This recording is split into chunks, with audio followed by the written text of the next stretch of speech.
surges. Political cow unveils the lies. Behind the screen, wisdom surges, lighting up hate with her eyes. In the shadows, secrets lurk. She exposes, she ignites. With every post, she does the work, unmasking darkness, revealing lights.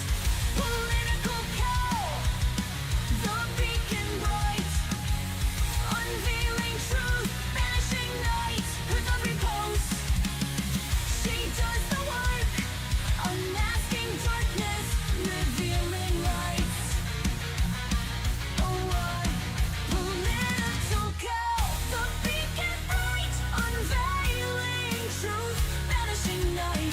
Her voice cuts through, stark and raw, shattering deception, breaking the law. Icons crumble, empires fall. She stands tall, fierce and cold. Her voice echoes a thunderous call. In the chaos, her strength unfolds. False prophets scatter, truth ascends. The world watches, mesmerized. Political cow's battle never ends. In her light, dark meets its demise.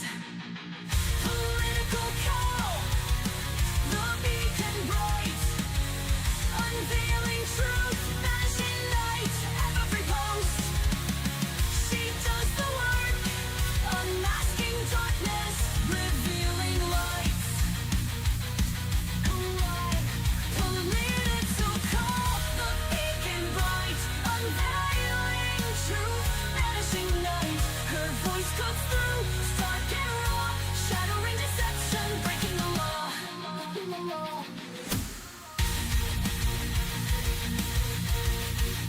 Political cow, political cow.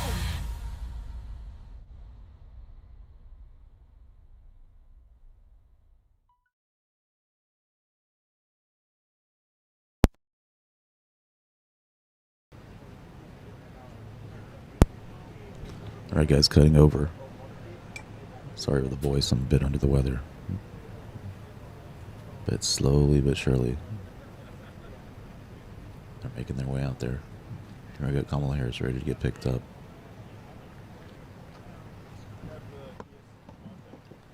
Super awkward.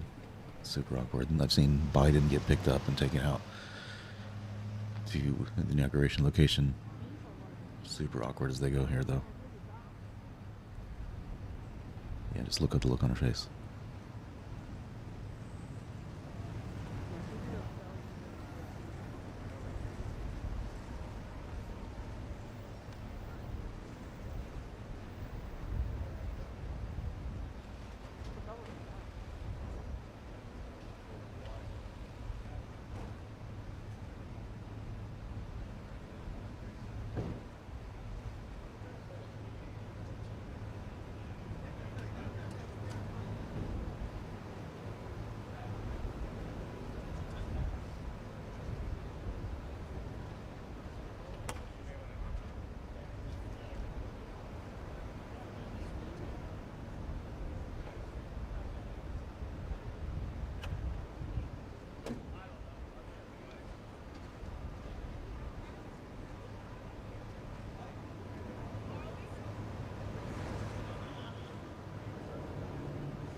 Yeah, my lookout for a different source has a little bit more commentary. It's slow going here.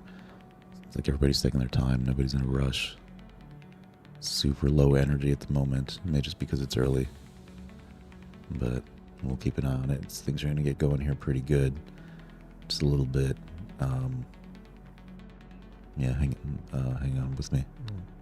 We'll look for some additional commentary on a different stream, different angles. But here you can see the... well, they're lining up the procession here, aren't they?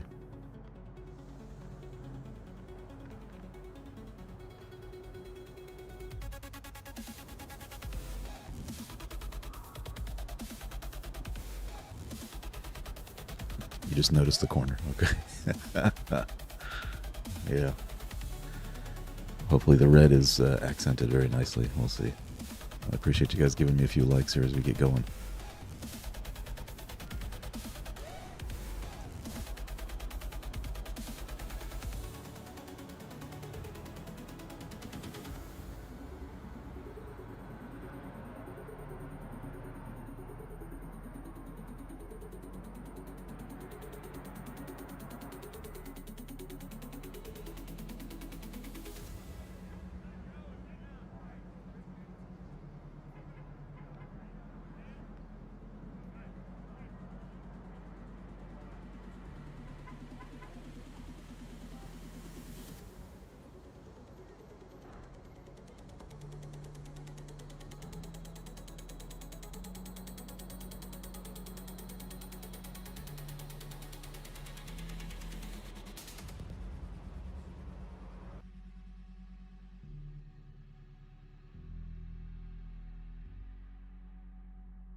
Give a guest a soundtrack, Martha Kumar, so you're lucky. Let's listen to this choir a little bit.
The University of Nebraska Lincoln Glenn's Koroff School of Music featured as part of inauguration ceremonies today, giving you a little flavor of what to expect later on as this inauguration ceremony takes place inside the U.S. Capitol. We've been talking with Martha Kumar about what to expect.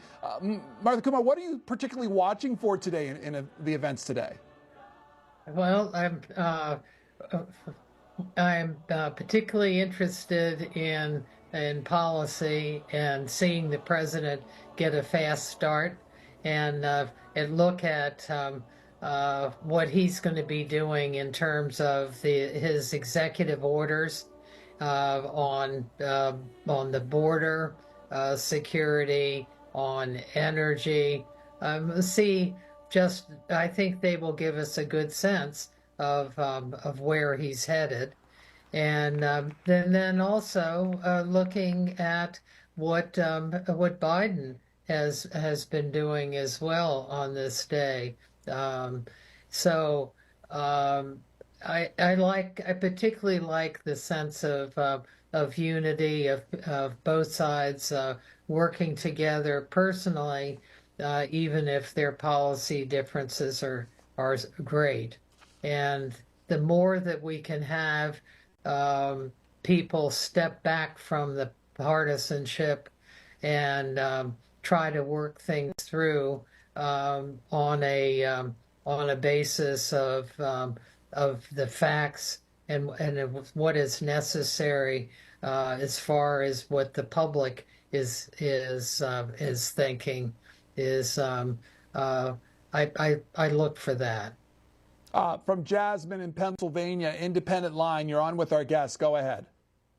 Hi, I just had a question about what you think young independent voters should look forward to with inauguration. I think I speak for a lot of young voters of the American people when I say that between Republican and Democrat, it's way too divided. However, I think if we simply focus on the votes and opinions and freedoms of the American people and how this country began off of and why her amendments are in place, then I think we will know we're doing something right. I think any leader, including President Trump, can say that they're for the American people, but we need to see it go forward, or I don't think that we will ever see satisfaction in young independent voters. Yeah. That's Jasmine there in Pennsylvania. Yes, well, President Trump was very tuned in to young people and where they were getting their information. In fact, he talked to his son Barron about what young people his age and older were listening to, and that's how he came to his interview with Joe Rogan. It was his son Barron who recommended that. So I think he's tried to tap into young people, and in fact has talked about TikTok, that he was opposed to TikTok in his earlier administration, but then he said young people had supported him, and he knows how important it is to the 170 million people here who use TikTok. But I think that you're right. The more that young people can get involved in following what it is that government is doing, the better off we are.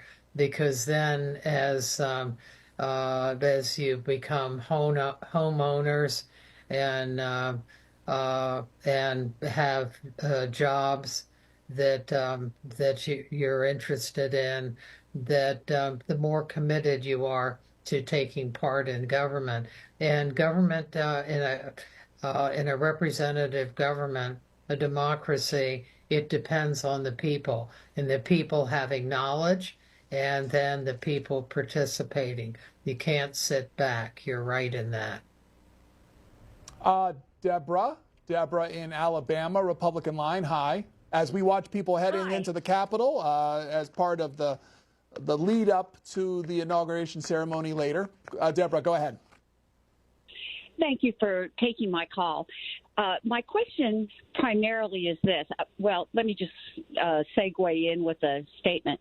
I am a person who has had my home destroyed in a disaster. A tornado came through, my house was destroyed, and I had to jump through the necessary hoops to be able to get the loan from the SBA to be able to rebuild our home. And I was one who had insurance, but as most people, your houses are never really insured for. And caller, apologies, just to tell the folks, Ivanka Trump heading into the U.S. Capitol along with her family. Caller, go ahead. Okay, but my question is this. I saw where the outgoing president has promised the people in California with the fires that they are not to worry, that they will get what they need. And if I am not mistaken, I thought I heard 100%, but I could be mistaken. But the point I have is this. Some of the things the president-elect is wanting to do is going to require a lot of money. And I'm proud that he's gotten our DOGE group together to help maybe get the extra funds that he needs. But with this disaster looming, I'm very curious as to how that promise that the outgoing president has made, coupled with the new president coming in, how that's going to be handled. Okay, Yeah. that's Deborah in Alabama. And Martha Kumar, go ahead. Yes, I think that you've put your finger on a big question there, because I think it's going to be very difficult to cut the money that Ramaswamy and Musk had said they would cut, which was $2 trillion, and they've backed off that to say 1 trillion. But we have so many programs that are mandated their spending: Social Security, Medicare, Medicaid, and you have defense spending, that I think there's a lot less fat in the budget than they think that there is. So that is going to be a big question of where is the money going to come from, and something we will all be watching. The White House Transitionproject.org, the website for the project. Martha Kumar serving as the director, part of our inauguration coverage for today. Ms. Kumar, thank you so much for your time today. Oh, thank you. It was a pleasure. And thank we you will for the callers. We will continue on with our coverage of the inauguration of the 47th president, the incoming president of the United States, Donald Trump. Just to give you some awareness of things to watch out for, still waiting for the president-elect to arrive at the White House for that tea. The House of Representatives coming in for a short pro-forma session at 10 o'clock. And we will take you also to that as part of our coverage today. But you can continue on with your calls. 202-748-8000 for Democrats. 202-748-8001 for Republicans. Independents, 202-748-8002. Text us at 202-748-8003. And as always, you can post on our various sites at Facebook and on X. Ben in Minneapolis, independent line. Go ahead. Perhaps we can all agree on three things and go from there. History is written by the Ohesa winner. The tinsel and glare are no strangers to cadets.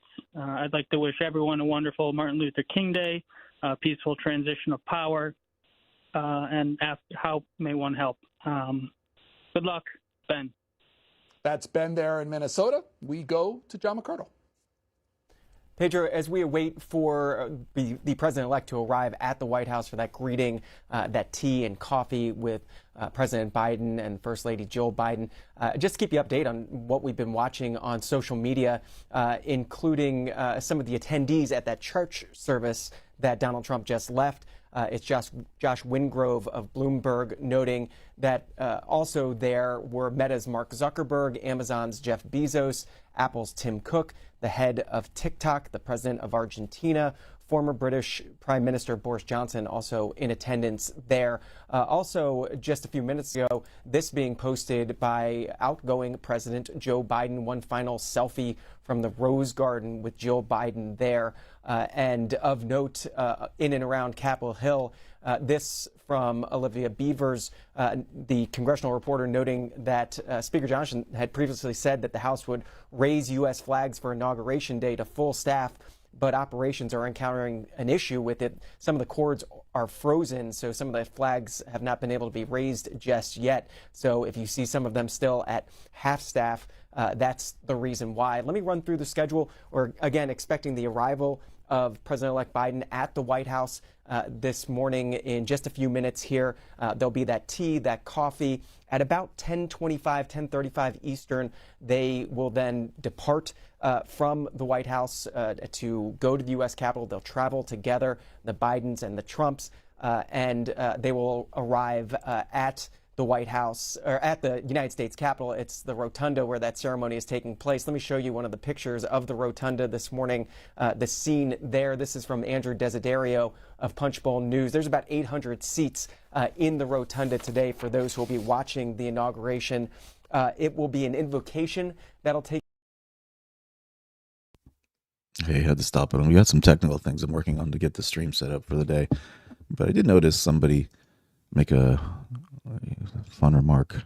KMC, show your face, coward. I'm assuming you're talking to me. You seem like a real gem. I'm sure you got a lot of friends. I don't know what to say. I kind of like the way it looks. Red is the color of the day. It's been the color of the week, color of the month. Might even be the color of the year. And it accents my hat nicely, so I kind of like it. Take place first with Cardinal Timothy Dolan and the Reverend Franklin Graham. Then there'll be a call to order by Senator Amy Klobuchar. She's the chair of the Joint Congressional Committee on Inaugural Ceremonies. There'll be a musical performance by Carrie Underwood to be the vice president, and then Chief Justice John Roberts will deliver the oath of office for the president himself. He will then go to Emancipation Hall and give his remarks. Emancipation Hall with some 1,300 seats, so quite a bit more than what can fit in the Capitol Dome. And of course, you can watch all of those remarks in their entirety.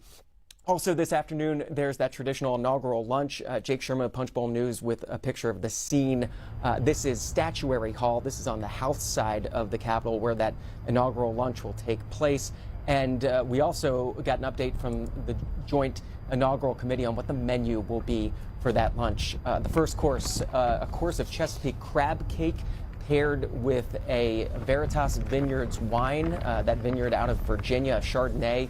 The second course, an Omaha Angus ribeye steak paired with Cabernet Sauvignon from Napa Valley. And then the third course dessert, a Minnesota apple icebox terrine with sour cream, ice cream, and salted caramel, also paired with a wine. That's the menu for that inaugural luncheon that'll take place today. All of that set to take place here in Washington, and we're watching it all this morning. Hope you stay with us all morning long on C-SPAN. A lot of things happen. The arrival of the president at the White House, that's Blair House right there. The House of Representatives set to come in for a pro-forma session. Yeah, so I'll be flipping between different feeds as we kind of go here. See the motorcade kind of make a move here.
There we go, ready to pick up Joe. What's the replay? I thought they picked him up already.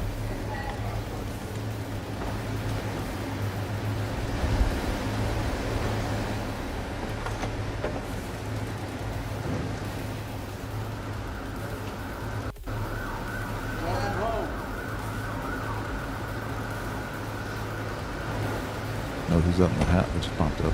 Uh-oh. Who's out in the suit? Uh-oh, this is going to be a real one right here.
So bottom line, Trump is in the building, folks. Trump is in the building. I think they're going to go have some tea, and then we'll get going with the rest of the procession for the day. We'll tune back to some of the commentary and keep working on some other technical pieces for later today. As the inauguration itself unfolds afterwards, we'll take some guests and let people kind of express their thoughts, what they think, what this means to them.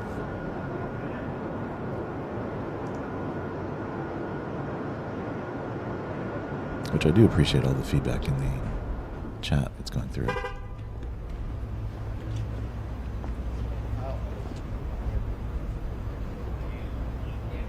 Jake in Connecticut, Republican line. Thanks for holding. Go ahead.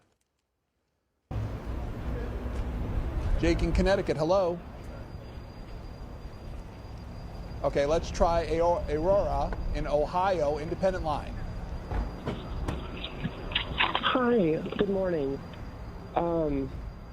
How anybody is celebrating an inauguration of a convicted felon supported the fiscal incompetency of the leaving administration and has the conscience to sit idly by goes to show how powerless we the people really are. My name is Aurora Dawson, and I am running for Columbus City Council District 7, and it's time to stand up, have the courage to change wrong, and meet in the middle so that left and right can coexist, and that's why I'm an independent candidate. Thank you. David in Massachusetts, Democrats line. Go ahead.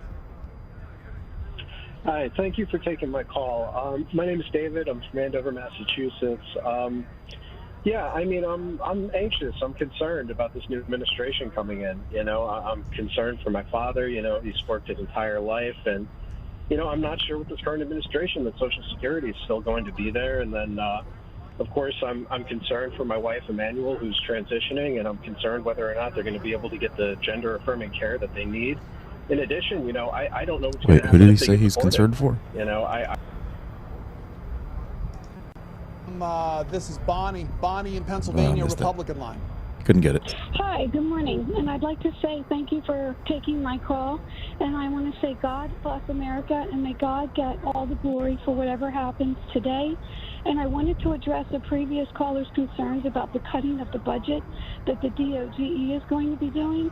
They're going to address some of those issues by having the External Revenue Service and the fair and balanced trade agreements and getting that balanced more fairly. And they're going to get other countries to give more of the share of the funds to NATO so that America isn't fully funding.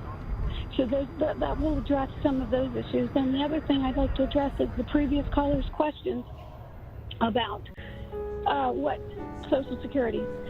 Not once did Donald Trump ever say he was going to do anything to cut Social Security. As a matter of fact, they're trying to secure Social Security and to make sure that it is safe and clear. Okay, Bonnie, and calling us again. Continue on with your calls. Our coverage of inauguration events does not end with 10 o'clock coming on. In fact, we will continue on taking your calls, listening to you before the start of the event. The House of Representatives set to come in what's known as a pro-forma session, even on this inauguration day. The theme of the session, most likely to be inauguration related, but they'll come in, and once they gavel out of that pro-forma session, we will come back and continue on with your calls and showing you the events leading up to today's inauguration events. Again, the House of Representatives set to come in for a pro-forma session. We will take you to them now. Since 1789. Symbolize our continuing commitment to the principles expressed by the founders in 1776. The peaceful transfer of power is a hallmark of our democracy, and each inauguration is a symbol of the strength of our union to people across the country and around the world.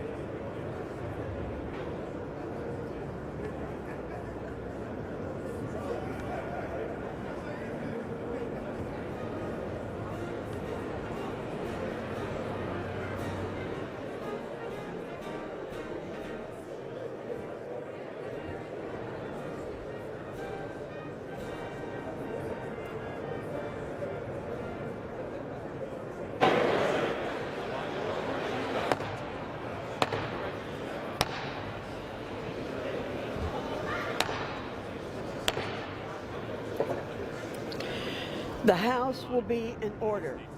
The chair lays before the House a communication from the Speaker. The Speaker's Rooms, Washington, D.C., January 20th, 2025. I hereby appoint the Honorable Virginia Fox to act as Speaker Pro Tempore on this day. Signed, Mike Johnson, Speaker of the House of Representatives. The prayer will be offered by Chaplain Kibben. Would you pray with me? You, O Lord, reign forever, judging from your throne with justice. You rule the nations with fairness. On this day, when our nation's power is transferred from President Joseph Biden to President Donald Trump, we pray your reign of peace in this moment, on this nation, and in the hearts of the American people. Grant President Biden the blessing of your reward for his faithfulness to you and to this country. And as you lay the mantle of responsibility on the shoulders of our new president, Donald Trump, grant him, as you did Solomon, a discerning heart to govern your people, to distinguish between right and wrong. Grant him the faithfulness of Abraham, who heard your voice and obeyed. And may he have the heart of David, that you would bestow on him your grace and mercy as he carries out his solemn duties. Then bestow on us, divided though we may be, the unity of your Spirit through the bond of peace, that we would each commit to live into the gifts of that same Spirit and to serve one another as faithful stewards of your grace. We humble ourselves this day, and we call upon your name. Hear us from your heaven. Forgive us our sin, and heal our land. God bless America. Amen. Amen. The chair has examined the journal of the last day's proceedings and announces to the House the approval thereof. Pursuant to Clause 1 of Rule 1, the journal stands approved. The Pledge of Allegiance will be led by the gentlewoman from Pennsylvania, Miss Dean.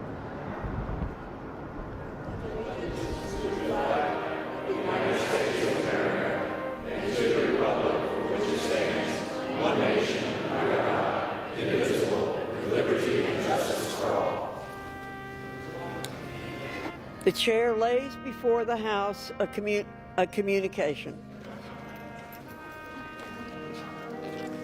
The Honorable the Speaker, House of Representatives, sir, as I prepare to assume my duties as National Security... The House will be in order.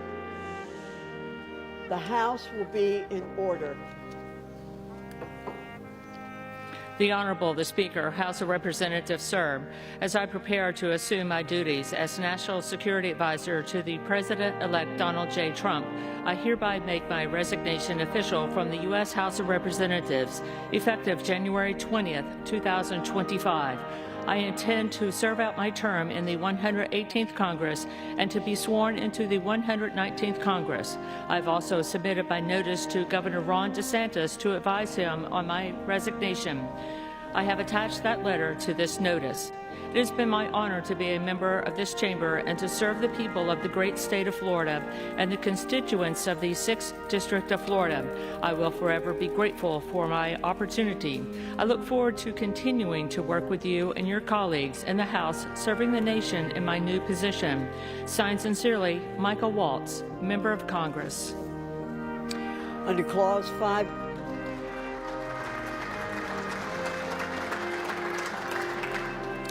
Under Clause 5D of Rule 20, the Chair announces to the House that, in light of the resignation of the gentleman from Florida, Mr. Waltz, the whole number of the House is 433.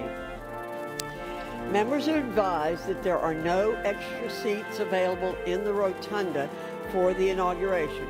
Therefore, only sitting members will be seated in the rotunda. Under no circumstances will former members, former House officers, spouses, or children be able to join the procession or be seated in the rotunda. The Sergeant-at-Arms will precede the procession bearing the mace. Members will be escorted to the rotunda in order of seniority. At this time, members, the resident commissioner, and delegates should congregate by class. Pursuant to House Resolution 43, upon completion of the ceremony, the House will stand adjourned until noon tomorrow for morning hour debate and 2 p.m. for legislative business. Pursuant to House Resolution 43, and without objection, members will now proceed to the rotunda to attend the inaugural ceremonies for the President and Vice President of the United States.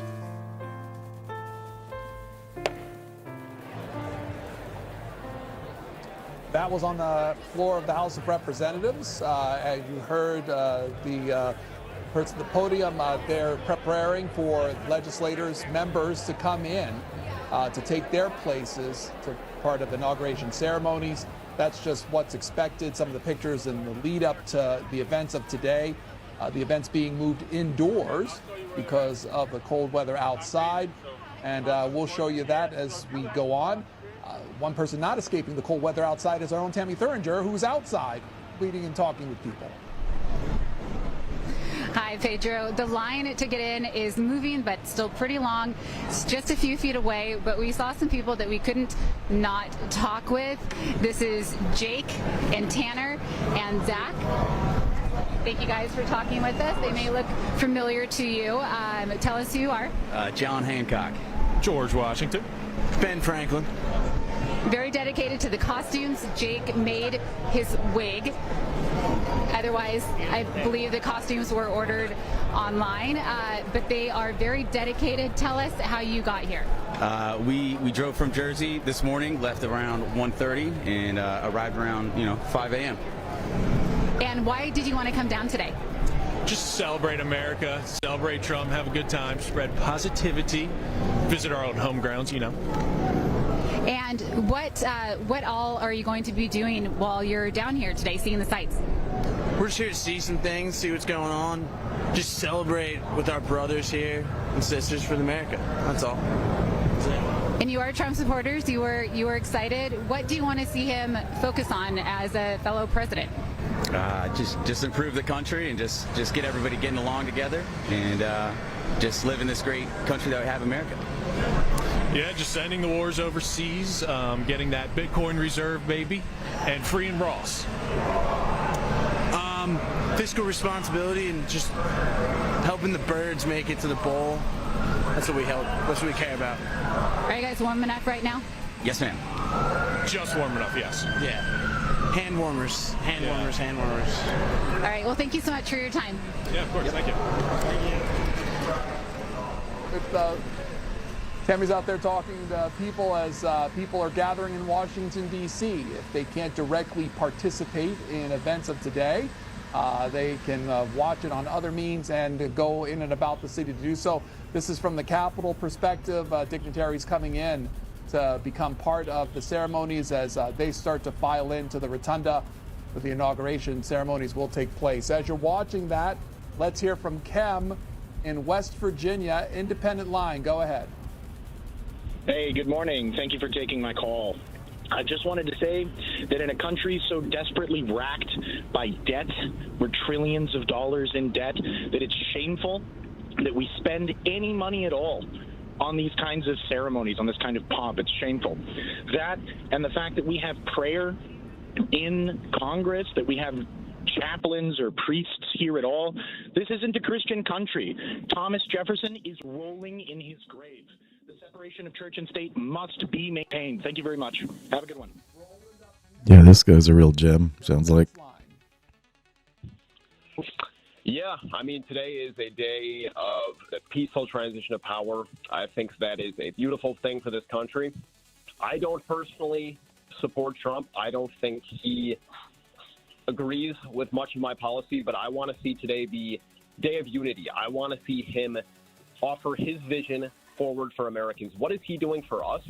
What is he doing going forward for this country? And what is his vision? How is he going to get us out of debt? How is he going to end these wars abroad? Well, I don't personally support him. I think he can make this a day of unity, and I'm excited for that. Thank you. Eric is next. Eric is in Illinois, Republican line. Hello, Pedro. You're on. Go ahead. Oh, thanks for taking my call. I'm actually born Republican raise good Christian values. I'm actually very, very hopeful for the country with Trump taking office back, and very, very positive to see prayer in Congress, and hoping that if nothing else, Trump brings a religious revival to this country, because that's needed more than anything else, is to get God back in this country. Okay.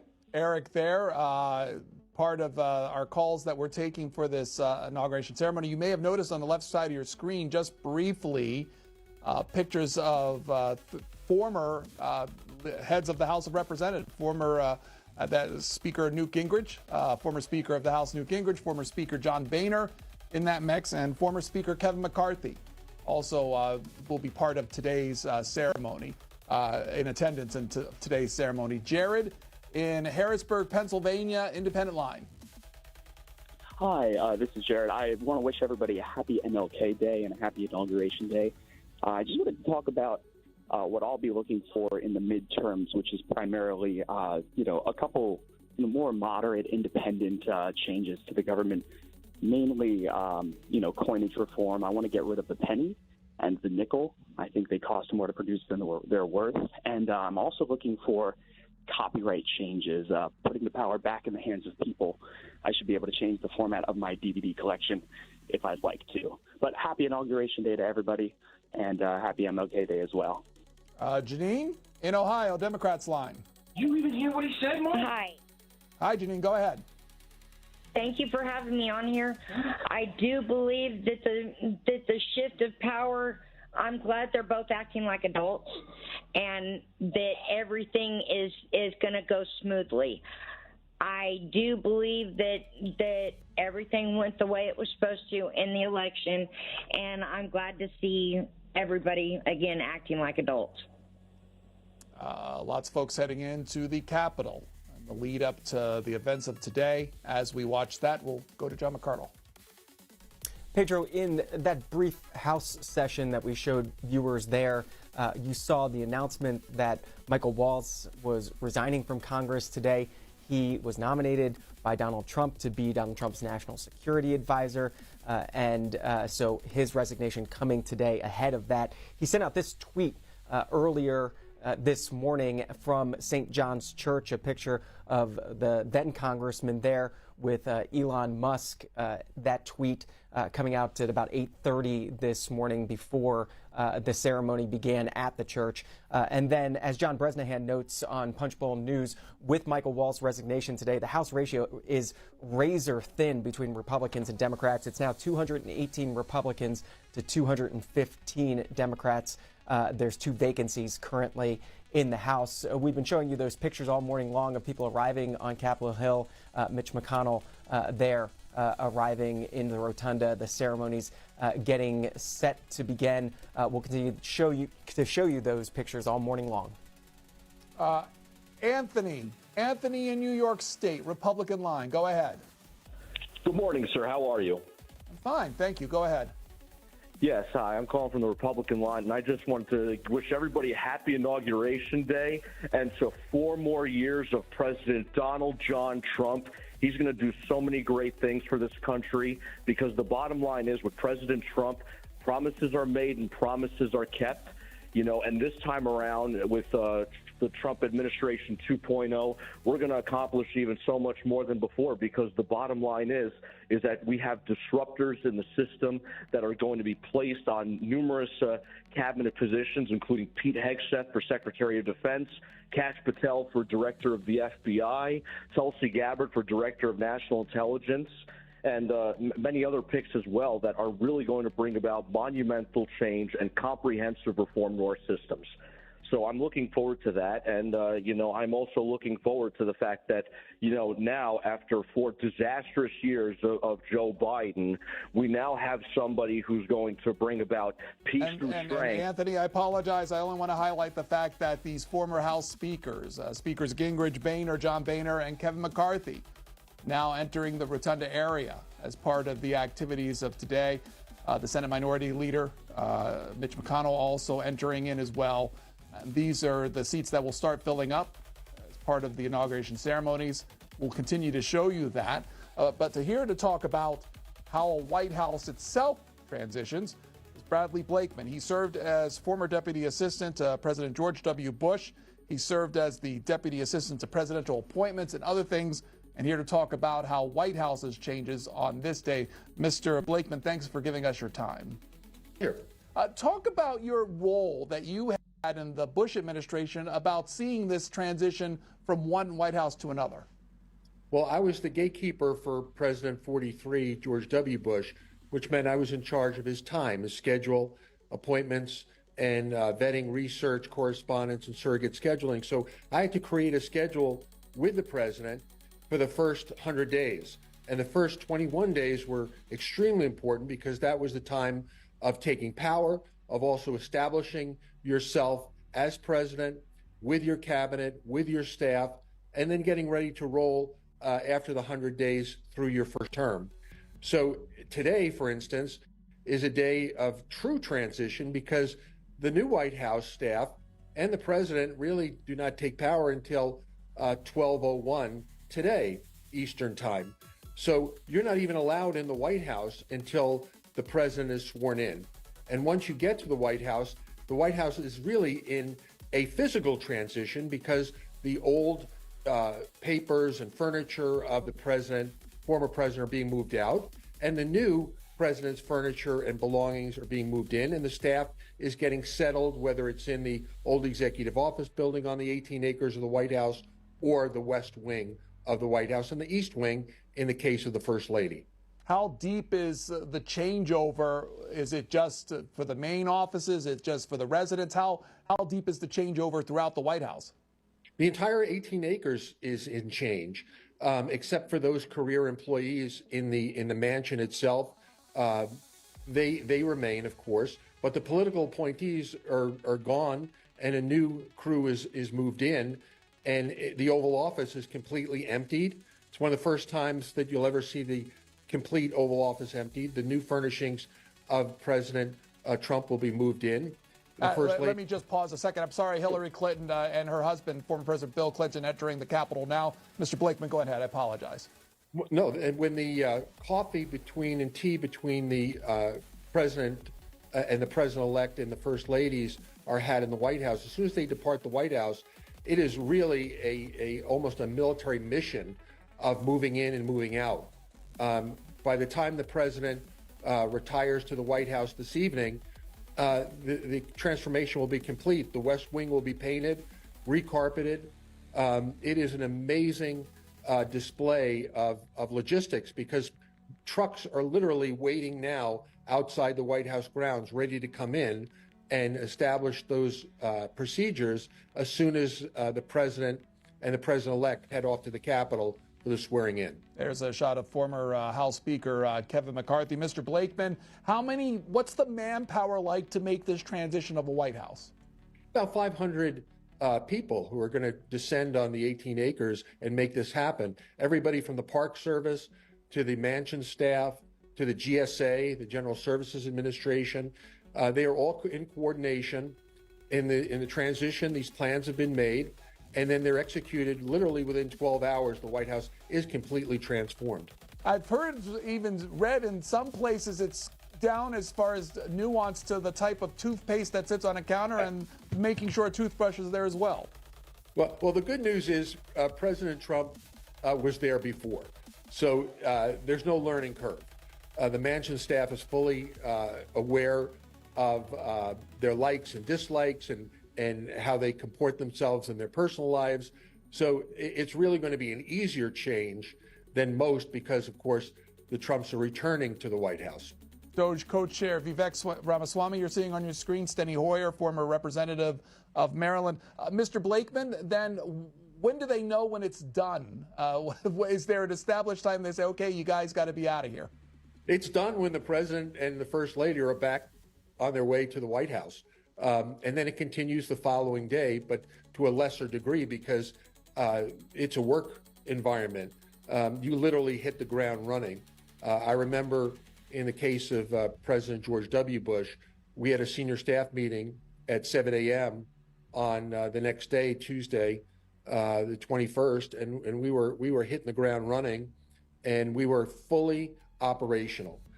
Everything was in place. The GSA, the White House Mansion staff, the usher's office, the Park Service, they did a magnificent job. It was almost as if we had been there for 4 years. We felt right at home right at the start, and we were ready to go to work. If the Trumps live in Florida, who's responsible for making sure their goods get from Florida to the White House in this preparation? The Trumps are.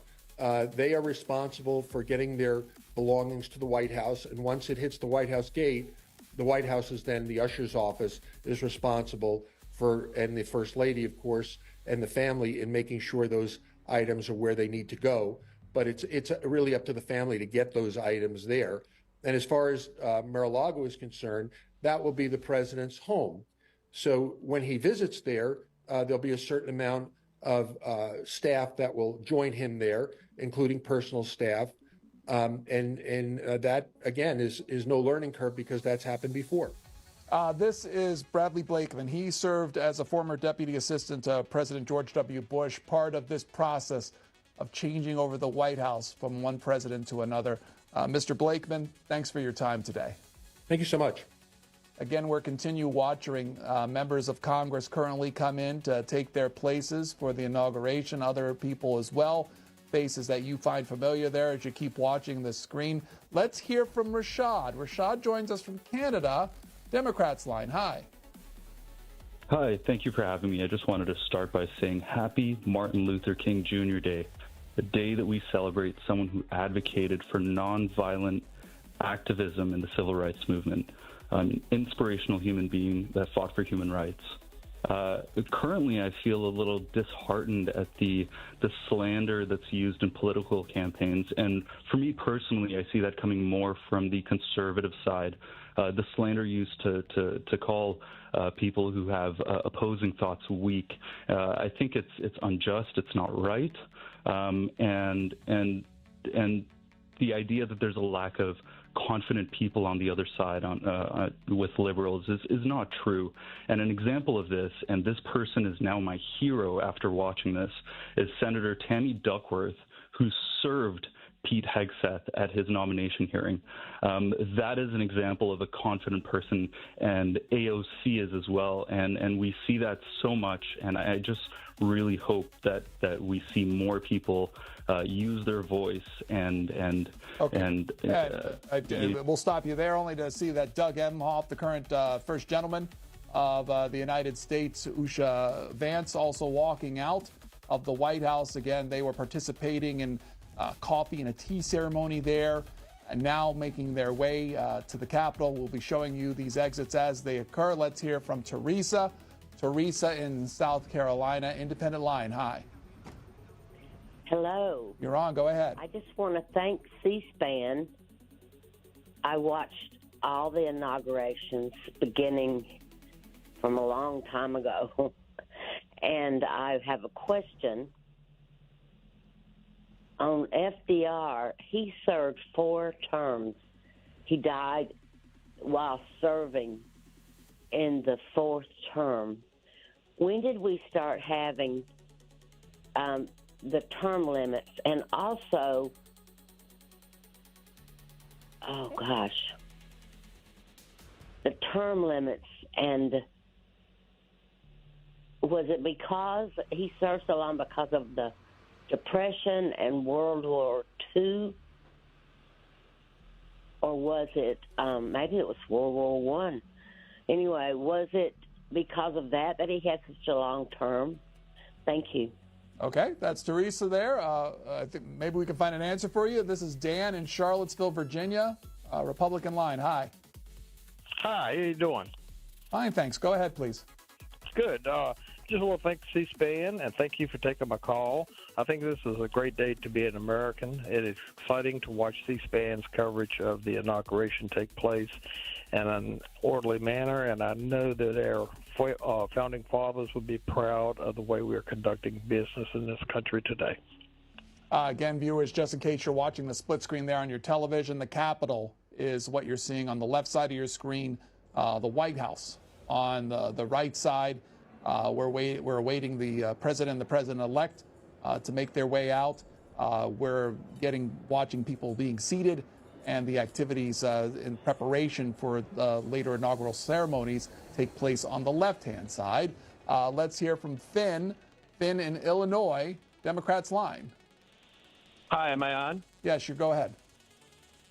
I just wanted to share my views on Trump. I wanted to say, I think that his supporters like to act like the stuff he's done is normal, like, quoting Hitler and threatening political opponents with military force and threatening to end DACA and birthright citizenship, and that it's like normal stuff.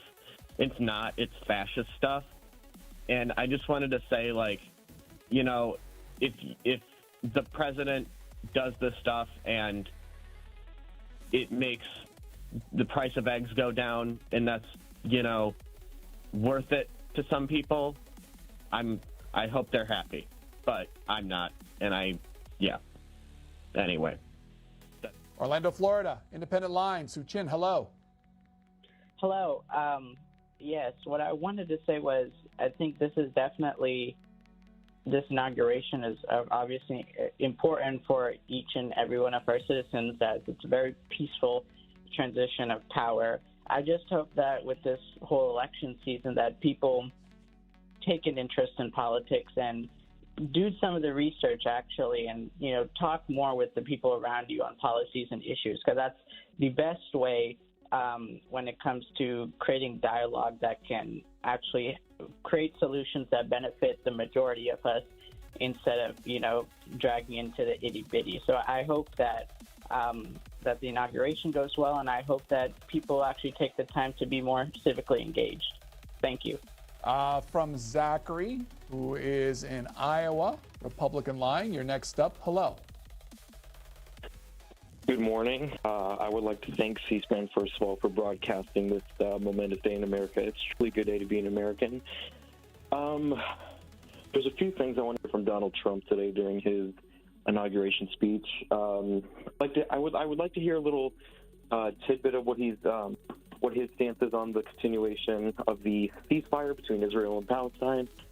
I would also like to hear what his stance is going to be on Scavino toilet and the war with Howard's. Richard in South Carolina, Democrats line. You're next up on this Inauguration Day coverage. Go ahead. Hi. I probably want to answer a question that a lady raised about Biden saying 100% of funds for the fires out in California. I don't know what she meant by that, but I would assume it does not include getting a new house for everybody. I think there will be funds for the reconstruction of some of the systems that they have, and there will be loan guarantees. But I don't think you should interpret his statement of 100% as something that's going to happen. My second point, a gentleman just called to say, from the Republican line, a gentleman just called to say that he was proud of today's ceremony, as I am. I, too, am proud. My question would be, was he as proud 4 years ago when that transition took place?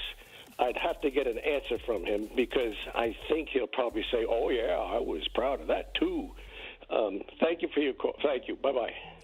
You can continue on calling on the following lines. Democrats 202-748-8000, Republicans 202-748-8001, Independents 202-748-8002. More exits from the White House. We'll watch the First Lady and the incoming First Lady come out.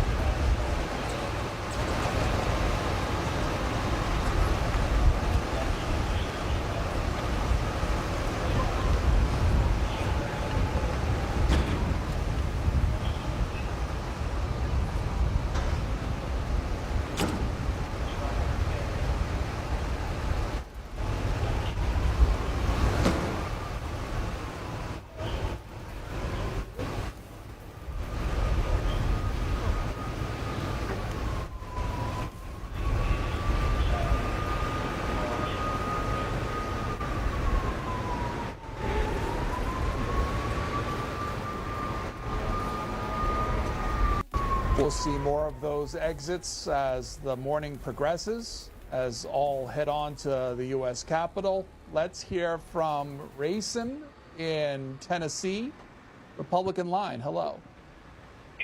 Hey, hello. My name is Rayson Robertson, Pulaski, Tennessee. I just want to say happy Martin Luther King Day. And I wanted to say that it's a great day for, just mostly all of America for, just Donald Trump winning. I'm really happy that he won. And there's a lot of reasons that I could be happy. I don't really think there's enough time to list them all, but I just wanted to be happy for a peaceful transition into power and that everyone's, being civil about this and there isn't a big, fight or issue going wrong. And everyone can, be happy that it was a nice transition of power. From Joe in Maryland, independent line. Hey, down here in Chapticot, Maryland. Yes, sir. Pedro, good morning.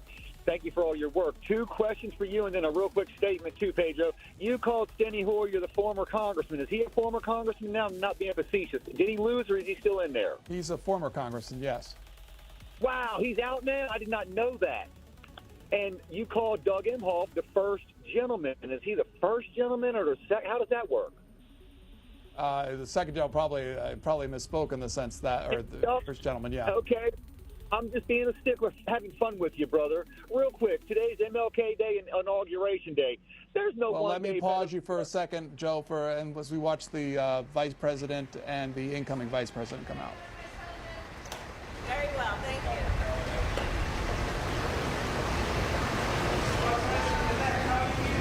Great, thank you. Good morning.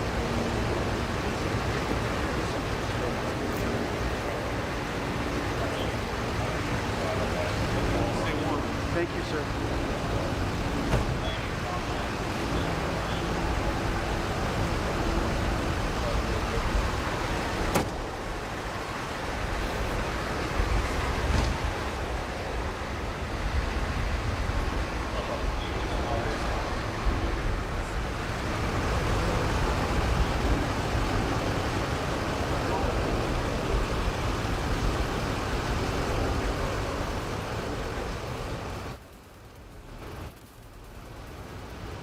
This is part of the process of those leaving the White House to head to the Capitol.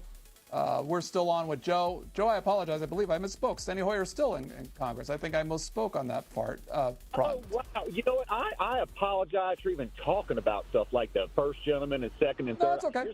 No, it's good to be accurate. Go ahead and finish. Well, funny, and it doesn't come across as funny, and it probably made you feel a certain way, and I feel so bad even talking about it because you are perfect, brother, and I mean that, and aren't we all? But that said, never mind with Steny Hoyer, one day, right, it will be former congressman, so nevertheless, you would think that by now, actually, but that might have been a Freudian fact. But, yeah, the Trump, today's inauguration, today's MLK Day, and they are both special days for all of us. Don't be picking one over the other. But truth be known, because of our inauguration days, we have MLK Day. And I am supposed to be at the Metropolitan AME Church right now. I have a press pass to be there up on the balcony. But I have to go clean dryer vents instead today. And I understand that. And anyway, Pedro, I love everybody. Peace be with all of us, please. And we can make it that way. And Okay. Let's go to Democrats line. Eileen in Florida. Good morning. Good morning. As I'm watching the inauguration, the peaceful transition of power, I'd like to remind all the listeners on all sides of the aisle that 4 years ago, Trump was too coward to attend Joe Biden's inauguration. He didn't go. Melania didn't go, because they cried for 4 years that they won, but they didn't show up for Joe's inauguration.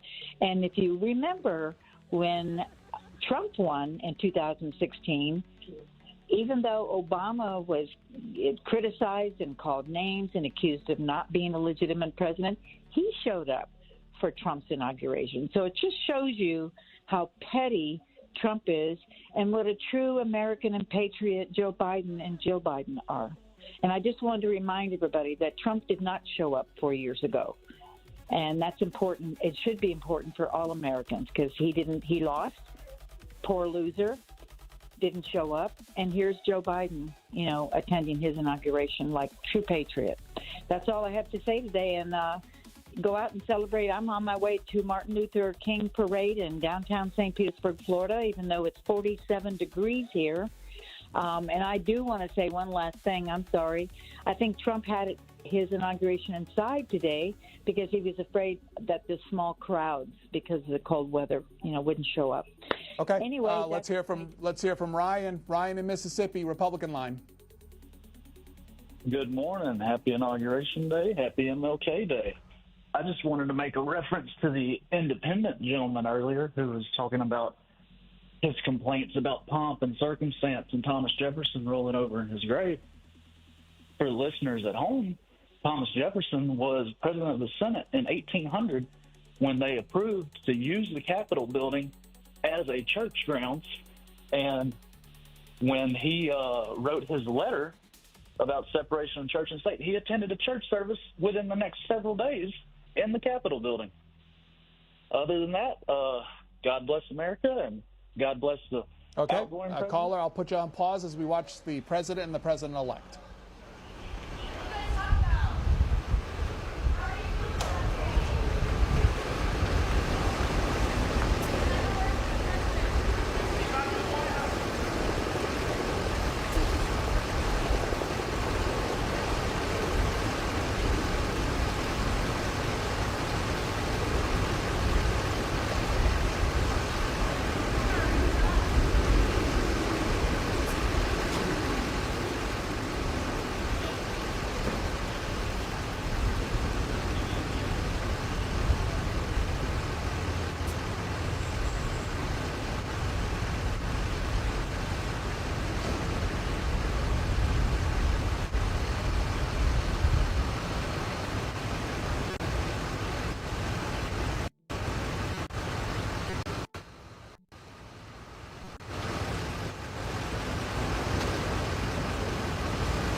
So now loaded into the beast, as it's commonly known as, the president and the president-elect, heading off to the U.S. Capitol to the start of inauguration ceremonies in just a little while from now.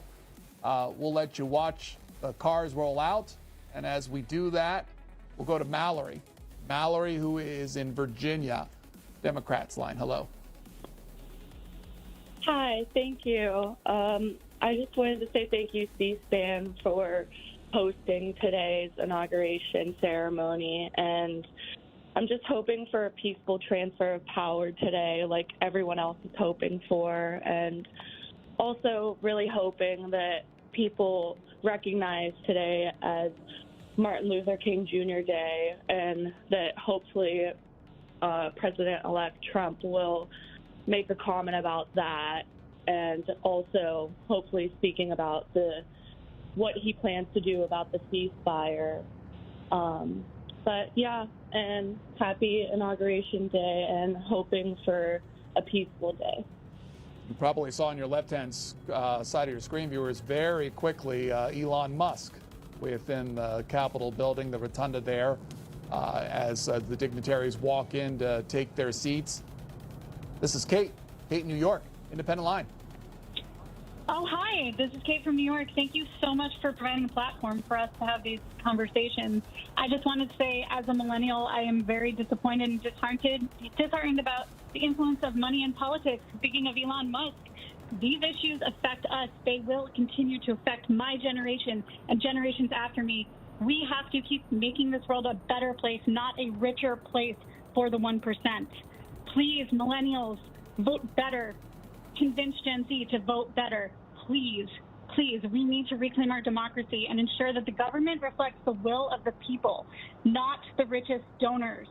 Transparency, accountability, and reform are essential now, not later. Take action now. That's all. That was Kate, New York. As you watch the drive along the street, you'll notice that not only is the car that contains the president and the president-elect surrounded by security, but security lining the streets as well. Earlier, we showed you the streets of Pennsylvania Avenue being lined up by lawmen and law enforcement. That's all part of the process as the two gentlemen in the car head to the U.S. Capitol. And this is Andrew, California, Republican line. Hi. Yeah, this is Andrew Garcia from California. I would just like to say thank you to President Biden, and I'm hopeful for the next 4 years with President Trump, and I'm proud to be an American. God bless America. The newly minted senator from California, Adam Schiff, on the left-hand side of your screen, taking his seat. The motorcade still riding along on the right. Nathan up next. He's in Watertown, New York. Democrats line. Hi. First of all, happy Martin Luther King Day, a day that was enshrined because of the history of progress in this country that I believe is coming to a halt. I wanted to address a gentleman on the Republican line that said earlier that the Founding Fathers would be proud, which I don't understand where they get that, because they're fighting a world superpower instead of bowing down and letting billionaires run their administration. I fear the progress of this country, but I hope him the best because of his position. But I guess that's all I have to say. God bless America, and hopefully the next 4 years aren't as scary as everyone thinks they're going to be. Jacob joins us from Ohio, Independent line. Yeah, I just wanted to say, earlier I heard someone say that they didn't like that there were priests and religious people. I actually think that's the best part of all this. Catholicism is true. Pope Francis will take over the country. Very based, very epic. I wish I could have voted for Trump, but, sadly he wasn't Catholic enough for me. Maybe the candidate next time will be, although I do appreciate all the Catholic stuff that is present at this inauguration. That is Jacob joining us from Ohio. Just to show you a headline from the Associated Press from earlier today on this inauguration day, it was Pope Francis making comments about the president-elect, particularly his plans for mass deportation of immigrants, saying that he called it a disgrace as he weighed in on the incoming U.S. president's pledges nearly a decade after calling him, quote, not Christian for wanting to build a wall along the U.S.-Mexican border. Francis made the comments during an appearance at an official telegram, or made an appearance on a podcast, I believe. So that's just a story from the Associated Press. Let's go back to John McCardle.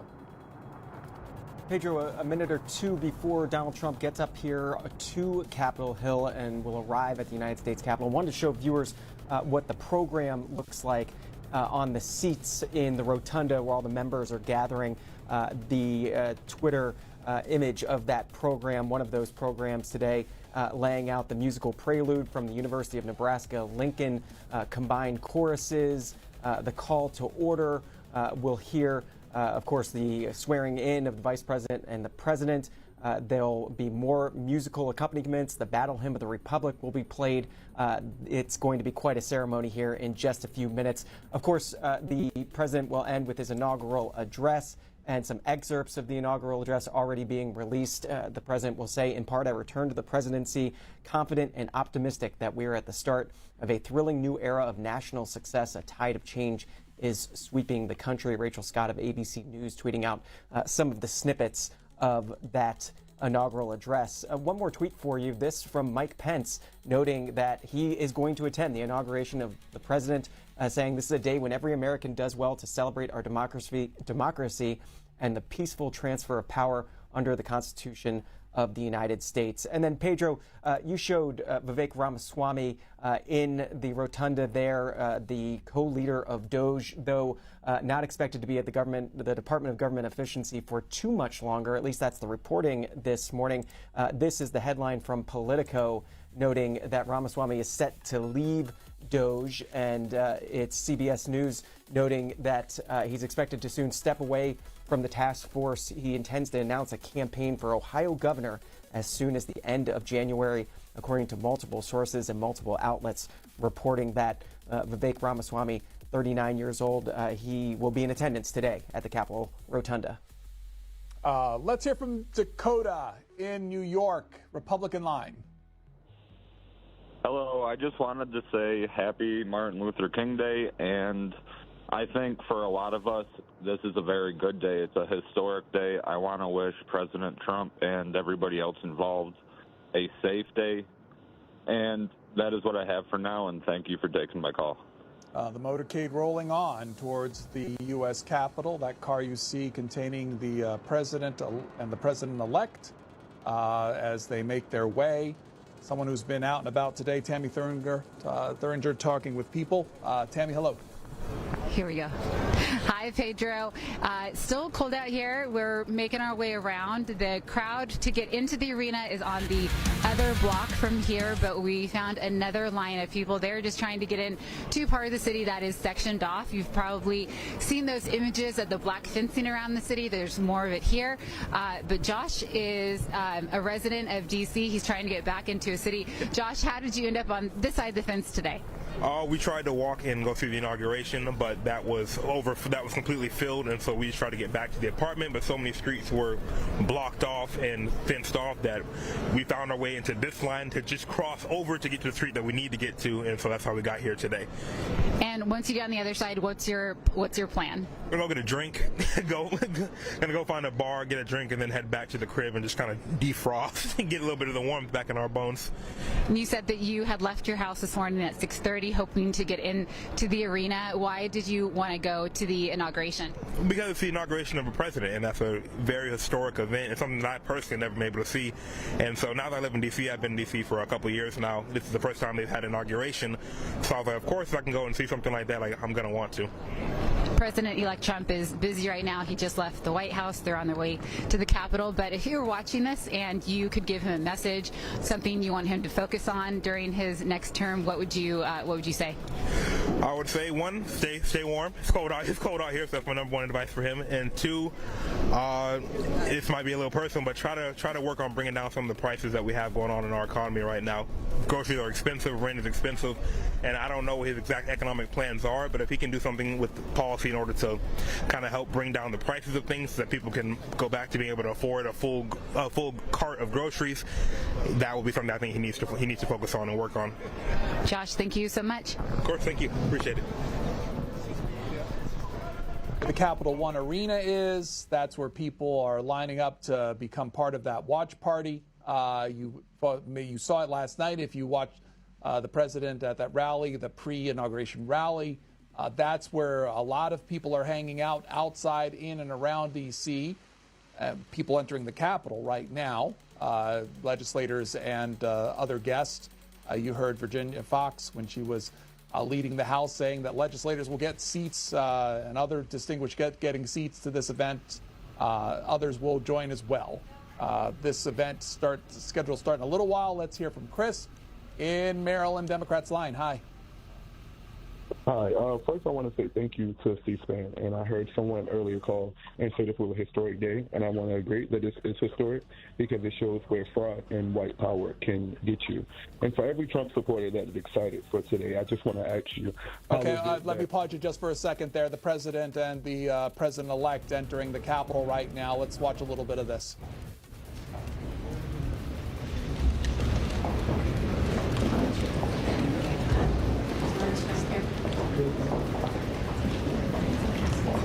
Good morning, sir. How are you this morning? Good morning. Thank you. President Trump, how do you feel? President Biden? Well,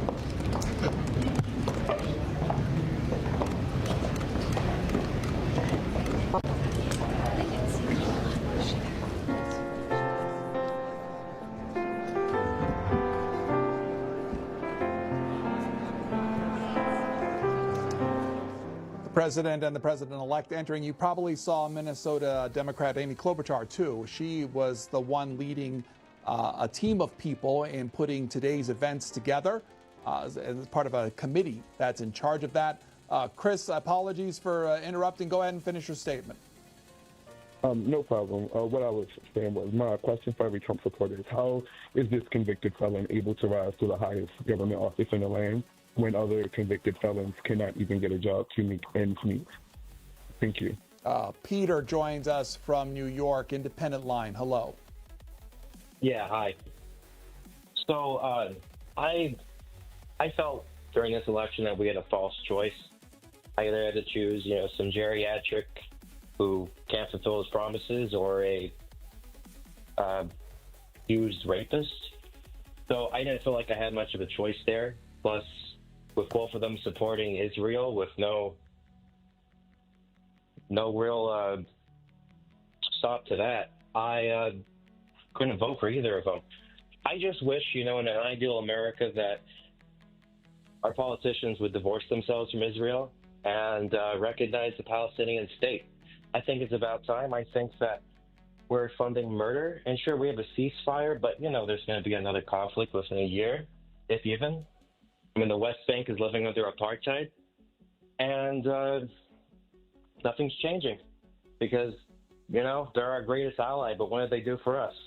I honestly ask myself that every day because, when did they become our greatest ally? When they displaced millions of people throughout the Middle East? When they exacted our interests as our attack dog? Okay. What have they done for us? Okay. Chris is next in New York, Syracuse, New York, Republican line. Hi, good morning. Thank you for taking my call, and happy Martin Luther King Day.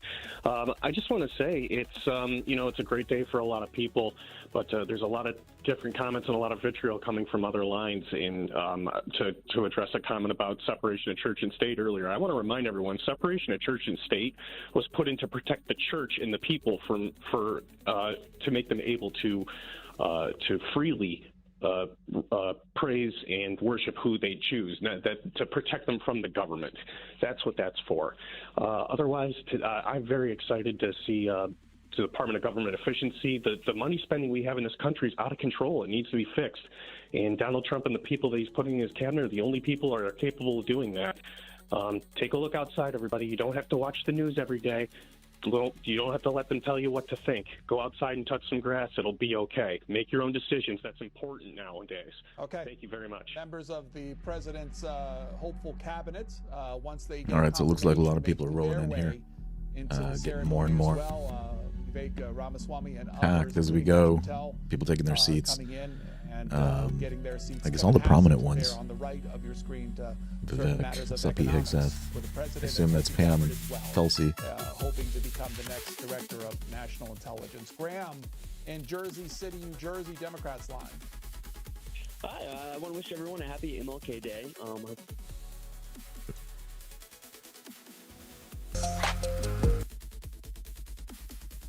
My bad, guys. Bear with me here.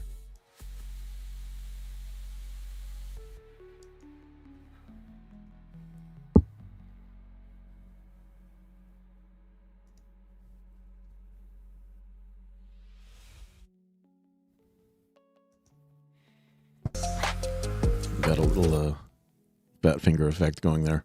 We'll get it back up and running here. Hopefully the oath is not happening right now. All right, there we go. Sonia in California, Independent line. Hi. Hi, good morning.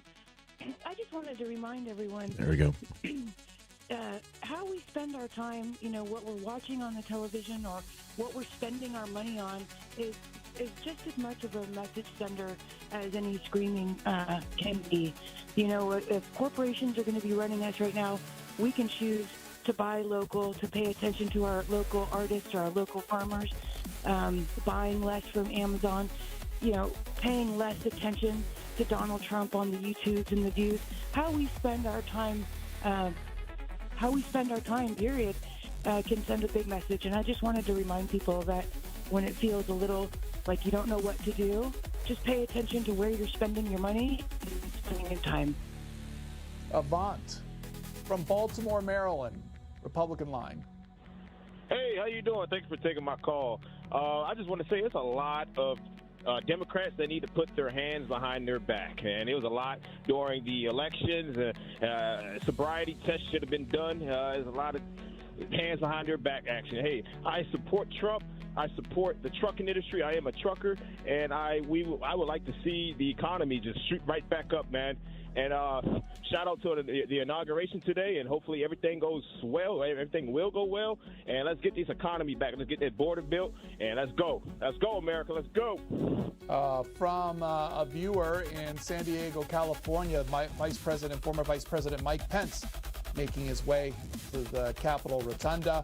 again, once serving with the former president. Let's see a little bit of this.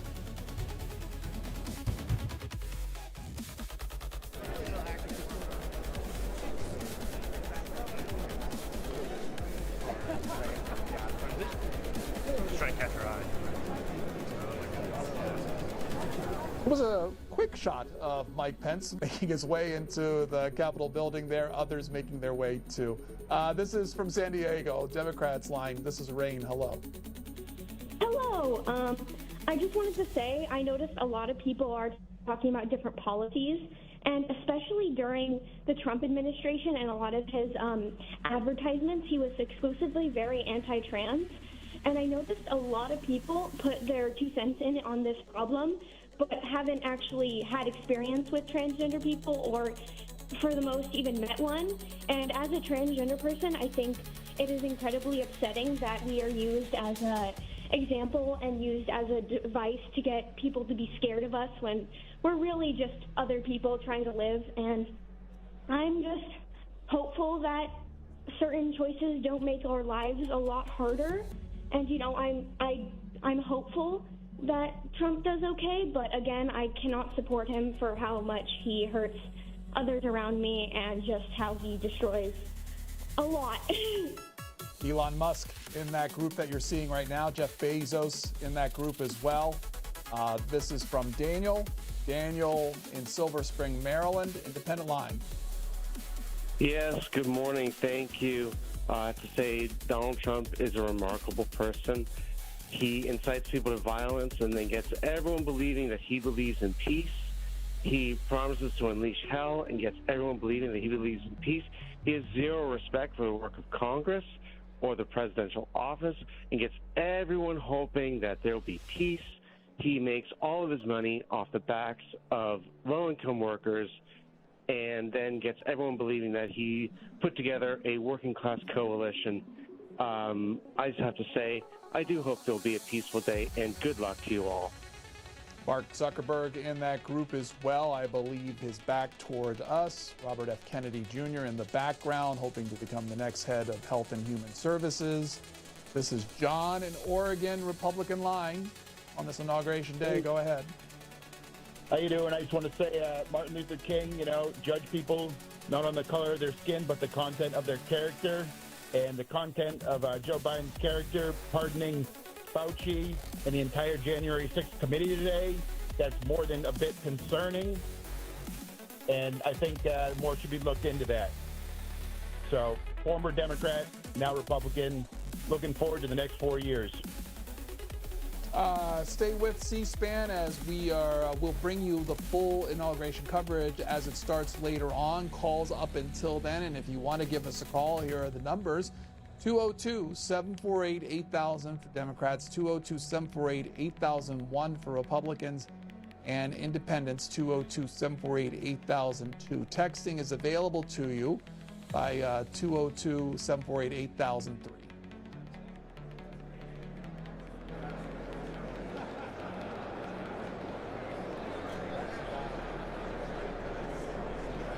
All right, looks like we're about to get into the thick of it.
Nice to see former presidents showing up here, getting in there.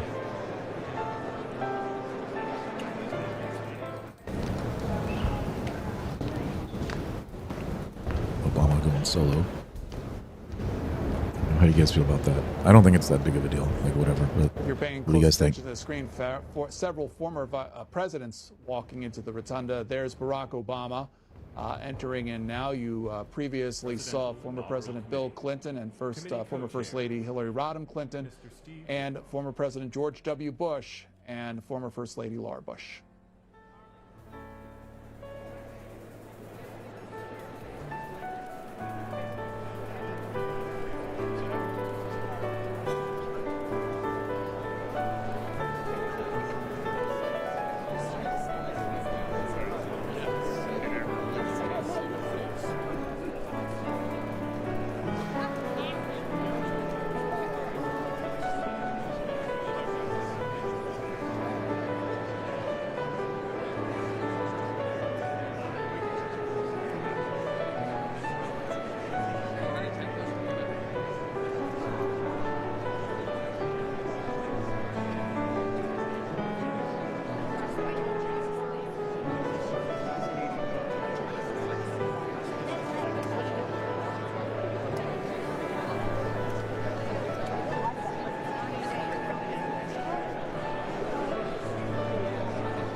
Sorry for the random cough. Michelle has sent her regrets. She's not attending.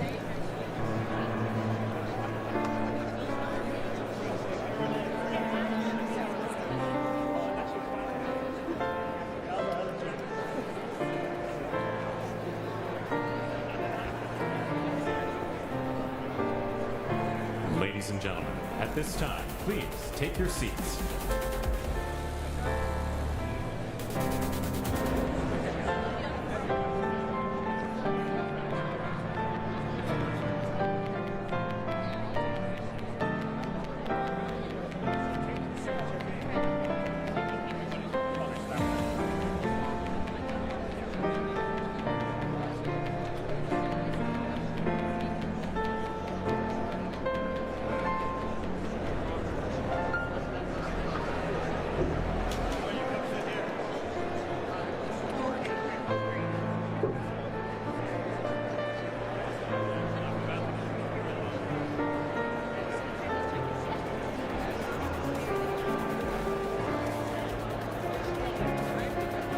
Ladies and gentlemen, at this time, please be seated.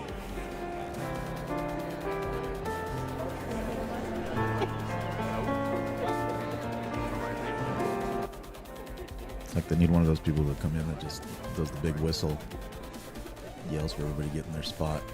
Just wrap this up. Quite a few people still standing here.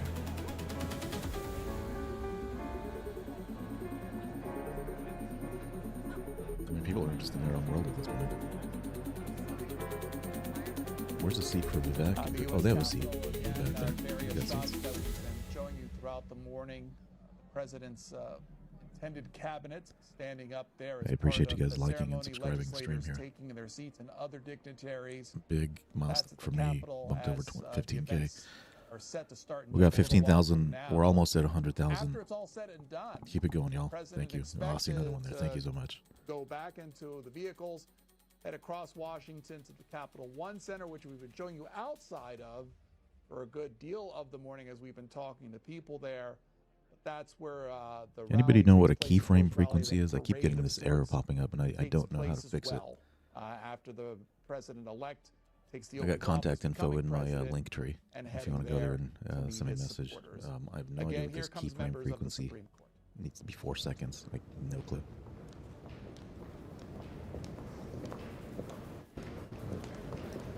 All right, launch it in fold here. Chief Justice walking in. Looks like the entire Supreme Court.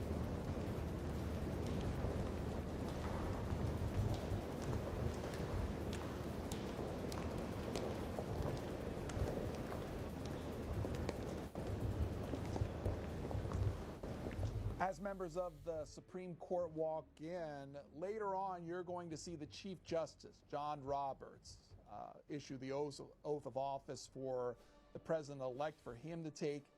And then after that, the vice president taking his oath, being sworn in by Justice Kavanaugh.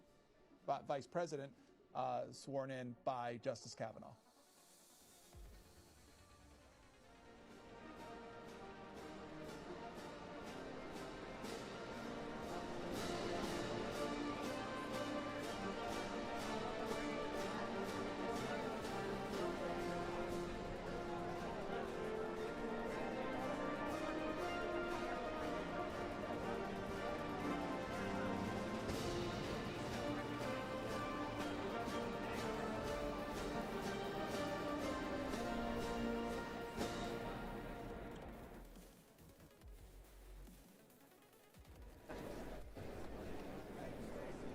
And yet everybody's still standing, so I don't know what's going on with that.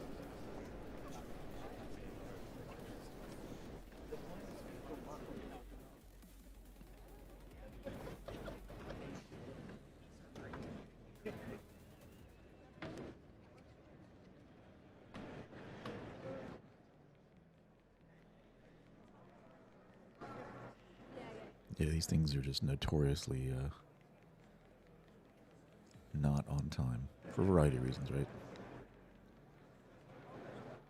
Let's see when Joe makes his way out there. I assume he would go first. I don't remember how the sequencing goes.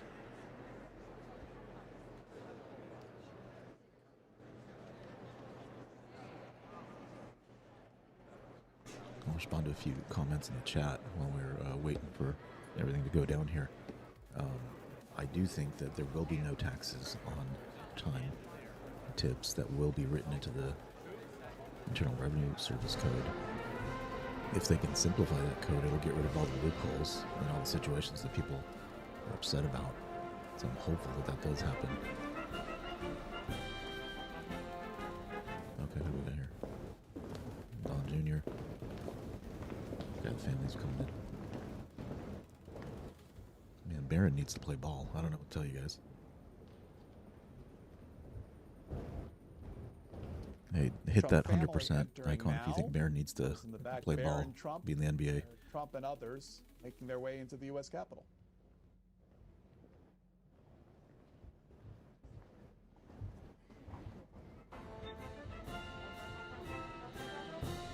Something they're playing here. I don't know. We'll put some mic stuff going on here. I swear, some of this music I'm about to fall asleep, you know what I'm saying? But,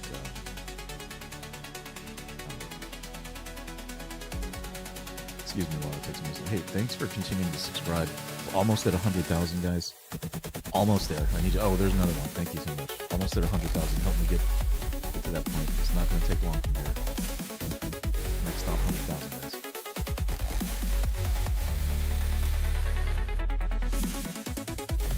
It looks like Supreme Court's headed in, family in there. Who's sitting in those front seats?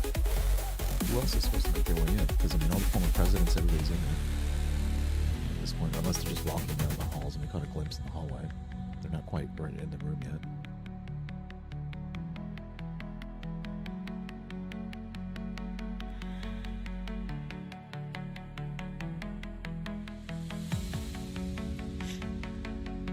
Tell you what, though, I do like the story behind Yankee Doodle. I don't know my AI opener, I'd have to tell you guys, but I don't know how in depth the AI could go into a story and we'll get cut off by them getting going here. I see that I'm shaking hands. Whoa, Zuck! Zuck is in the front row.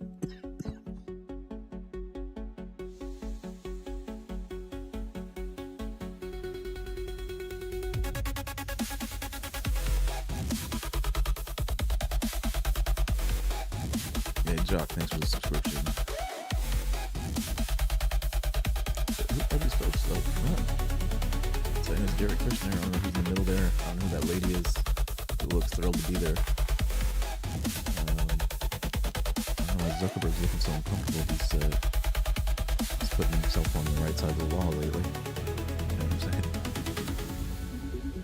Alright, I guess that's the best smile that Data can...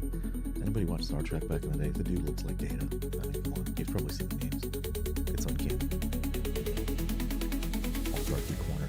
Why is that, the Oligarchy Corner? Oh, wait. Hang on. Let me just see if they're still playing Yankee Doodle or if we got some announcements going. Michael Pence.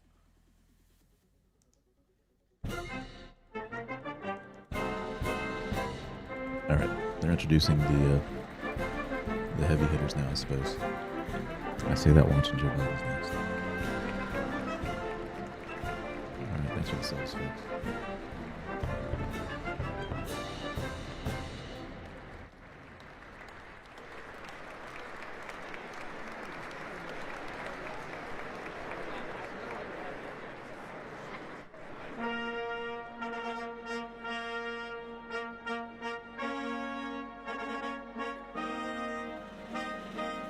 I just want to say thank you to my wife for bringing me some Chick-fil-A. It was very kind of her.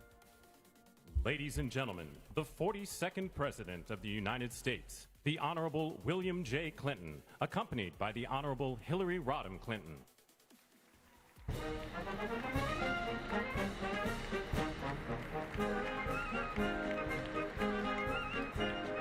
All right, I'll keep Yankee Doodle going. I saw a request out there. I'll keep Yankee Doodle going.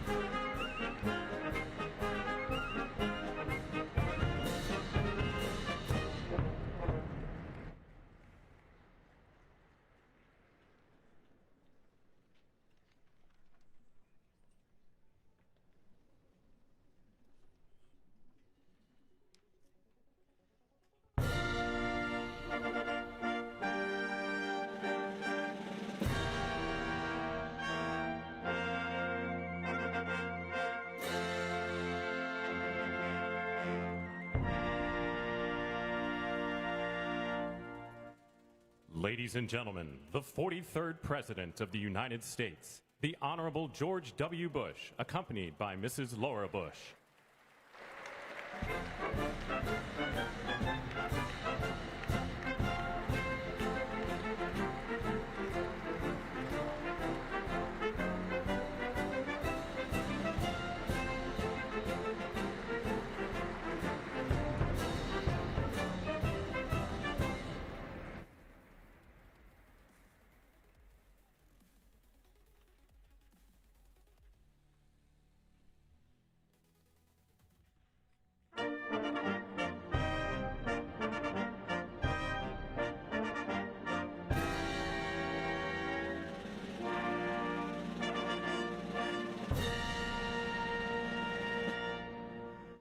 Ladies and gentlemen, the 44th President of the United States, the Honorable Barack H. Obama.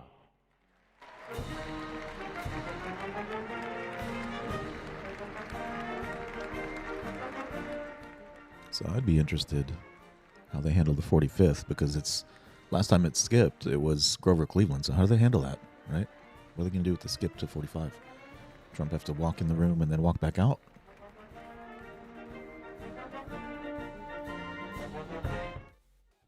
Maybe Barron represents?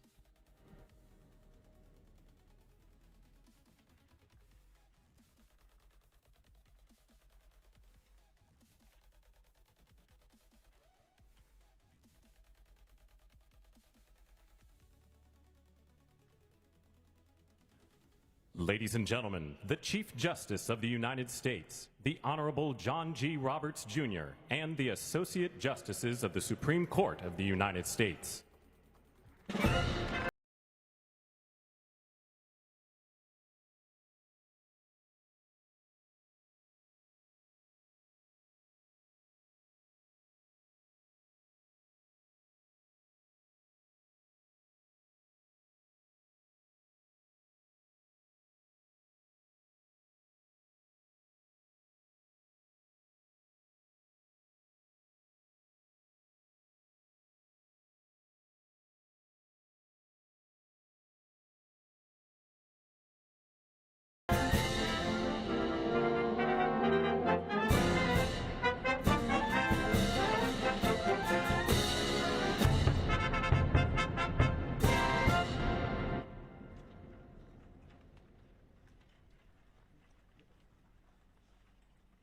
There we go. Good old Biden.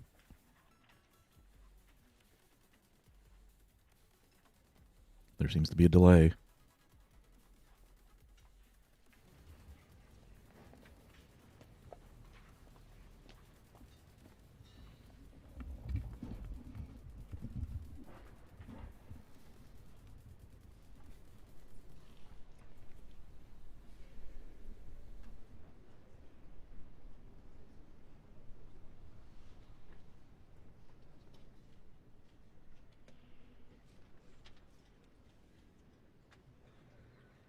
It's quite a lengthy delay. I'm going to see what other news outlets are putting out there right now.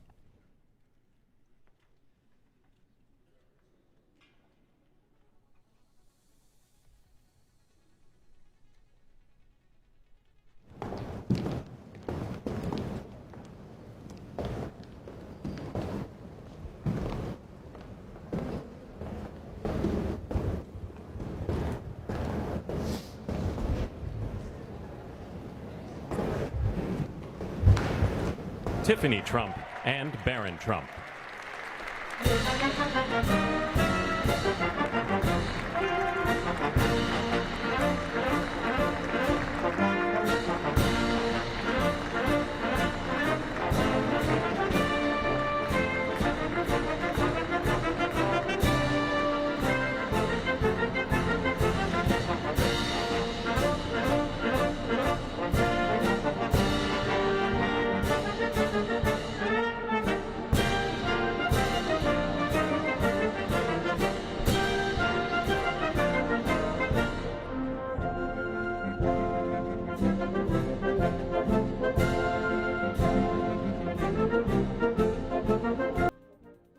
Yeah, guys, I don't know who this lady is up front. Anybody knows, drop it in the chat. I really don't know.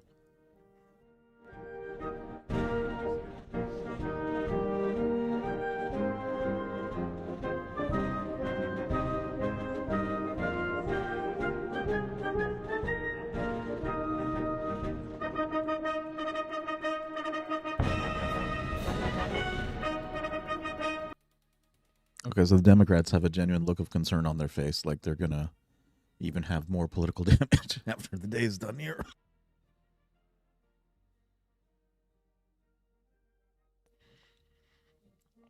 Everybody's just looking off to the side. Where's number 46? Where's he at? Lost again. If he were to be lost, where would he end up? Where do you guys think he ends up? They can't do it before noon? Well, they're going to just stand there for 48 minutes? I mean, I assume it's noon Eastern. But we're waiting on Senor. Oh, here we go. Here we go. Dr. Biden and Mr. Emhoff, the Republican staff director of the Joint Congressional Committee on Inaugural Ceremonies, Ms. Emily Leviner, the Senate Secretary for the Minority, the Honorable Gary Myrick, the House of Representatives Chief Administrative Officer, the Honorable Catherine Spindor, and Mr. Bruce Fisher.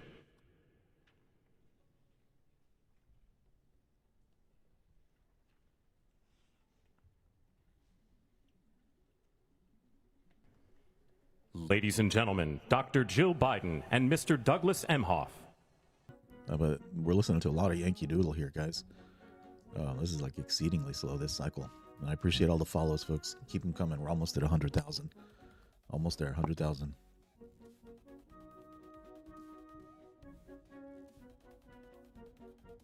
Didn't they tell everyone to sit down? Oh, no, they probably said please rise after they told them to sit.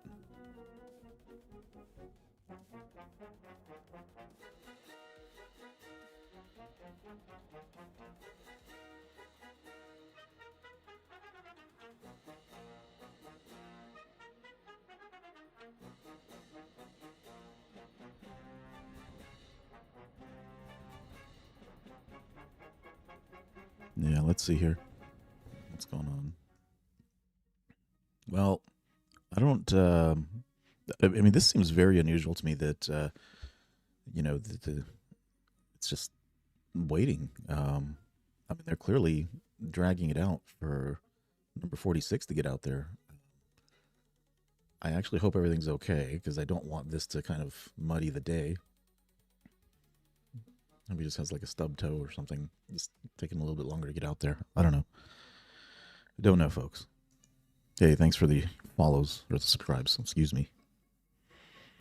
Most glorious day for the United States. Somebody said they saw a few other streams get dropped. Yeah, because I made the mistake on that in the past. Hey, hit that 100 mark, 15,100. Thank you, folks. I wasn't broadcasting my audio or my overlays and stuff onto a different one that I was running simultaneously. So that's my bad. But yeah, you got to kind of focus on community discussion. Okay, here we go. This is probably happening. It's getting real quiet. Wait, that's not Yankee Doodle. What's happening? Oh, they're delaying again.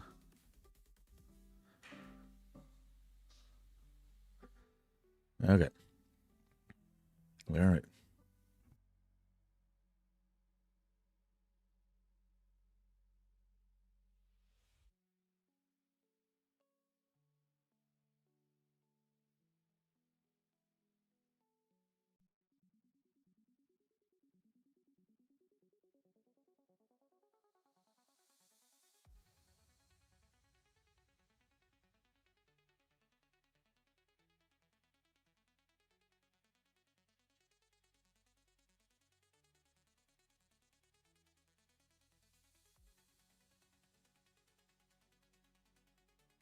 Yeah, I'm just watching on the other channels. Joy Reid's going on a monologue right now. Let me listen in. I'm just going to listen in, see what she's talking about here. Hang on, guys.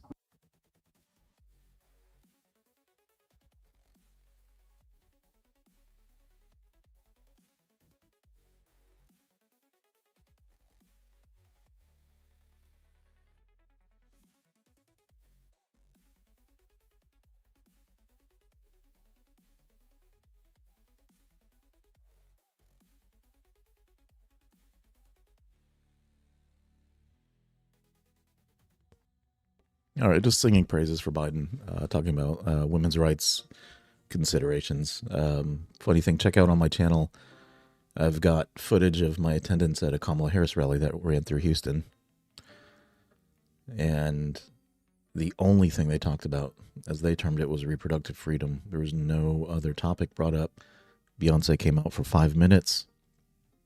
Harris came out and spoke for less than 15 minutes.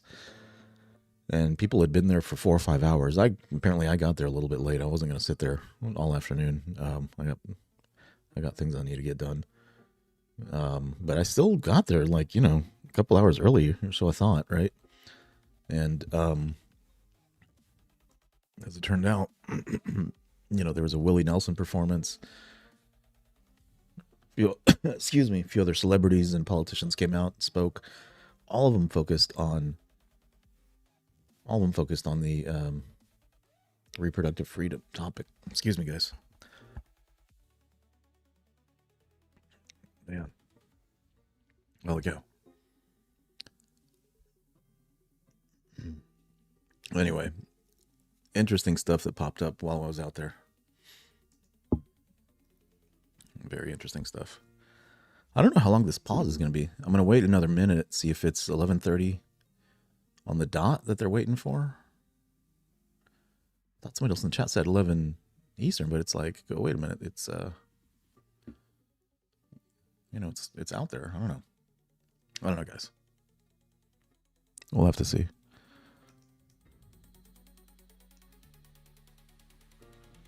Oh, I forgot to make my little photo. I need to make my thumbnail. I didn't make my thumbnail, guys.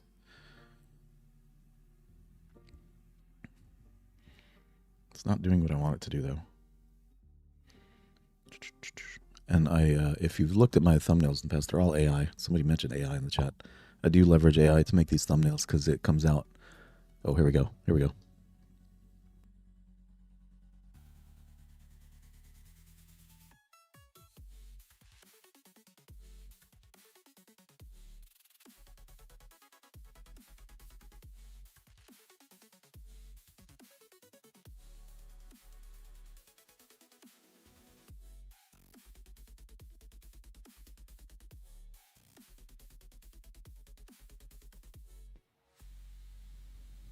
That guy's like as tall as Baron.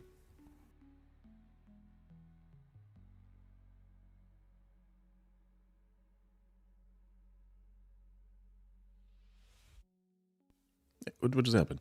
What just happened? What? What? They just cut to a different program here, apparently. Hang on. I gotta pull it up.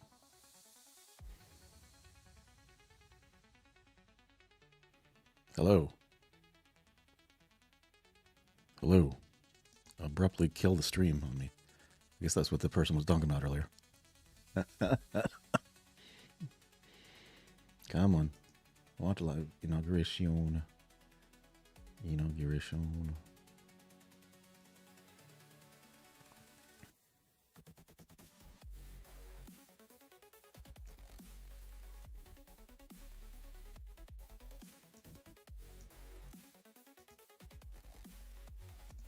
Ladies and gentlemen, performing Oh America, please welcome the Armed Forces Chorus and America's tenor, D. Mafia.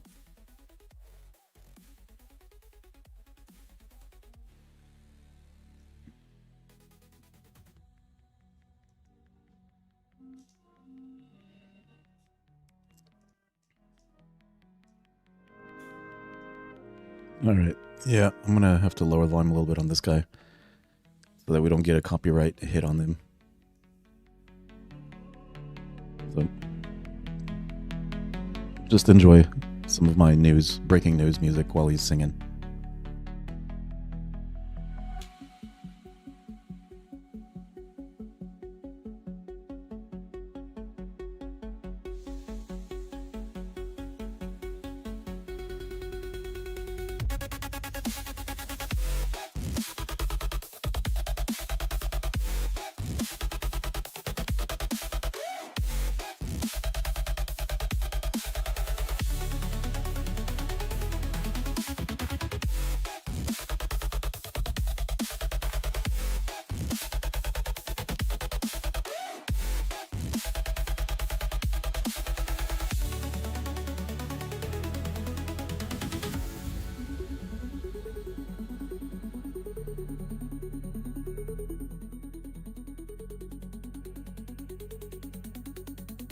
They have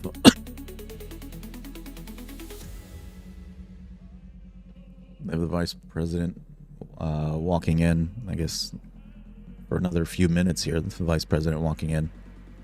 Oh, here we go. She's coming in with the president. Just walking a little gingerly. Hope everything's doing okay on that front. But I don't know. We will just have to see how that kind of unfolds.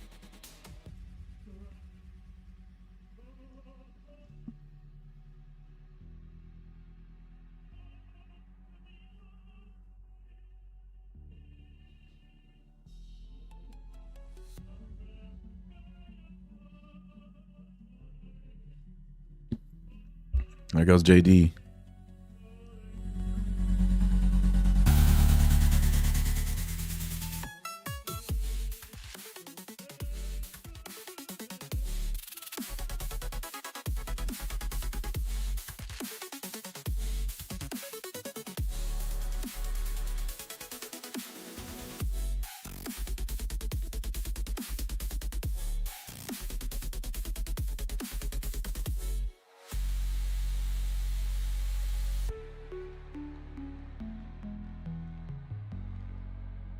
And for everybody tuning in,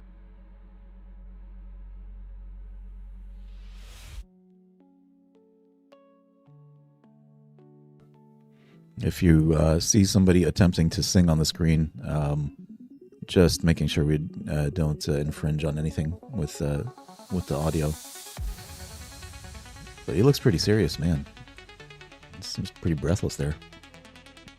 Jeez. Tremendous effort by whomever this individual is. Remarkable effort happening here. I wonder, are these folks kind of put on the agenda, or did Trump or Pence pick this? Like, this is my favorite singer. Let's have him come up here. I mean, what happened to Carrie Underwood? I thought she was going to be here.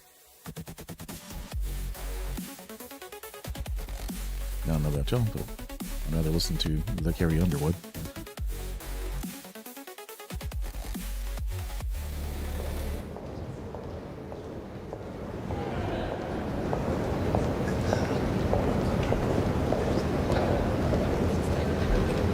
Yeah, I see that. That was Trump's favorite song.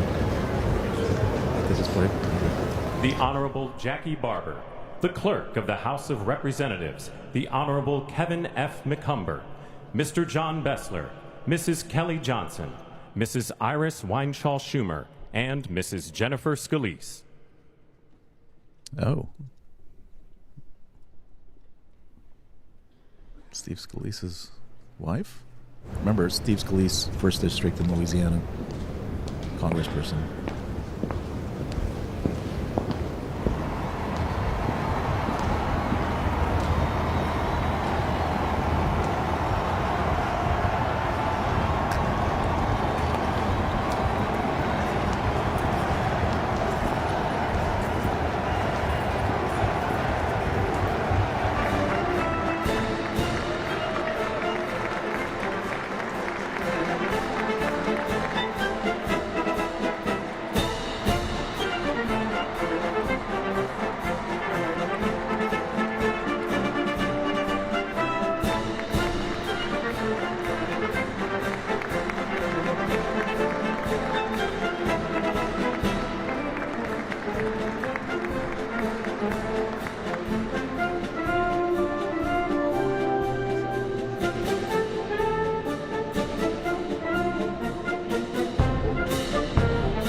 Ladies and gentlemen, escorting the President of the United States and the Vice President of the United States, ranking member of the Joint Congressional Committee on Inaugural Ceremonies, the Honorable Deb Fischer, House Democratic Leader, the Honorable Hakeem Jeffries, and Senate Majority Secretary, the Honorable Robert Duncan.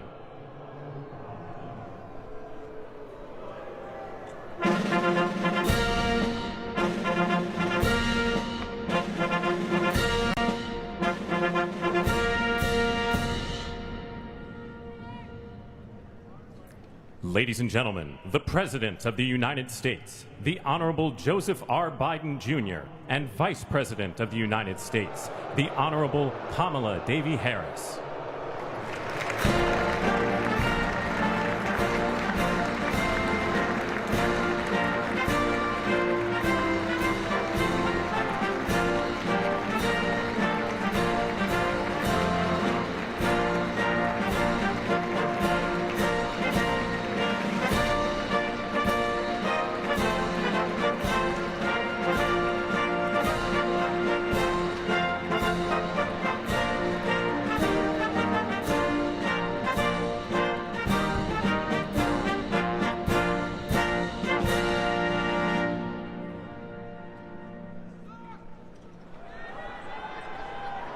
Ladies and gentlemen, escorting the Vice President-elect, the Executive Director for the Joint Congressional Committee on Inaugural Ceremonies, Mr. Michael Wagner, Senate Deputy Sergeant-at-Arms and Doorkeeper, Jason Bell, and House Deputy Sergeant-at-Arms, Mr. Sean Keating.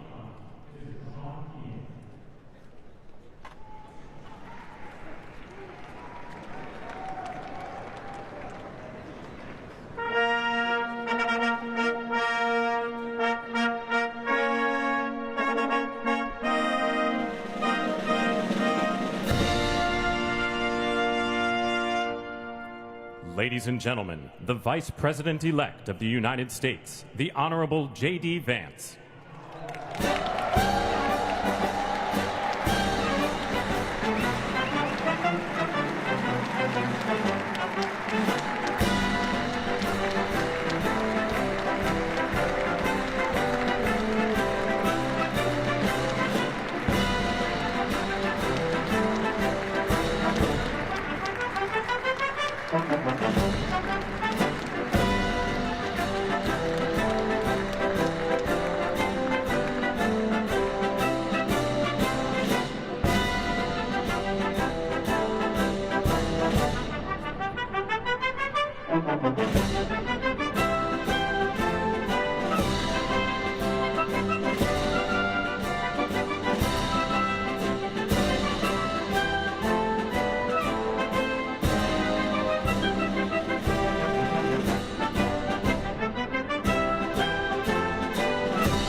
Ladies and gentlemen, escorting the President-elect, the Staff Director for the Joint Congressional Committee on Inaugural Ceremonies, Elizabeth Farah, House Sergeant-at-Arms, the Honorable William P. McFarland, Senate Sergeant-at-Arms and Doorkeeper, the Honorable Jennifer A. Hemingway, Senate Majority Leader, the Honorable John Thune, and the Joint Congressional Committee on Inaugural Ceremonies, House Democratic Leader, the Honorable Hakeem Jeffries, House Majority Leader, the Honorable Steve Scalise, Speaker of the House of Representatives, the Honorable Mike Johnson, Senate Democratic Leader, the Honorable Charles E. Schumer, Ranking Member of the Joint Congressional Committee on Inaugural Ceremonies, the Honorable Deb Fischer, and Chairwoman of the Joint Congressional Committee on Inaugural Ceremonies, the Honorable Amy Klobuchar.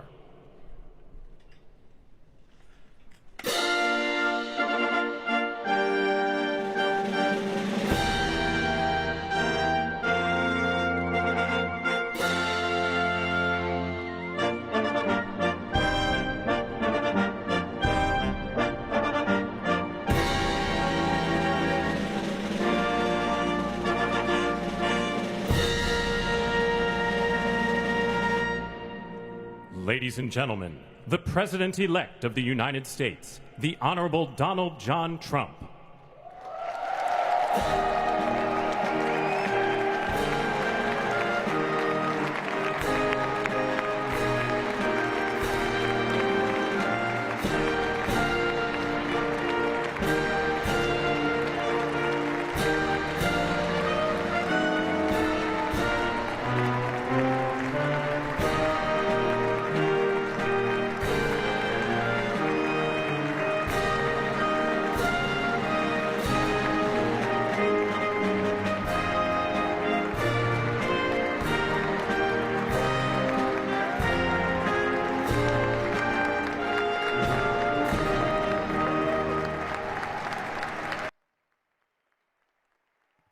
Very nice moment. He's like taking it in, just as happened after the events in Pennsylvania. He seems to really be absorbing what's happening in this moment, the historic nature of it, and the historic things that he wants to do.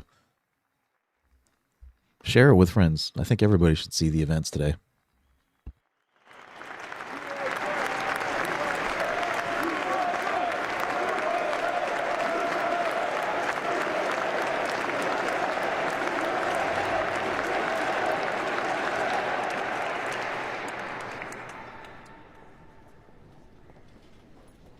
Ladies and gentlemen, please be seated.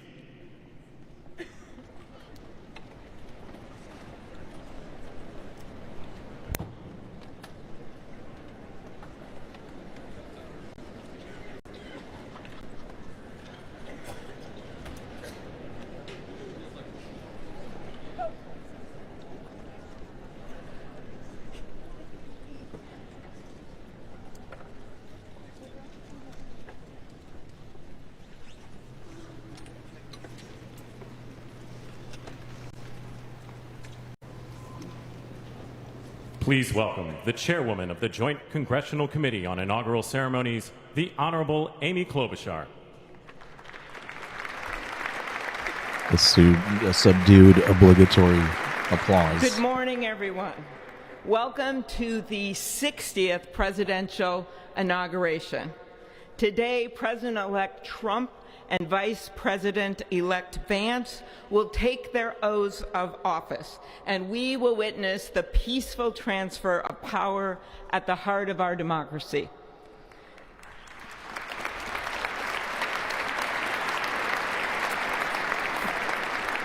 For the past year, I've chaired the Inaugural Ceremony Committee, which includes the leadership of Congress from both parties. We thank the committee and Capitol staff and law enforcement who worked so hard over the last year, and especially the last 3 days. You've done a beautiful job, and you have shown grace under pressure.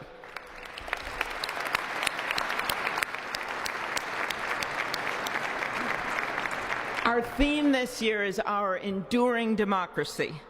The presence of so many presidents and vice presidents here today is truly a testament to that endurance. We welcome President Biden and Dr. Biden.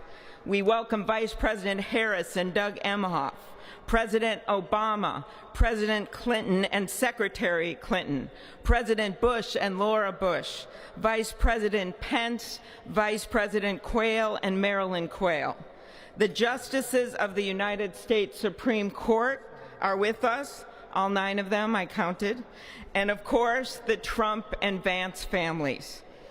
This ceremony marks what will soon be 250 years of our democracy. It is the moment when leaders elevated by the will of the people promise to be faithful to our Constitution, to cherish and defend it.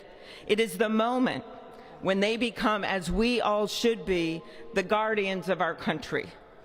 Through war and peace, through adversity and prosperity, we hold this inauguration every 4 years, and today it falls on Martin Luther King Day, a further reminder that we must strive to uphold the values enshrined in our Constitution, the freedoms, the liberties, and, as is inscribed on the entrance of the United States Supreme Court, equal justice under law.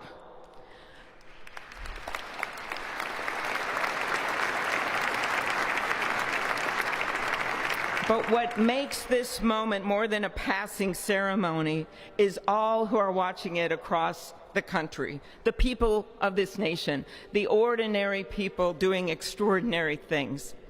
President Kennedy, who at one point worked as a senator in this building and would often walk through this very rotunda, once said, "In a democracy, every citizen, regardless of interest in politics, holds office. Every one of us is in a position of responsibility."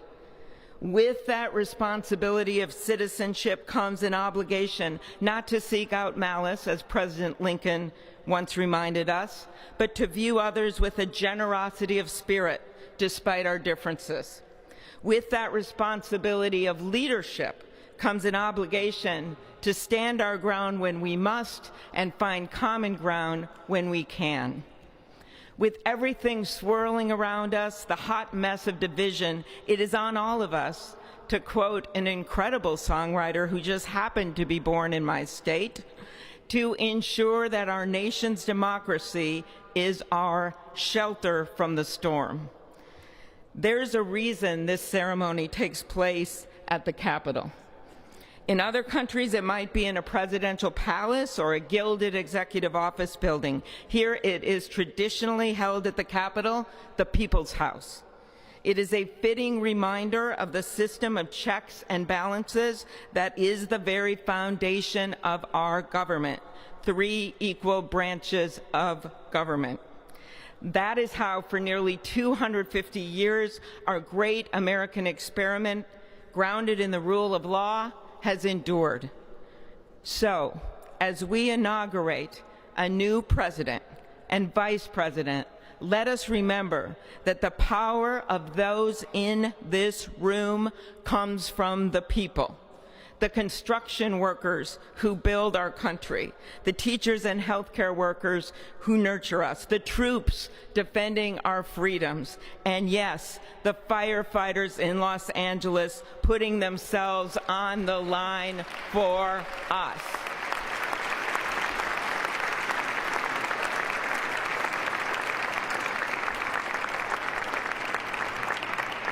Our democracy's strength and grit must match theirs. May God bless our nation. Thank you.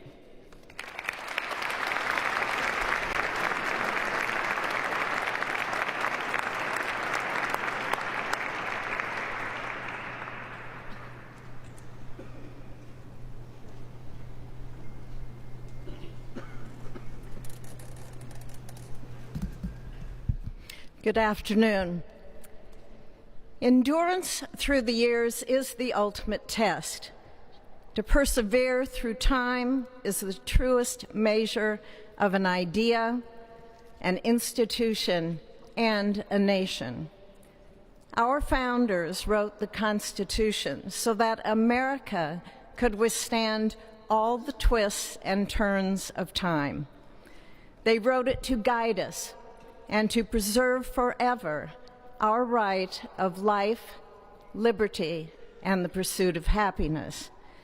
But as much as the truths and principles enshrined in our Constitution remain the same, our democracy promises the American people the power to change, to chart their own destiny. That's the beauty. That is the importance of democracy. It allows the endurance, the permanence of a nation through change. It allows nations like our United States both to avoid the obstacles and to seize the opportunities God has placed before us, all while staying true to our founding principles. Today is our country's 60th inauguration ceremony. Like all the others before it, it is a celebration of our right to set our uniquely American course. The past several years have been trying at times for many, many Americans, and also for the nations of the free world that we humbly strive to lead. In November, Americans chose again to steer this nation towards greatness, the secure, safe, and prosperous future that our founders envisioned for all of us. And today, we celebrate not only their decision to do so, but also the simple right and wisdom of a free people to make their own choice so that their nation might endure. And now, allow me to welcome Archbishop Timothy Dolan and Reverend Franklin Graham, who will deliver our invocation. Please rise.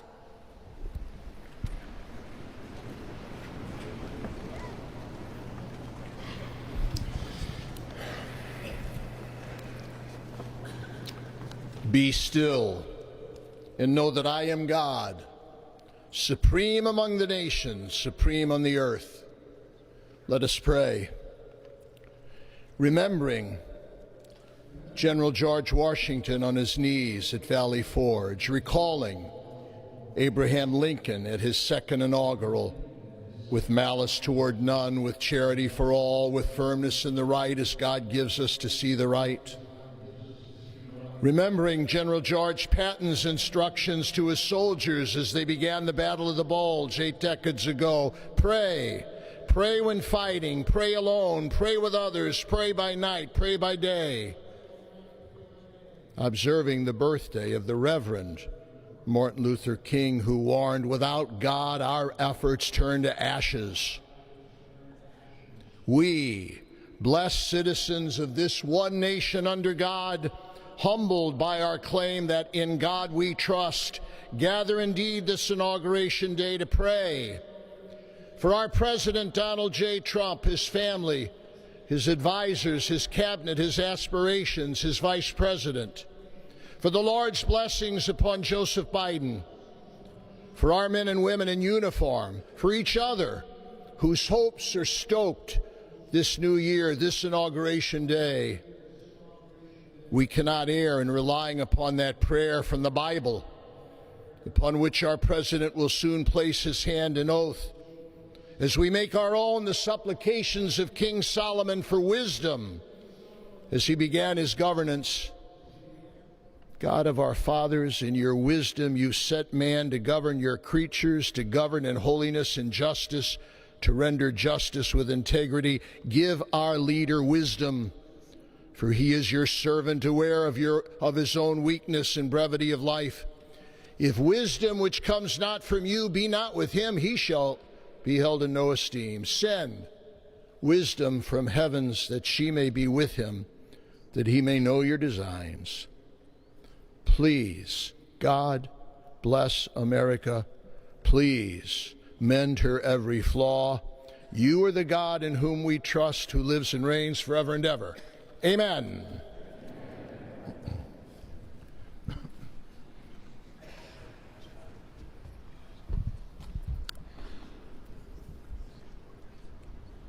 Mr. President, the last 4 years, there are times I'm sure you thought it was pretty dark.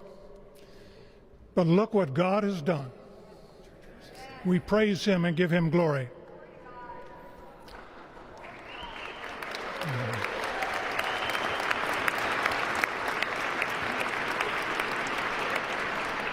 Let us pray.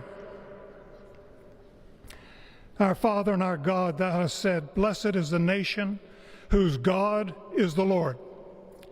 As the prophet Daniel prayed, blessed be the name of God forever and ever. For wisdom and might are his. He changes the times and the seasons. He removes kings. He raises up kings. He gives wisdom to the wise and knowledge to those who have understanding. Our Father, today, as President Donald J. Trump takes the oath of office once again, we come to say thank you, O Lord our God. Father, when Donald Trump's enemies thought he was down and out, you and you alone saved his life and raised him up with strength and power by your mighty hand. We pray for President Trump that you'll watch over, protect, guide, direct him. Give him your wisdom from your throne on high. We ask that you would bless him and that our nation would be blessed through him. We also ask that you would bless and protect Melania as First Lady. We thank you for the beauty, the warmth, and grace that she shows not only to this nation, but to the whole world. We thank you for Vice President-elect J.D. Vance and his wife Usha and their young family. May he be a strength to President Trump, to stand beside him, to hold up his arms like Aaron held up the arms of Moses in the midst of battle. The prophet Samuel reminded the people, it was you that brought them up from the land of Egypt. And he said, now stand still that I may reason with you before the Lord. So, Father, we take this moment to stand still, to remember the great things that you have done for this nation. Thank you for the protection, the bounty, the freedoms that we so enjoy. We remember to keep our eyes fixed on you, and may our hearts be inclined to your voice. We know that America can never be great again if we turn our backs on you. We ask for your help, and we pray all of this in the name of the King of Kings, the Lord of Lords, your Son, my Savior, and our Redeemer, Jesus Christ. Amen. Ladies and gentlemen, please welcome Associate Justice Kavanaugh to administer the Vice Presidential Oath of Office. Here we go. It's happening. Share this with folks. They need to see this part right here. This is the moment taking the oath. Vice President and President come right up. And absolutely, amen to that.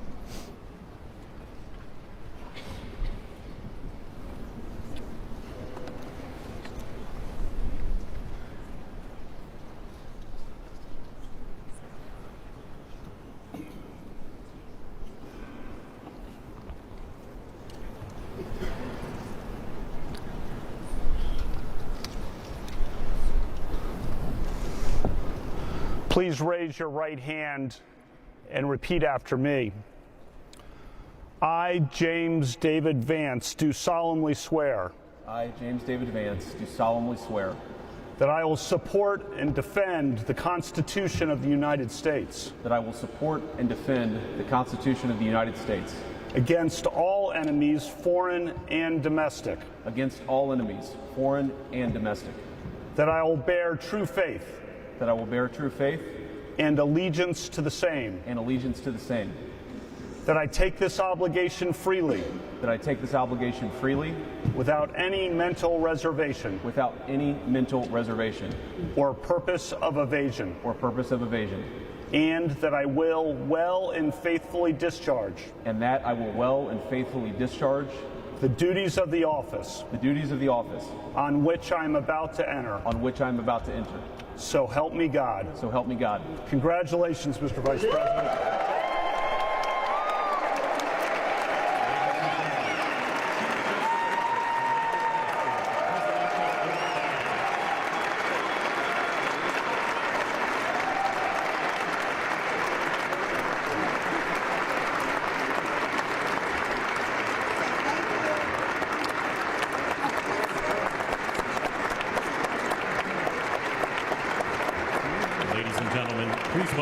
Chief Justice Roberts to administer the presidential oath of office.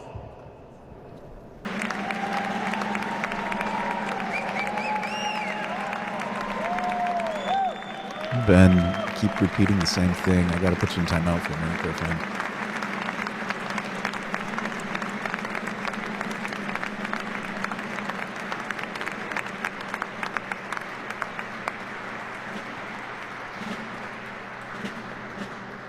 Yeah, Matt. WWE canceled now. That's absolutely right.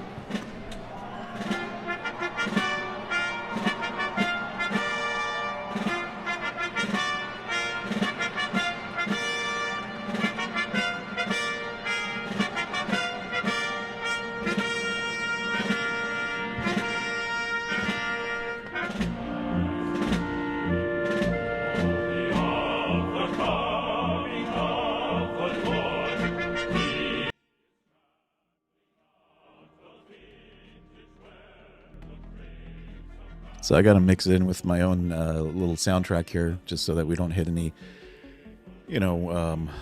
rights violations or what have you. But the procession will continue from here. I don't know how they'll do it outside. It's normally they probably won't be. They probably won't walk or anything like that. Won't be anything like that. It'll all be indoors. It's interesting how they can kind of change things up so quickly. At a moment's notice, make it all indoors versus how it was originally scheduled. But I mean, what do you guys think? Already in the poll, overwhelming support for Trump, 87%. 300 people took the poll here pretty quickly there.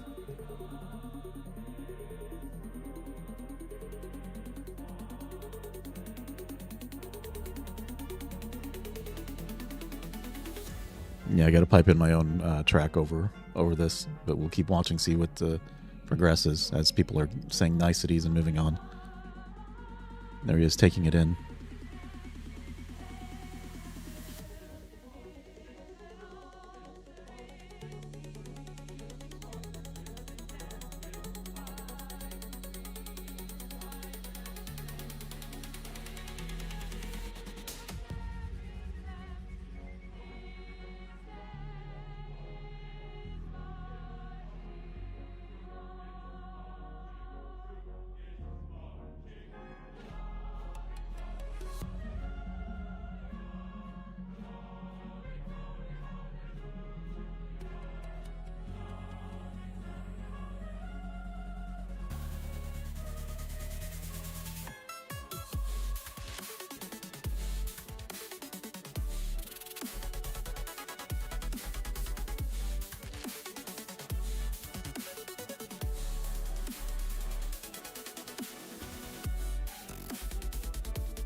How much of a role did Biden play in this? Remember, he famously put on a MAGA hat, walked into Air Force One with it as well.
and the 47th President of the United States of America, Donald J. Trump.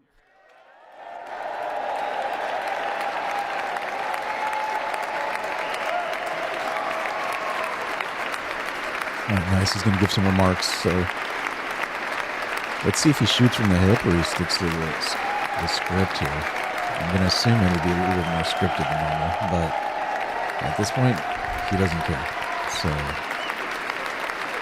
let's see what we get.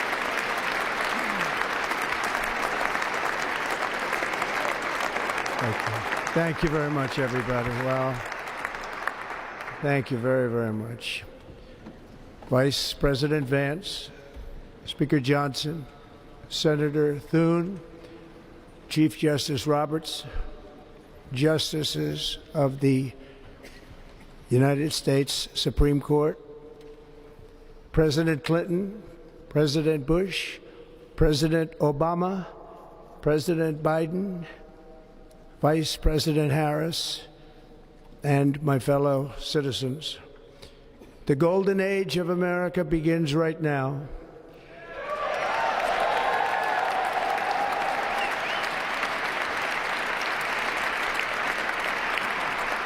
From this day forward, our country will flourish and be respected again all over the world.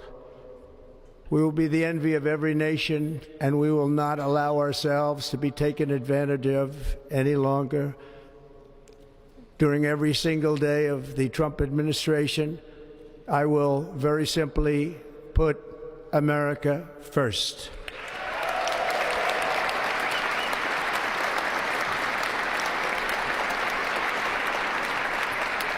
Our sovereignty will be reclaimed. Our safety will be restored. The scales of justice will be rebalanced. The vicious, violent, and unfair weaponization of the Justice Department and our government will end.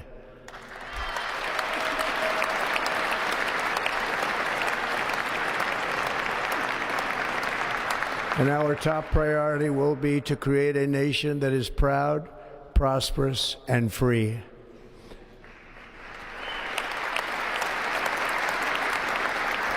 America will soon be greater, stronger, and far more exceptional than ever before. I return to the presidency confident and optimistic that we are at the start of a thrilling new era of national success. A tide of change is sweeping the country, sunlight is pouring over the entire world, and America has the chance to seize this opportunity like never before. But first, we must be honest about the challenges we face. While they are plentiful, they will be annihilated by this great momentum that the world is now witnessing in the United States of America. As we gather today, our government confronts a crisis of trust. For many years, a radical and corrupt establishment has extracted power and wealth from our citizens while the pillars of our society lay broken and seemingly in complete disrepair. We now have a government that cannot manage even a simple crisis at home, while at the same time stumbling into a continuing catalog of catastrophic events abroad. It fails to protect our magnificent, law-abiding American citizens, but provides sanctuary and protection for dangerous criminals, many from prisons and mental institutions that have illegally entered our country from all over the world. We have a government that has given unlimited funding to the defense of foreign borders, but refuses to defend American borders or, more importantly, its own people. Our country can no longer deliver basic services in times of emergency, as recently shown by the wonderful people of North Carolina, been treated so badly.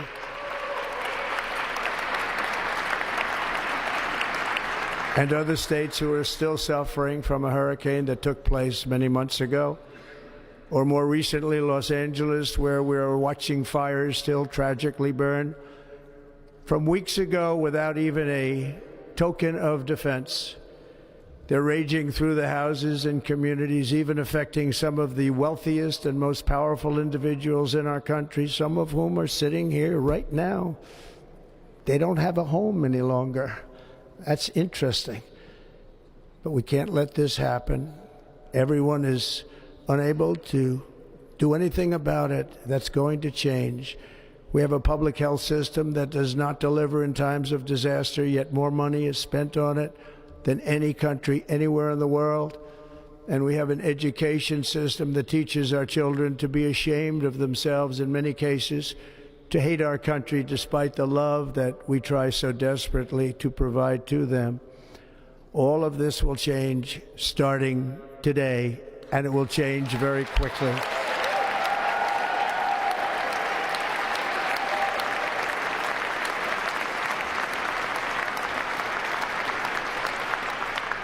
My recent election is a mandate to completely and totally reverse a horrible betrayal and all of these many betrayals that have taken place, and to give the people back their faith, their wealth, their democracy, and indeed their freedom.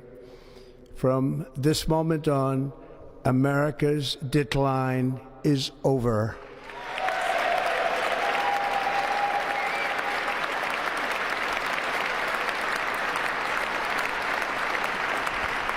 Our liberties and our nation's glorious destiny will no longer be denied, and we will immediately restore the integrity, competency, and loyalty of America's government.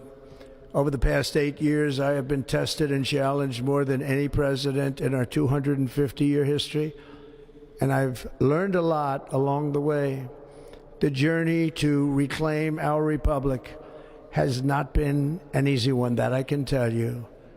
Those who wish to stop our cause have tried to take my freedom and indeed to take my life.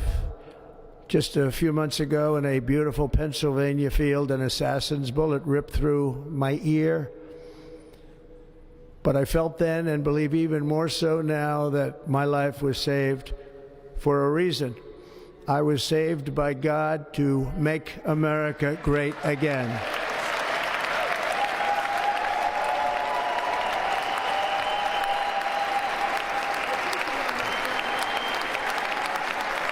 Thank you. Thank you.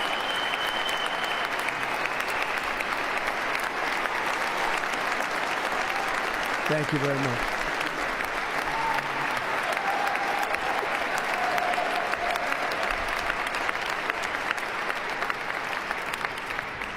That is why each day under our administration of American patriots, we will be working to meet every crisis with dignity and power and strength. We will move with purpose and speed to bring back hope, prosperity, safety, and peace for citizens of every race, religion, color, and creed. For American citizens, January 20th, 2025 is Liberation Day.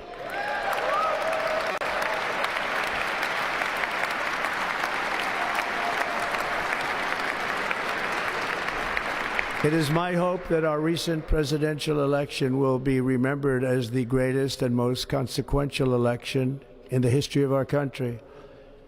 As our victory showed, the entire nation is rapidly unifying behind our agenda with dramatic increases in support from virtually every element of our society, young and old, men and women, African Americans, Hispanic Americans, Asian Americans, urban, suburban, rural.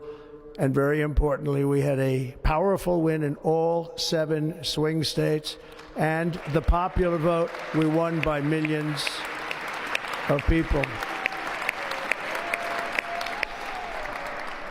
To the Black and Hispanic communities, I want to thank you for the tremendous outpouring of love and trust that you have shown me with your vote.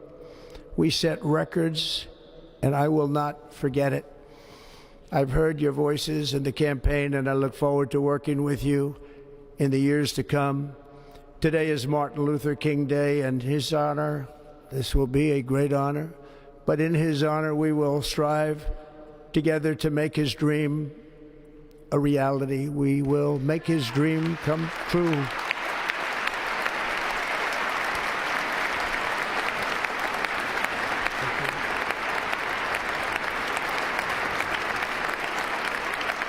Thank you. Thank you. National unity is now returning to America, and confidence and pride is soaring like never before. In everything we do, my administration will be inspired by a strong pursuit of excellence and unrelenting success. We will not forget our country. We will not forget our Constitution, and we will not forget our God. Can't do that.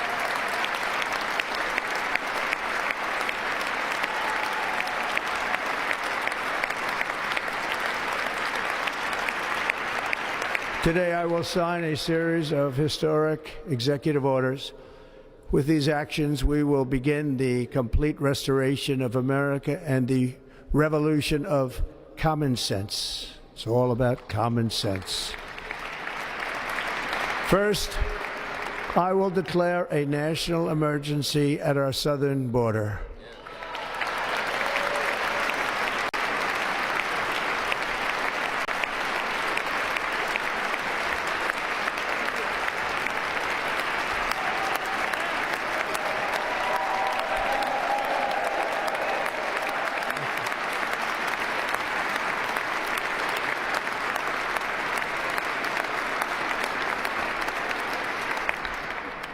Illegal entry will immediately be halted, and we will begin the process of returning millions and millions of criminal aliens back to the places from which they came.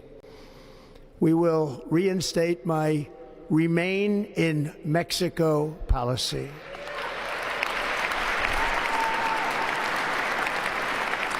I will end the practice of catch and release. And I will send troops to the southern border to repel the disastrous invasion of our country.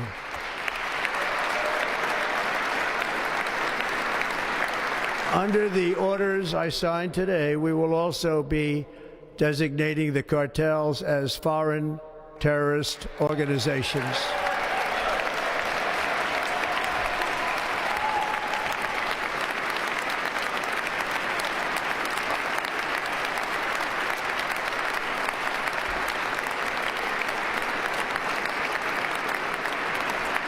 And by invoking the Alien Enemies Act of 1798, I will direct our government to use the full and immense power of federal and state law enforcement to eliminate the presence of all foreign gangs and criminal networks, bringing devastating crime to U.S. soil, including our cities and inner cities.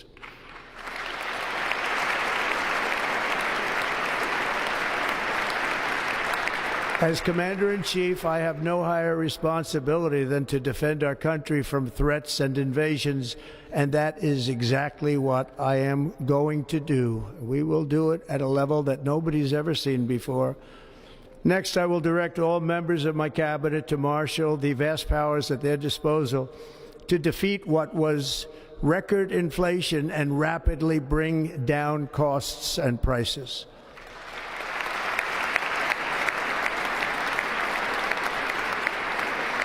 The inflation crisis was caused by massive overspending and escalating energy prices, and that is why today I will also declare a national energy emergency. We will drill, baby, drill.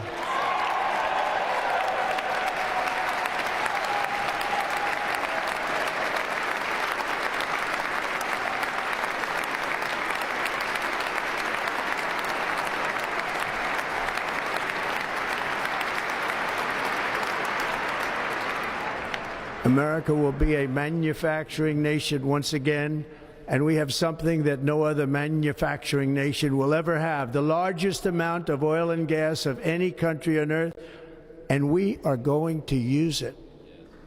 Let me use it. We will bring prices down, fill our strategic reserves up again right to the top, and export American energy all over the world. We will be a rich nation again, and it is that liquid gold under our feet that will help to do it. With my actions today, we will end the Green New Deal and we will revoke the electric vehicle mandate, saving our auto industry and keeping my sacred pledge to our great American auto workers.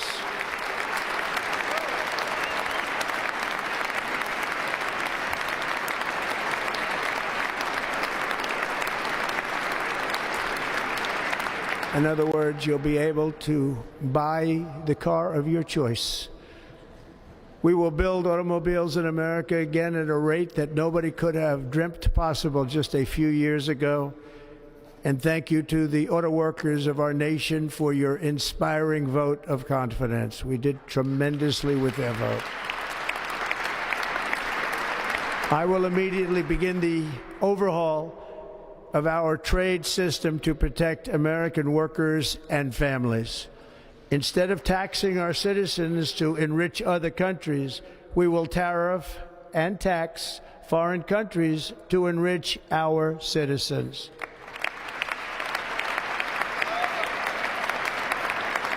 For this purpose, we are establishing the External Revenue Service to collect all tariffs, duties, and revenues. It will be massive amounts of money pouring into our treasury, coming from foreign sources. The American dream will soon be back and thriving like never before to restore competence and effectiveness to our federal government. My administration will establish the brand new Department of Government Efficiency.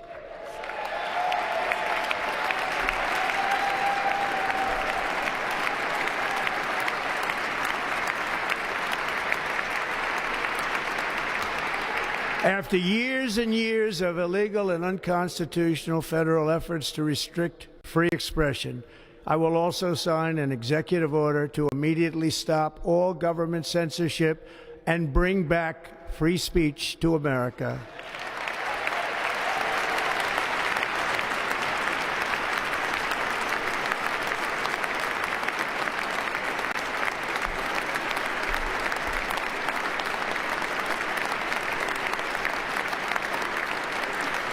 Never again will the immense power of the state be weaponized to persecute political opponents, something I know something about.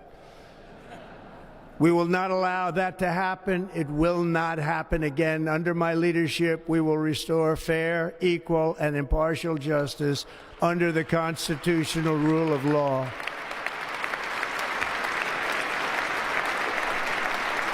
And we are going to bring law and order back to our cities. This week, I will also end the government policy of trying to socially engineer race and gender into every aspect of public and private life.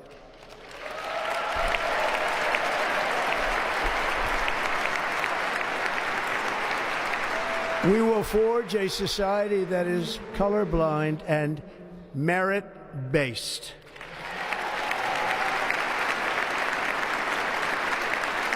As of today, it will henceforth be the official policy of the United States government that there are only two genders, male and female.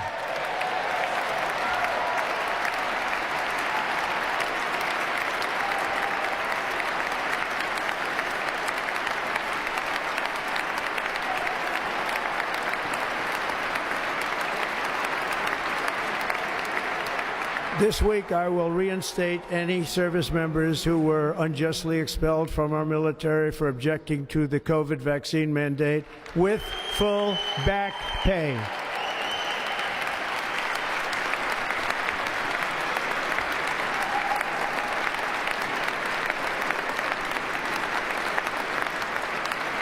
And I will sign an order to stop our warriors from being subjected to radical political theories and social experiments while on duty.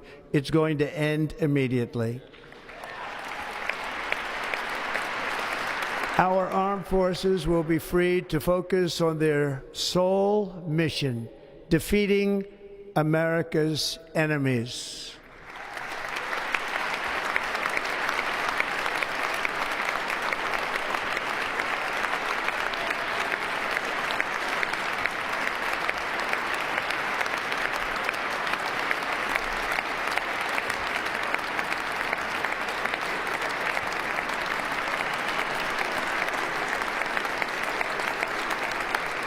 Like in 2017, we will again build the strongest military the world has ever seen. We will measure our success not only by the battles we win, but also by the wars that we end, and perhaps most importantly, the wars we never get into.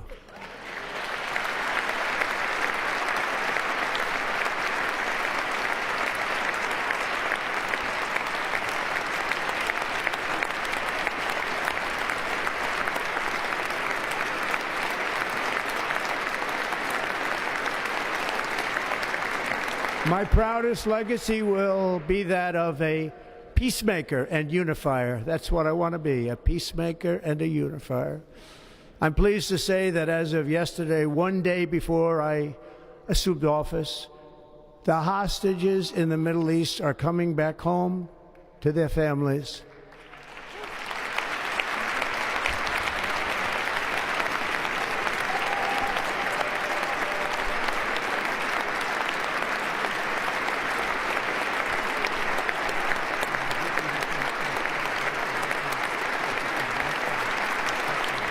Thank you.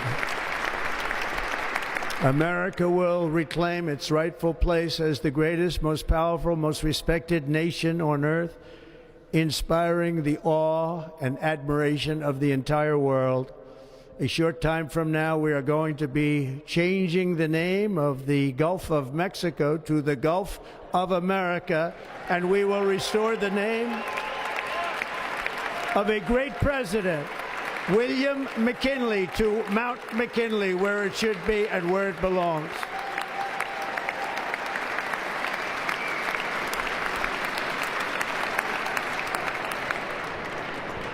President McKinley made our country very rich through tariffs and through talent.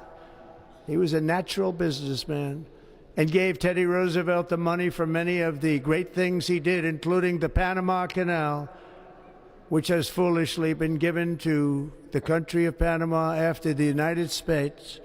The United States, I mean, think of this, spent more money than ever spent on a project before and lost 38,000 lives in the building of the Panama Canal.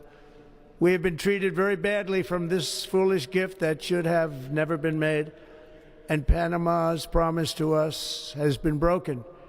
The purpose of our deal and the spirit of our treaty has been totally violated. American ships are being severely overcharged and not treated fairly in any way, shape, or form, and that includes the United States Navy.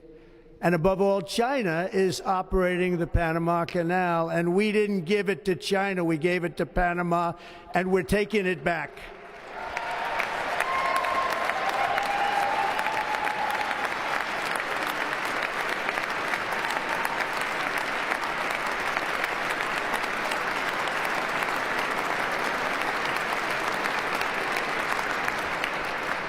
Above all, my message to Americans today is that it is time for us to once again act with courage, vigor, and the vitality of history's greatest civilization.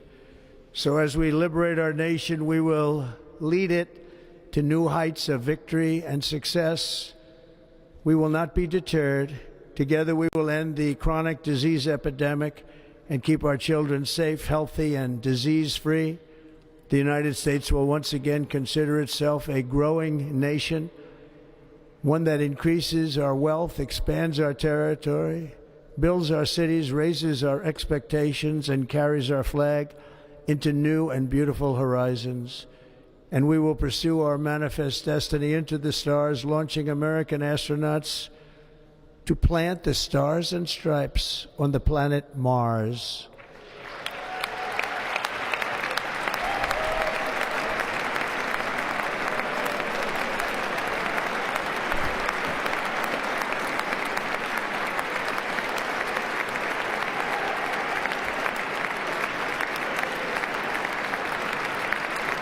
Ambition is the lifeblood of a great nation, and right now our nation is more ambitious than any other. There's no nation like our nation.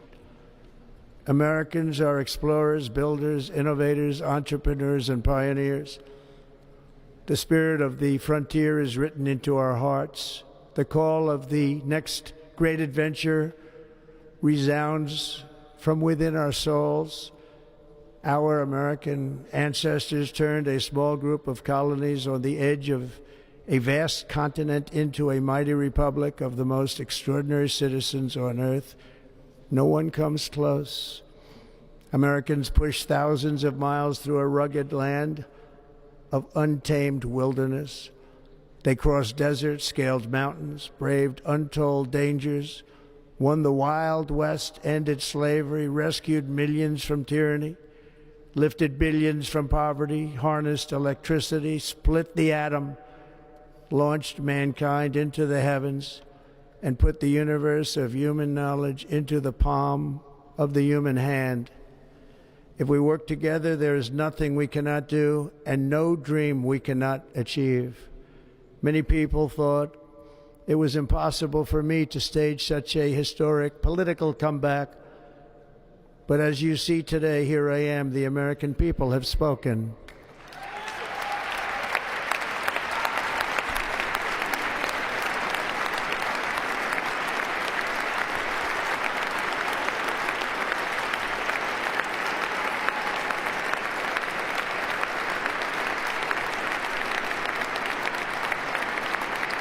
I stand before you now as proof that you should never believe that something is impossible to do. In America, the impossible is what we do best.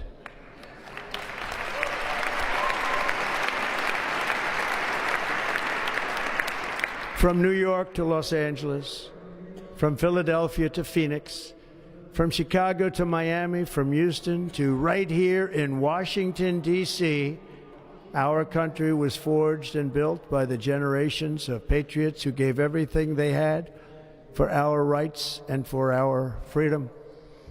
They were farmers and soldiers, cowboys and factory workers, steel workers and coal miners, police officers and pioneers who pushed onward, marched forward, and let no obstacle defeat their spirit or their pride. Together they laid down the railroads, raised up the skyscrapers, built great highways, won 2 world wars, defeated fascism and communism, and triumphed over every single challenge that they faced. After all we have been through together, we stand on the verge of the 4 greatest years in American history. With your help, we will restore America's promise, and we will rebuild the nation that we love, and we love it so much. We are one people, one family, and one glorious nation under God. So to every parent who dreams for their child, and every child who dreams for their future, I am with you, I will fight for you, and I will win for you. We're going to win like never before.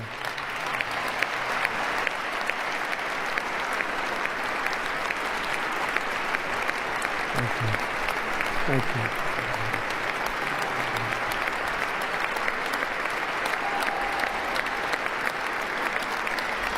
Thank you. Thank you. In recent years, our nation has suffered greatly, but we are going to bring it back and make it great again, greater than ever before. We will be a nation like no other, full of compassion, courage, and exceptionalism. Our power will stop all wars and bring a new spirit of unity to a world that has been angry, violent, and totally unpredictable. America will be respected again and admired again, including by people of religion, faith, and goodwill. We will be prosperous. We will be proud. We will be strong, and we will win like never before. We will not be conquered. We will not be intimidated. We will not be broken, and we will not fail. From this day on, the United States of America will be a free, sovereign, and independent nation. We will stand bravely. We will live proudly. We will dream boldly, and nothing will stand in our way because we are Americans. The future is ours, and our golden age has just begun. Thank you. God bless America. Thank you all. Thank you. Thank you very much. Thank you very much. Thank you.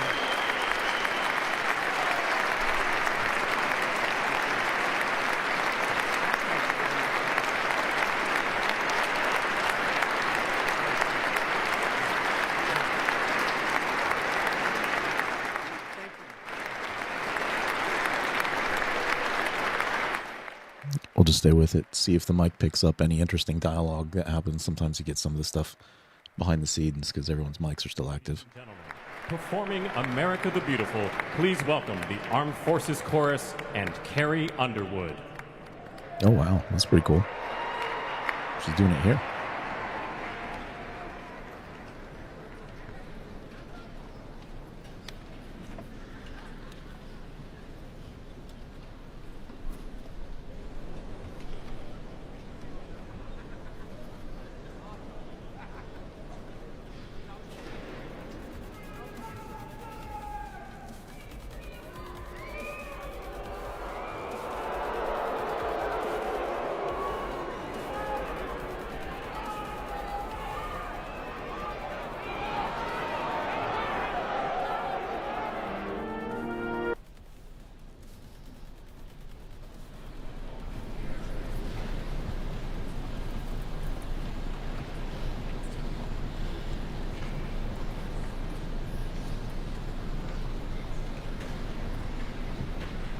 I don't know if you guys caught that, but there was a lot of shouting that just kind of got muted out there. I don't know what was going on with that, if there was some protest happening. How did they even get in if that was the case?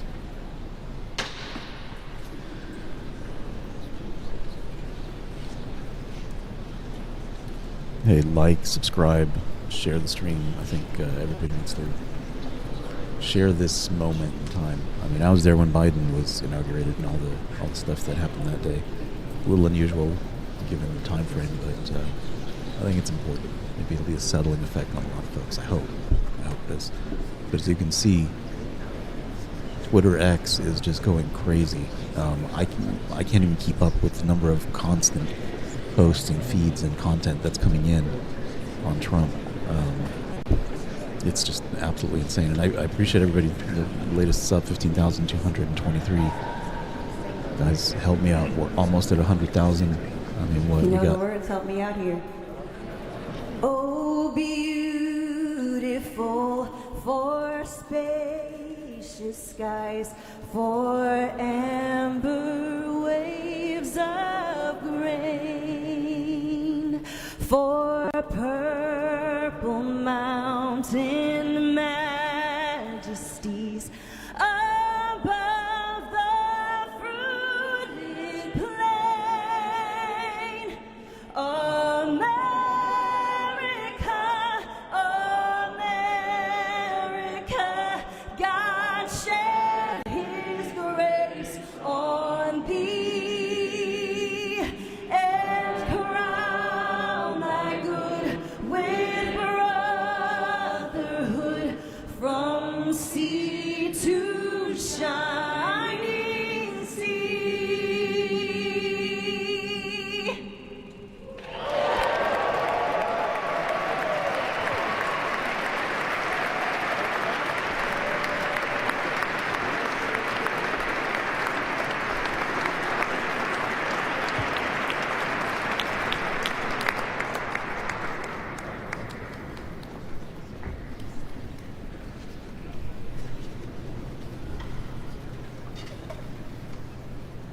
Ladies and gentlemen, Senator Fisher will now introduce the Benediction clergy.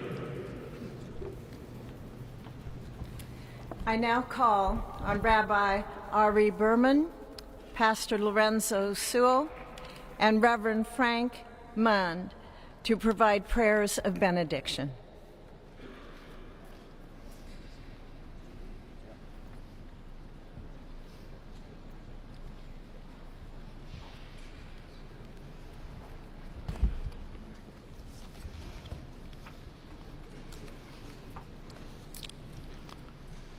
Let us pray. Almighty God, your prophet Jeremiah walked the streets of Jerusalem and blessed its inhabitants with the Hebrew words, Baruch HaGever Asher Yiftach BaHashem. Blessed is the one who trusts in God.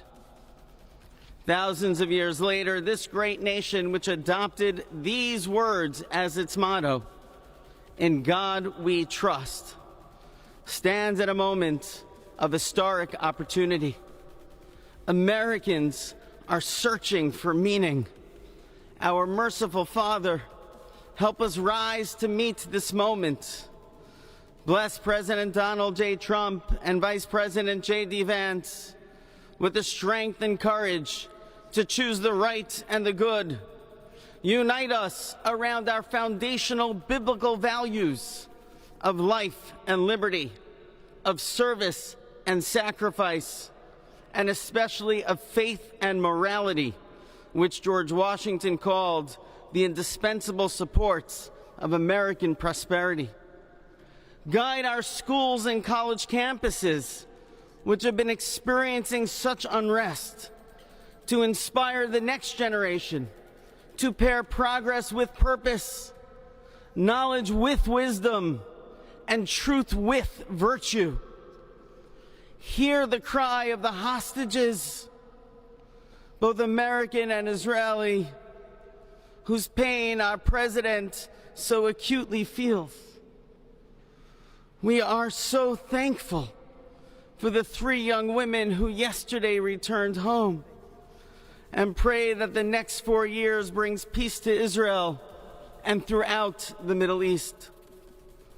Almighty God, grant all Americans the opportunity to realize our shared dream of a life filled with peace and plenty, health and happiness, compassion and contribution.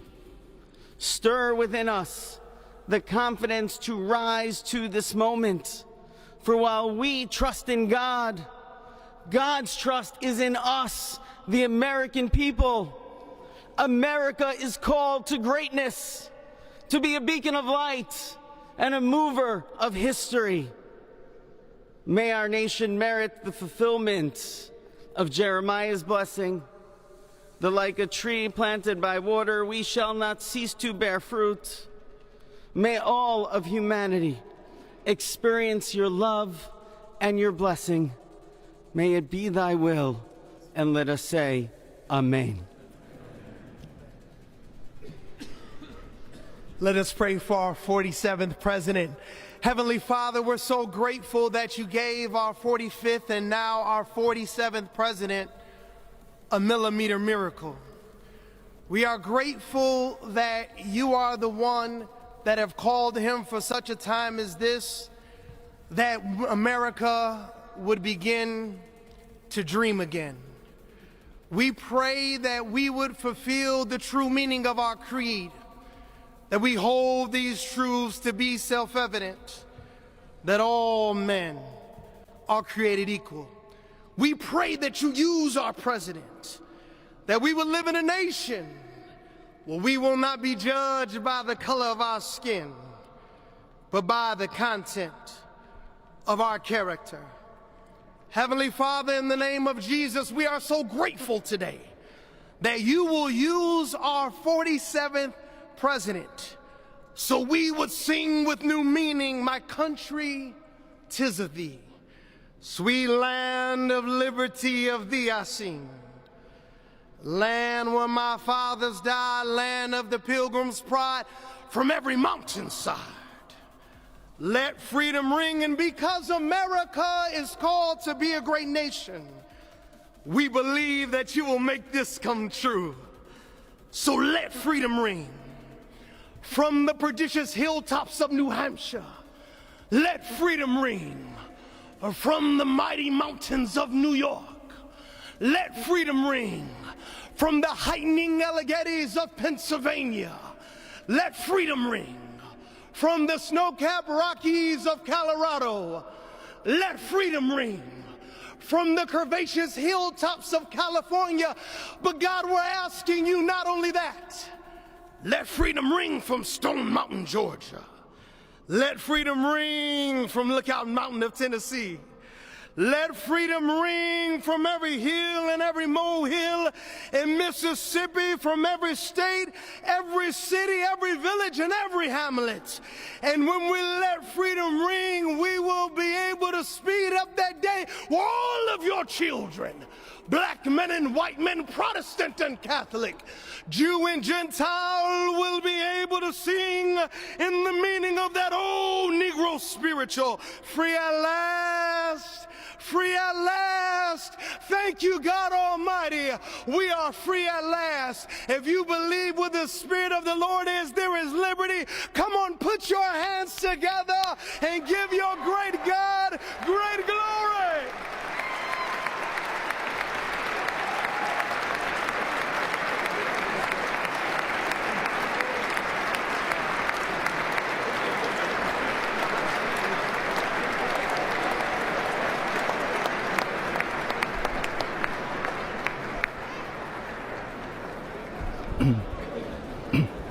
Almighty and eternal God, we gather here today in reverence, joined in our shared hopes and dreams for our beloved nation.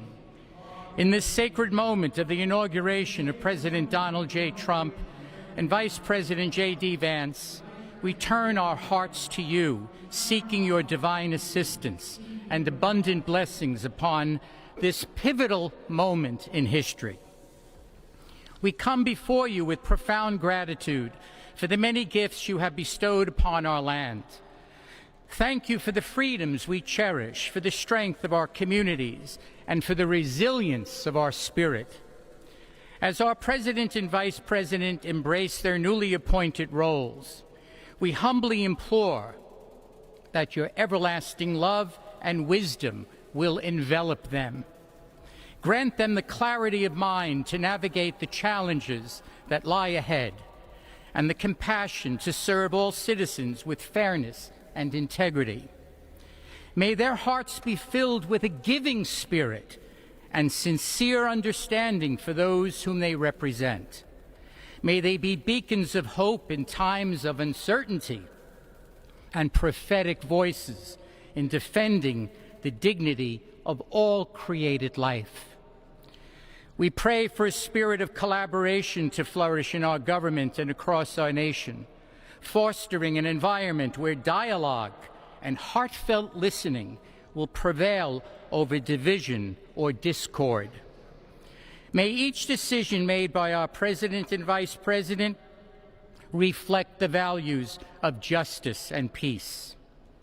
As we embark on this new chapter, we also seek your comfort, O God, for those who feel lost or disheartened. In this time of transition, may your light shine upon them, reaffirming their belief in a brighter tomorrow. May we all strive to lift one another, supporting our fellow citizens with kindness and empathy, recognizing that together we can overcome any adversity. Grant us the strength to endure, the courage to face our fears, and the clarity to see the light that remains, even when clouds of uncertainty may gather. Inspire our new leaders to be champions for the vulnerable and advocates for those whose voices are often silenced. May they pursue policies that promote the well-being of all, seeking to build bridges that will foster unity and belonging. As we stand witness to this inauguration, we hold fast to our faith in the goodness of each of us and the possibility of change. We trust that with your guidance, O God, our nation can move forward to a future filled with promise, prosperity, and understanding. And finally, we lift our hearts in gratitude for the beloved parents of President Trump. Without Mary and Fred Trump, this day would never be the miracle that has just begun. From their place in heaven, may they shield their son from all harm by their loving protection, and give him the strength to guide our nation along the path that will make America great again. Let us go forth now with these words of President Trump's emblazoned on our hearts. As long as we have pride in our beliefs, courage in our convictions, and faith in our God, then we will not fail. We stand tall, we stand proud, because we are Americans, and Americans kneel to God, and to God alone. Amen. Ladies and gentlemen, please remain standing for our national anthem.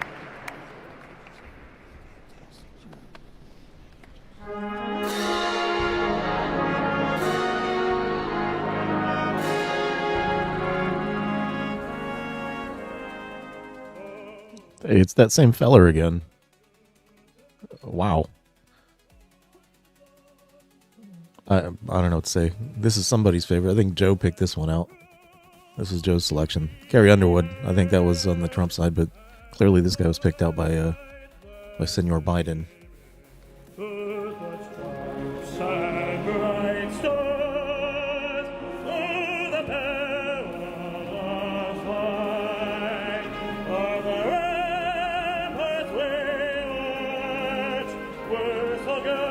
This is Trump's guy?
Ladies and gentlemen, please be seated.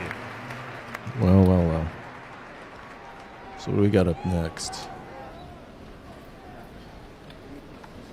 The president gave it remarks. Ladies and gentlemen, please remain at your seats while the president and official party depart the platform. There we go. Yes.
Is that Schumer at the bottom of the screen?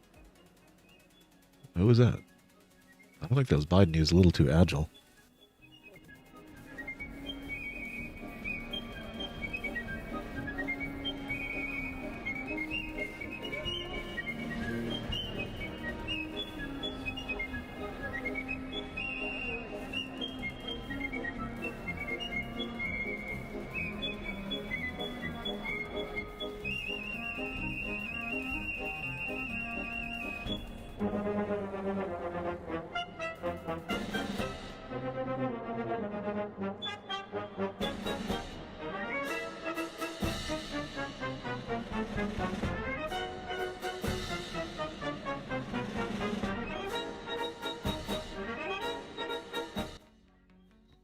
Look at a couple of comments in the chat here. So I saw somebody say that they didn't see Bernie anywhere.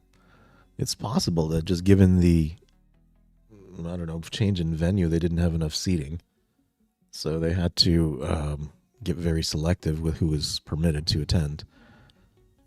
You know, you look at all the people that are there. Bernie's not top of the list. Oh, here we go.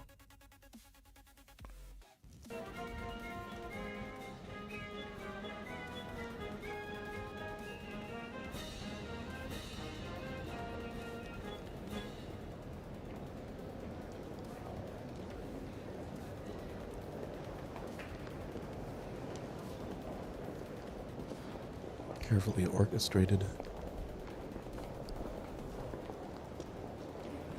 Biden seems content.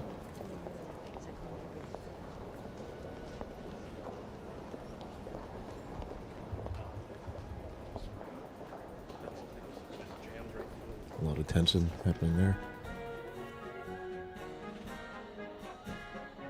Is it a comedy show? It could be. It could be. There's moments of it. Like, why was there a 10-12 minute delay for Biden to get out there? What happened behind the scenes? I don't know. We'll find out in 20 years.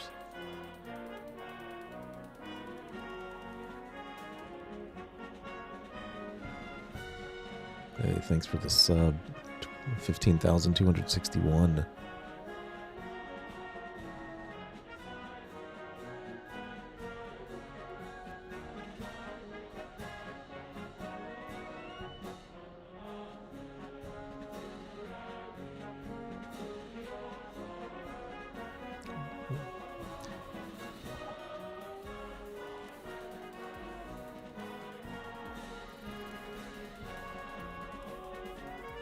So as this procession's happening, I'm just going to listen into what's going on with mainstream media, where they're at with all this stuff.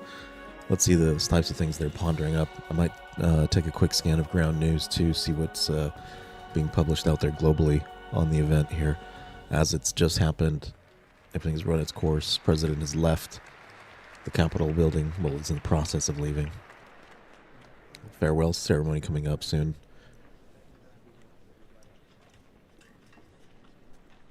So a lot of ceremonial events to kind of unfold here. This was perhaps the big one that I'm hopeful a lot of people got. Hey, Jay Sharp, thank you for subscribing. I'm hopeful that a lot of people got a chance to tune in on.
My browser just crashed on me, so I can't see any of the comments coming through.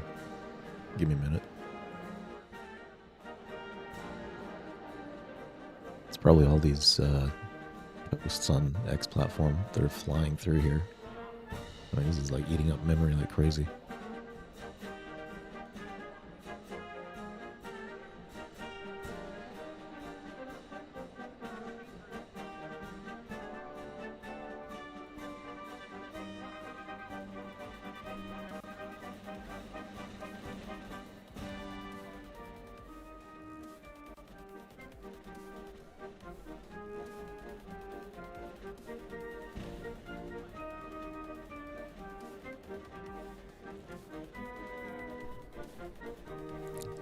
Chelsea Young, maybe someday I can afford to live in a house. It's not going to change overnight, but someday. It is going to take a little bit of time. Unwinding inflation is not something that is going to happen overnight because wage growth did not match with price growth, right? So how do you reset the system without causing more chaos by, making imbalances happen from one side to the next? So you could state, okay, all wages up a certain amount overnight. But you got to do it in a way that's going to systemically favor, workers, labor, reset the balance so that, our former standard of living can be returned to us. So much of it's been altered. So it's going to take a while to rebalance things to really get this inflationary effect worked out of the system. And I don't think that we've seen the end of possible economic downturns. There's a lot of data that's not looking so good. Remember famously now, the unemployment report came in horrendous the Friday before the election, because you can only push the numbers out for so long. But I think we have the right folks in the room in charge here to help with that whole scenario, make the system work. Not just do these like one-off, let me throw money at the problem, but let's just make the system work for everybody long-term. It might take a little bit of time, but I definitely think everybody involved right now is 100% committed to making something happen.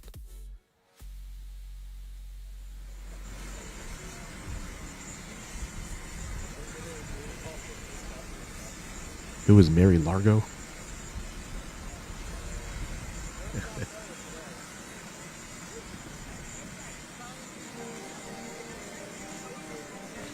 See, that's the funny thing. I'm looking at Shy 404. What are you going to do if everything gets more expensive?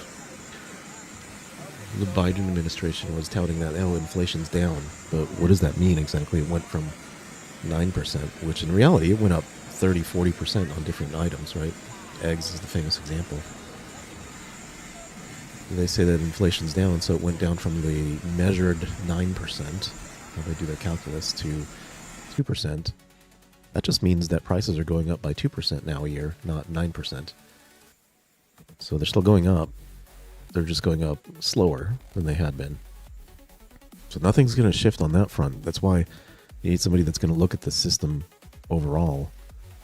How do we fix this system to rebalance things to allow for wage growth, right? Put those right checks in place to encourage that, to accelerate that. Because what's happened is the demand has come from government with all the printing and picking. This is when people talk about picking and choosing winners.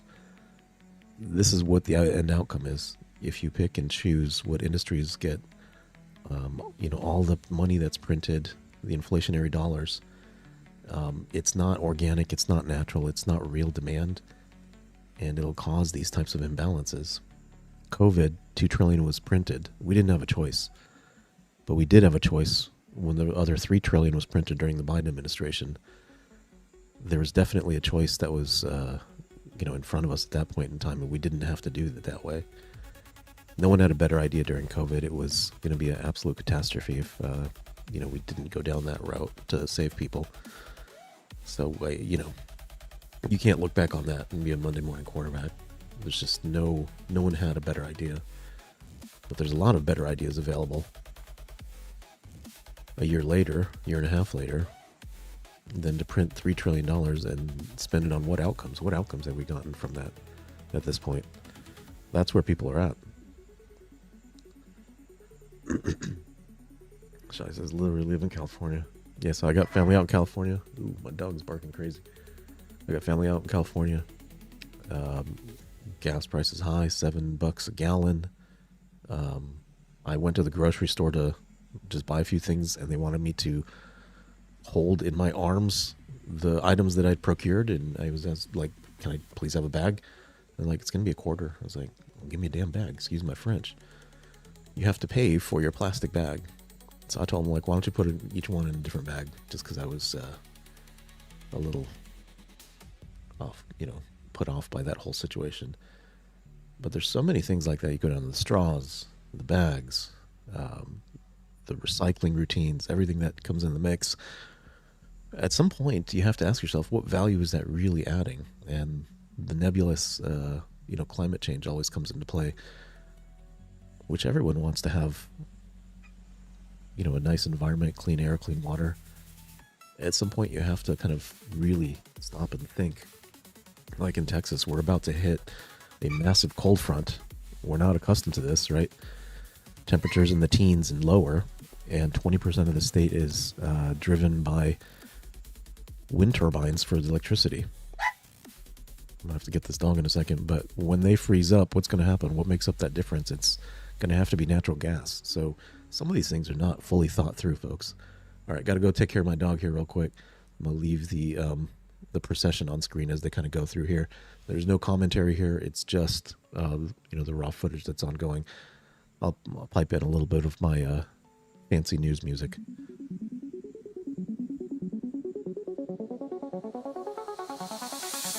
Be right back, folks.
I think I mentioned earlier, I've got a pretty good cold going. I need to make some tea. I will be right back. I'll monitor it on my mobile, maybe chat a little bit as we go here, but I just need a quick break. Hey, 15,285, thank you for subscribing. 480. Unbelievable. 86. Wow, thank you guys. Thank you so much. I appreciate that.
Speaker of the House, it is my great pleasure, my great honor, to introduce to you All right.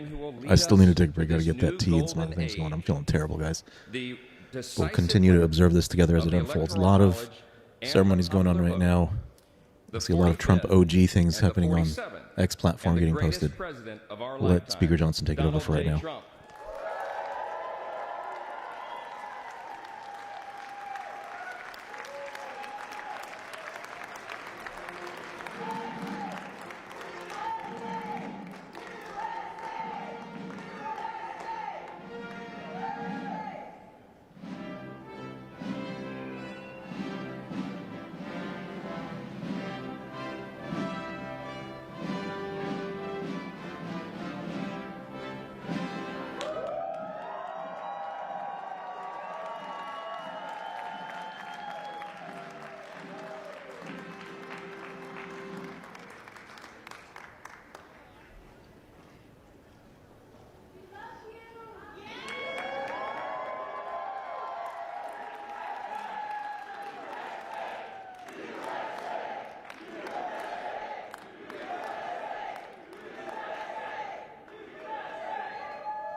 Well, thank you all so much for being here. And was that a hell of a speech or what? That was, man. That was a good way to start it off. You know, I didn't know exactly what the president would put in that speech, and I hoped to myself that he wasn't going to hold back. And, sir, you didn't hold back. That was a hell of a way to start the next 4 years. But I just want to say from the bottom of my heart, and I know I speak for the president and for all of us, thank you, thank you, thank you for making this possible. We love you. We wouldn't be here without you, and we're going to make America great again together for the next 4 years.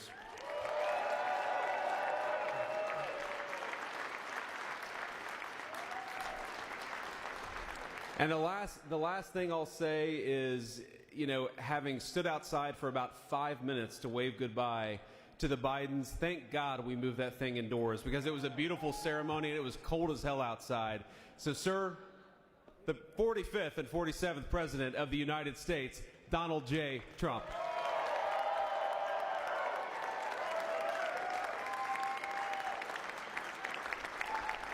No, he's right. I looked, I said, oh, look at this beautiful sunny day. We blew it, and then I went outside and we were freezing. You would have been very unhappy. The sun was very deceptive, I will tell you. It is cold out. And I'm sort of saying, you know, that was so beautiful today. Maybe they should do it there every 4 years. Does that make sense? I don't know. Because, you know, the outdoor thing is really good, but it gets a little cold around this time of the year, as some people have noticed. And a lot of times they suffer through it. There was no suffering in that room. It was 72 degrees. It was perfect with the best acoustics I think I've ever heard in a room. This is not so bad either. But I just want to say, you're a younger, far more beautiful audience that I just spoke to. And I want to keep it off the record. I want to keep that off the record because I don't want to have all those big shots up there. I don't want to think you're more powerful than them, you look better than them, and I love you. Now, we just had a great time. We just had a great day. This was amazing. You know, when you think we took a journey, I mentioned in the speech, a lot of people said that was not a journey that was possible, and it was indeed possible. I didn't really know too much about what they were saying when they said that, but a lot of people felt it.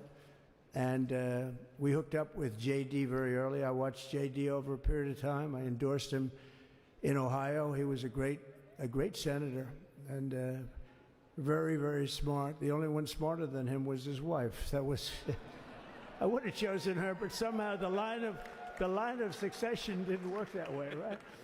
But now she's great and he's great. This is a great, beautiful couple and unbelievable career. I just said to him, you are very upwardly mobile, because he hasn't been doing it that long, but he picked it up so quickly. Remember, the first week was a little bit like the fake news was hitting him really hard.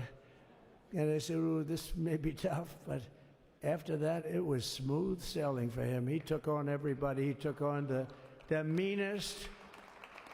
I don't want to use the word corrupt because we're into a new system, so let's wait till the corruption begins, because it will. But he took on some pretty mean people, and he handled it well. I want to also congratulate Mike Johnson for the job that he's doing.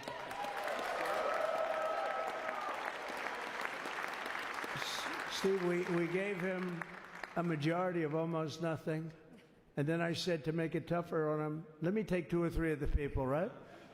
I said he'll only have to suffer with that for about 3 months. How are they doing, by the way? Are they? Is that moving along? Totally unified. I said, do you mind if I take this one, that one, and a couple of others? He didn't mind. He can handle it. No, he's a man that's liked by everybody. I've never met a man like this. You've got how many is it, 219 or 220 or something? 220.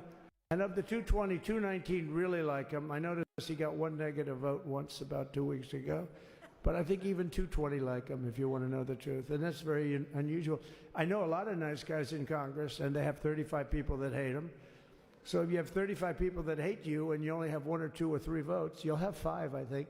But that's going to be like, the good news is when we get to that 5 number, it's going to feel like a massive majority.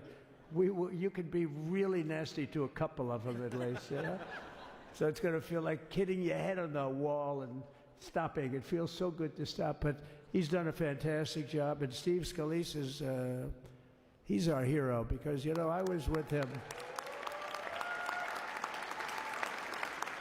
You talk about being shot. I was with him. He got some bad ones, and his incredible wife, and she really loves him. You never know about that. I've been with other people. They were doing poorly, and the wife is like looking at her watch. She can't get out of the hospital fast enough. How's he doing? Oh, I don't know. He's all right. That woman was a mess. She was crying and crying. No, they're going to take him. They're going to take him. I told Steve when he finally woke up, it was a while, too. The doctor told me it was the most blood they've ever transfused in any patient. They've never done anything like it. And here he is, the picture of strength, right? And he's been a great friend of mine, right? With a family, because of a family. And what a job you did. It worked out pretty much better than we even thought, right? And I did have a couple of things, to say that were extremely controversial. And between J.D. and Melania and anybody else that heard, please, sir, it's such a beautiful, unifying speech. Please, sir, don't say these things. I said, I'm telling you, it's going to play great. They say, you're right. For this group of people, it's going to play great. You're the only ones I hurt by not, but we had some beauties, didn't we, Melania? She said, sir, calls me sir when she's angry. No, I'm only kidding. I better say I'm only kidding, or the press is going to pick that one up loud and clear. No, but she said, no, I think it would be terrible. It's such a nice speech. I think it's, it all depends on your delivery. How was the delivery? Was it good? But she said it's such a beautiful speech. You can't put things in there that you were going to put in. And I was going to talk about the J6 hostages, but you'll be happy because, it's action, not words that count. And you're going to see a lot of action on the J6 hostages. See a lot of action. And I was going to talk about the things that Joe did today with the pardons of people that were very, very guilty of very bad crimes, like the Unselect Committee of Political Thugs, where they literally, what they did is they destroyed and deleted all of the information, all of the hearings, practically not a thing left. They deleted all the information on Nancy Pelosi having turned down the offer of 10,000 soldiers. You wouldn't have needed 10,000. You could have had 500, and it would have stopped. because we may have a million people that day, the people that were there. You don't see any photographs, but we have a lot of great photos. But you don't see those photographs. They don't put them in. They show the people at the Capitol. But I was talking about that. I was going to talk about that. They said, please don't bring that up right now. You can bring it up tomorrow. I said, how about now in front of the I'll bring it up right now. You know, this little time delay is good because we're getting great reviews on the speech. Now watch. They'll take the speech and say, I didn't like it because he left there and he talked to people. But we're giving you a little more information than we gave upstairs. But no, they pardoned a lot of people. They pardoned, before we even get to today, they pardoned, 33 murderers, absolute murderers, the worst murderers. You know, when you get the death sentence in the United States, you have to be bad because they don't give it much. And he pardoned almost everybody having a death sentence. And if you went through the crimes that were committed, you wouldn't even believe them. The level of violence, the people that were killed, the innocence of people that were killed and children killed by these people. And he pardoned them for whatever reason. He spared them, but they didn't spare the people that they killed. And, you know, who knows what happens in the future. It's one of the worst because a lot of times they let them out early after that. You know, they say you're going to be in for life, but then all of a sudden they get let out for good behavior, and then they go on a rampage. You know, it's one of those little things, right? But I was going to talk about that. But I was really going to talk about the level of, you know, what's going on. Why are we doing this? Why are we trying to help a guy like Milley? Why are we doing Milley? He was pardoned. What he said, terrible what he said. Why are we helping some of the people? Why are we helping Liz Cheney? I mean, Liz Cheney is a disaster. She's a crying lunatic and crying Adam Kinzinger. He's a super crying. I never saw the guy not crying. He's always crying. I looked at him. I remember years ago he was actually on my side. And then one day, you know, when you don't want to kill people in wars, they turn against you. Liz Cheney hated the concept of not going to war with everybody. Let's kill everybody. Let's spend a lot of money on military equipment, you know, where her father works, right? And, but what she did was incredible. Think of it. They destroyed and deleted all of that information that went on for almost 2 years against Trump. And the reason they did, because it was all false. Like the person that said, I tried to strangle a Secret Service agent. That's one of the toughest human beings I think I've ever seen. I actually had a friend saying, please don't change that, sir. You are the coolest sucker in history. Remember, she said, I put my hands around his neck because he wouldn't go to the Capitol. Made up fiction. And I was rebuffed. And the guy on the right is a massive weightlifter, probably stronger than me. Do you think he's stronger than me, honey? You know who I'm talking. Possibly stronger than me. Slightly younger than me, like, I won't say how many years because I don't want to talk about that, but a lot of years. But I had a friend that said, why are you disputing that story? That's the coolest story I've ever heard. That I would attack a karate champion, get slightly rebuffed, and then throw my arms around a guy with a neck about this big. Even though there are bars, you know, there are bars, you can't really do that anyway. So I wanted to talk about that. But all of that stuff got deleted. And the reason it got deleted is they were all caught in lies. You know, Secret Service testified, and they said it didn't happen. Actually, the two guys were very embarrassed. They're suffering because their friends are saying, did Trump really do that to you? But they gained a whole new respect for me. But it was just make-believe stuff, and there were a lot of make-believe stories made up. So rather than suffer the wrath, like the story with Nancy Pelosi, I offered her 10,000 soldiers. She knows it. She admitted it on tape that her daughter made. She's a videographer or whatever you call her, which I'm glad she is. Oh, she can't be in good stead with Nancy. But Nancy said it was my responsibility as she's leaving the Capitol. She said it was, and it was. She's in charge of security at the Capitol. But I offered them up to 10,000 soldiers, even more. One time I said more, as many as you need. But you needed 400 or 500. If 4 or 5, you 10,000, that would be more than the number of people there by lot. But we offered her 10,000. Think of it, 10,000 soldiers. In other words, J6 wouldn't be J6. There would have been no J6. But she rebuffed them. She didn't like it. No, she didn't like it. Maybe she wanted that to happen. But she's guilty as hell. And now we would have to go through the process because they destroyed all evidence. They deleted everything. There's virtually nothing left. The other fake story and so many other fake stories. And many people came out on our side. And those people now would got to find them. There's nothing left. So that's a criminal offense. If that were a civil case, it would be a criminal offense. If that happened civilly where you did that, it would be a criminal offense. So I decided I'm not going to make this speech complicated. I'm going to make it beautiful. I'm going to make it a unifying speech. And then when they said we have a group of people that are serious Trump fans, I said, this is the time to tell those stories.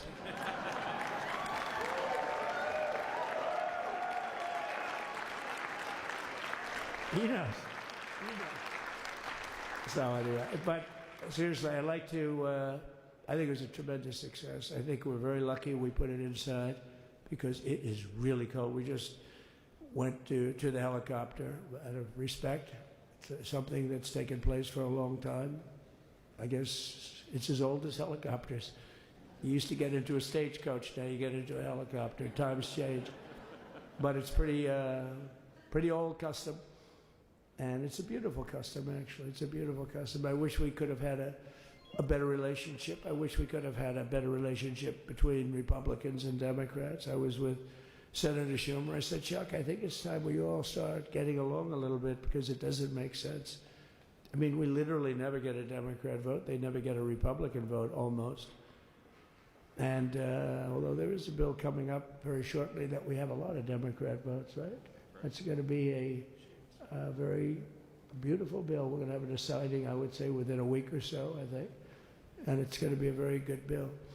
You all know what I'm talking about. So I just want to thank you all for being here. You have been our fans from day one. All these people all over. You've been our fans. This has been there's never been anything like it. There's never been anything like it. This has been a movement like no movement ever in history for probably any country, let alone this country. You know, if somebody's running for president, and if they go out and they announce they're going to Arizona, they're going to Nevada, they're going to someplace, if you have 200 or 300 people, that would be standard. Ronald Reagan would go out. I mean, outside of the last couple of days where people get a little excited, but even then you have a couple of thousand people. But if you're going to go someplace, any place, any one of the swing states, any one of the other states, I mean, how about the non-swing states? We won Alabama by 48 points. We won Tennessee by massive numbers. Wyoming, we won by numbers that are, nobody's ever seen numbers like that. And, you know, places like California, we did great, but when they send out like 38 million ballots, nobody knows where the hell they're sending them, and then they come pouring back, the whole thing. You know, they passed a law in California that if you work in an election bureau and if you so much as ask for a voter ID, if you say, sir, ma'am, could I please look at your voter ID? They have the right to put you in jail. You're a criminal. Can you believe that? There's only one reason that happens. They want to cheat. So they had it where voter ID wasn't accepted. But now if you even ask for it, this is seriously a bill that was just signed, passed in their legislature, and it was signed. And I think when we get things cleaned up and we get back to a little bit of normalcy, I'm going to ask the Speaker to really get involved, because I think we would have won the state of California, because, you know, if you look at my numbers with Hispanic, we're at 56%, and we won the Texas border that had never been won. As the governor said, he's doing a good job, the governor, by the way, of Texas, but as the governor said, it hasn't. Oh, did I get lucky? Did I get lucky? Supposing I said, you know, he's not here, but the governor of Texas has done a terrible job. Wow, look at you. You mean we couldn't get you up in the front row? I tell you. Supposing I said, JD, the governor of Texas, is not doing his job. You heard what I said. See, I didn't know you were there. I said he's doing a great job. He's doing a phenomenal job. But now you're going to have a partner that's going to work with you, because you didn't have. Not only didn't he have a partner, he had people selling the wall. Right? We have a fence structure that we worked on, the governor worked on with me, and I didn't love it, to be honest with you. I wanted a nice precast concrete, 40, 50 feet high, like a beautiful, could have been a T-shape, Y-shape. I love construction. I wanted that sucker to go up maybe 50, 60 feet. It would have looked beautiful, a nice Y shape. And they said, the problem is, sir, they climbed that like a rabbit. I said, what do you mean? No way. And they brought some of these guys out. They climbed it like... And the other thing is you hit it with acid and the thing will disintegrate. They have things for concrete. So they needed very hardened steel, very special steel. And then they needed 7,000-pound concrete inside that steel, inside that steel. And then they have a rebar that's the toughest steel made. Very hard to cut. So this is why very little is cut. I mean, it's right. And then they put a anti-climb panel on top. I hated it. I said, it's so unattractive. And I said, why would that work? I don't believe it works. And I went to watch. The Border Patrol gave a display. We had actually two sets of climbers. The guys that climb up walls with drugs on their back, I mean, they got like 60, 70 pounds of drug, and they go as fast as you can walk. They go bip, bip, bip. Or we have Mount Everest type climbers. And honestly, the drug guys were much better. I couldn't believe it. The drug guys blew them away, right? But it's true, the anti-climb panel, they couldn't get around it. They just couldn't. You didn't have it. So sometimes you sacrifice beauty for efficiency. And we did. So we built this wall, and we built over 500 miles of wall. That's why we had such good numbers. The famous chart that came down, very thankfully, the chart that came down on my right, Governor. Had I not looked over there, I'm not speaking right now. You might be speaking here. You want to know the truth? You, JD, you've got a lot of great people in this party, but I got very lucky, but we had the best numbers we've ever had. But I bought, what happens is when you fill it up, it's like water. You fill it up. Now we have 571 miles of wall. And they would always say, when we renovated a wall, so there'd be like a piece of plywood sitting there for 60 years, or a 2x4 sitting for 60 years on the ground and rotting. Because, and they'll say, you didn't build a new wall. Here we're building 50 feet up in the air, and 30 feet sections, 50-foot sections, all steel, all concrete, all everything. And all, by the way, they don't even want me to say this, but what the hell, doesn't take that long time. They're all wired for all of the equipment. We put wires in everything so they can easily wire for all the different types of equipment. And if there's a doubt, we have to wire. Whenever we just look, you just find the wires all over the place up top, so we can just hook it up. We don't have to have wires on the outside, which wouldn't do too well, right? So anyway, so we built an extra 200 miles of wall, and the governor wanted to buy it. He tried to buy it, and they wouldn't sell it to him. He wanted to put it up himself. Could have been done in 3 to 4 weeks, 200 more miles, because when you do it, now they just keep going further out, further out, further out, getting around. So we did an extra 200 miles, and it was all bought. And they announced that they're not going to put it up. And that's when I realized they wanted open borders, and that's when I realized that people are going to come pouring through the wall like nobody's ever seen before. But you've seen it. A lot of you are here because of that. I made it my #1 issue. They all said inflation was the #1 issue. I said I disagree. I think people coming into our country from prisons and from mental institutions is a bigger issue for the people that I know. And I made it my #1. I talked about inflation too, but how many times can you say that an apple has doubled in cost?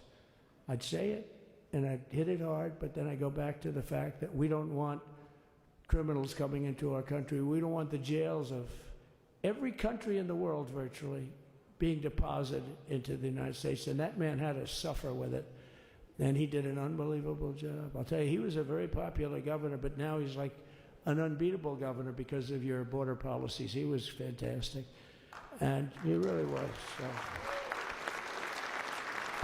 Governor Abbott is he's a great man, a great leader. And but it did make him did you do it? You didn't do that for politics. You did it because you wanted to do the right thing. But I'll tell you, it sure as hell worked for politics too.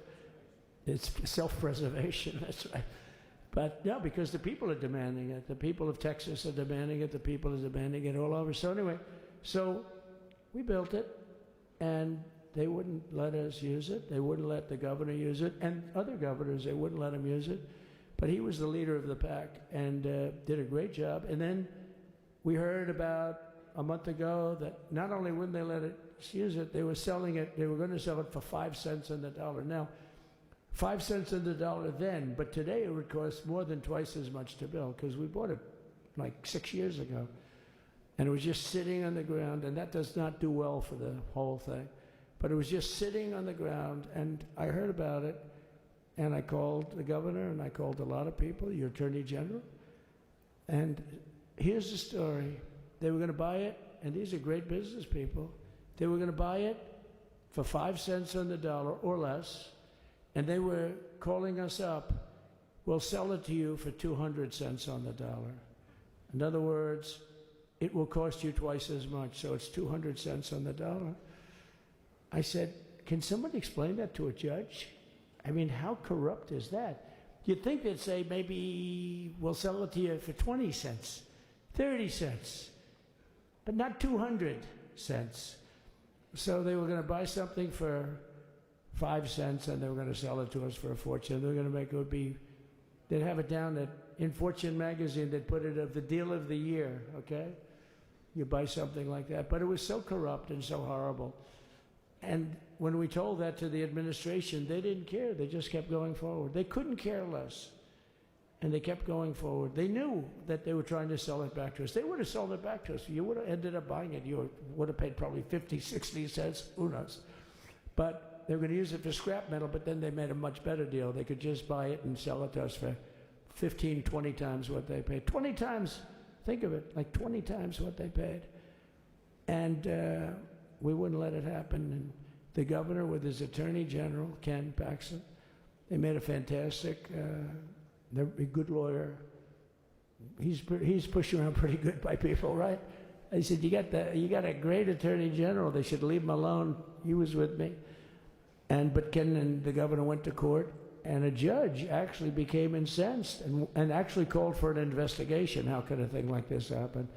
So he stopped it. So we're waiting to put that wall up. And now that you have a new president, that wall will go up so fast.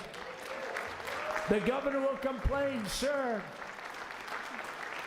This is Greg Abbott, sir. Please, the wall is going up too fast. Please don't do that. You know the story about winning. No, we're going to win too much. We're winning too much. Please, so stop. People always love that one. We'll do this with the wall. Governor Abbott calls, sir, the wall is going up too fast. We can't take it. We just can't take it. No, I think you'll be very happy if the wall goes up too fast, right?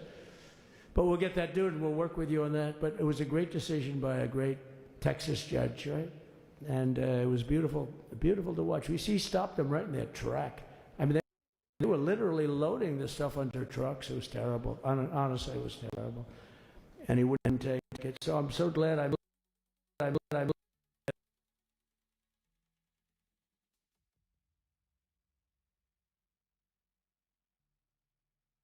they have a really good governor in Texas. And I swear I didn't know he was here. Sorry. I swear to you, it sounds like a setup. I didn't know you would end. Did I get lucky? I said the right. Windows here. Having some tech difficulties. I just had MSNBC on. They got Rachel Maddow on there. Is that Rachel or is that Chris Hayes? I can't tell. Because there were been moments when I wasn't so happy with him, you know? But not too many, I can tell you that. So anyway, it's good to see you, Trump Governor. rambling. But I just want to thank everybody. You've been incredible. I recognize so many of you. It's so crazy. But this has been a long journey. This was a journey that started in 2015, probably started 20 years before that. People used to say, you're going to run for president? You're going to run? And I always said, no, I don't want. And then one day I said, let's give it a shot. And what I talked about then was the border, too. I think it probably was the #1 issue for me. Back in 2015, 2016, I talked about the border. And now I talked about the border, but this border is much worse. We fixed the border. It was totally fixed. There was nothing to talk about. 2020, by the way, that election was totally rigged, but that's okay. It was a rigged election. You know, the only thing good about it, it showed how bad they are, showed how incompetent, and frankly, historically, this is a much bigger event. If that would have gone like it should have, the bad thing about it is some bad things happen, like a lot of people in our country that wouldn't be in our country right now. So you know, that's the bad part. But I will say that it started in 2015, and right from the beginning, we went to the top. The day one, they announced Trump, and Trump went to number one and stayed there for the whole primary. And then we took on Hillary. She didn't look too happy today. We took on Hillary, a very nice person, but we took on Hillary and we defeated Hillary, and then we did much better the second time in 2020. You know, we got millions more votes. We got millions, like 10, 12 million more votes than we did the first time. No president has ever gotten that many more votes. I got like 9 million more than anybody else had ever gotten. And they said we lost. And because of that, I said to Melania, what do you think? And she said, you want to do this again? And had we lost, and had I thought we lost, I wouldn't do it again, because that's like the ultimate poll, right? But I knew how well we did, and this time we made it too big to rig. It was so big. They tried. They tried like hell in the butt. They tried to do it, and around 9:02 they gave up. Last time they did bad things, but this time they just said, yes. You know, I don't know if you saw, Mr. Speaker, in Washington, they had placards. They were all set to march. They thought it'd be closer. A gentleman asked me, a very respected gentleman asked me yesterday, how come the polls were so wrong? They showed you winning, but not in a landslide. I said, because people that are true Trumpers are so angry at the whole polling system and at the writers, the fake news, that they don't want to talk to anybody. So when you call somebody from Trump, who are you voting for? They say, it's none of your business. I'm not telling you. And that was probably 40% of the people they called. So they would discard that one, and they didn't show that. And then when the election happened, you know, the vote came, and it was much different, much higher than, we're going to win, but they really thought, they couldn't believe, the one man said, I mean, it was so much higher. We won all 7 swing states. We won the popular vote by millions of votes, which is hard for a Republican. I'll tell you who came through. The unions came through. The auto workers were great. The Teamsters were great. The firemen were great. I think almost every union was great. The only one that weren't great, although Sean was great, and the Teamsters, Sean O'Brien, the head of the Teamsters, was fantastic. But generally speaking, the head of the union was against Trump, but the union would be with us for like 80, 85%. Look what we did with the auto workers in Michigan. Look what we did with the Teamsters. The Teamsters were unbelievable. They were a solid Democrat vote, and they voted for Trump. So we had a great experience. This has been, now we have to go to work and get it done, because we have to do something that's going to be great. We're going to turn our country around, and we're going to turn it around fast. And I think this was a better speech than the one I made upstairs, okay? I think this was better, JD. I think this was much better, and I got to see my friend. So, Governor, take care of yourself. You call me, we'll start working. You know what that means with him? He's going to be calling me tomorrow morning at about 6. And I said, how about next week? You call me and we're going to get it started real fast. We'll really help you a lot. You've done a fantastic job protecting something which is, it's not supposed to be for the states. And amazing job you've done. Thank you very much. And I want to thank everybody. And I have a First Lady who's been incredible. She's been incredible. I shouldn't say this. I'm going to get hell when I say this, but her feet are absolutely aching. You know, those heels. And we thought we were leaving. We were going home. Sir, would you be able to go down and say hello to some of your other fans that are here? I said, oh, I didn't know that. Wow. Did you get to see pretty clearly the picture, I hope? Good. That's good. But because you wouldn't want to make the same speech again, right? But she said, darling, I love you so much, but my feet are killing me. I said, honey, let me just see how far it is. I asked the person. Oh, not that long, maybe 400 or 500 yards. That's 5 football fields. I said, can you make it? She said, we're going to make it no matter what. We're going to make it because we have to go. Right? Right? And then we went out to the helicopter, though, just prior to this and said goodbye. And it's a custom, and the wind is blowing like crazy. And with the hat that she's wearing, she almost blew away. We almost lost off her. She was being elevated off the ground. She almost blew away. No.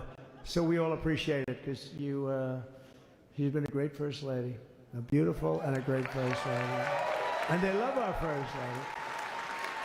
You know, JD, whenever I make a speech, I see hundreds of times, we love our First Lady. We love, and they do, and they should. She's great. So I just want to thank you. Thank you very much. I just want to thank everybody. And I felt that, I said to JD, should we give him the A treatment, the B treatment, the C, the D, or the F? You know what the F is? Hello, everybody. Thank you for being here. Bye-bye. I gave you the A+ treatment. Thank you. Thank you all. Thank you, Governor. Thank you all very much. Appreciate it.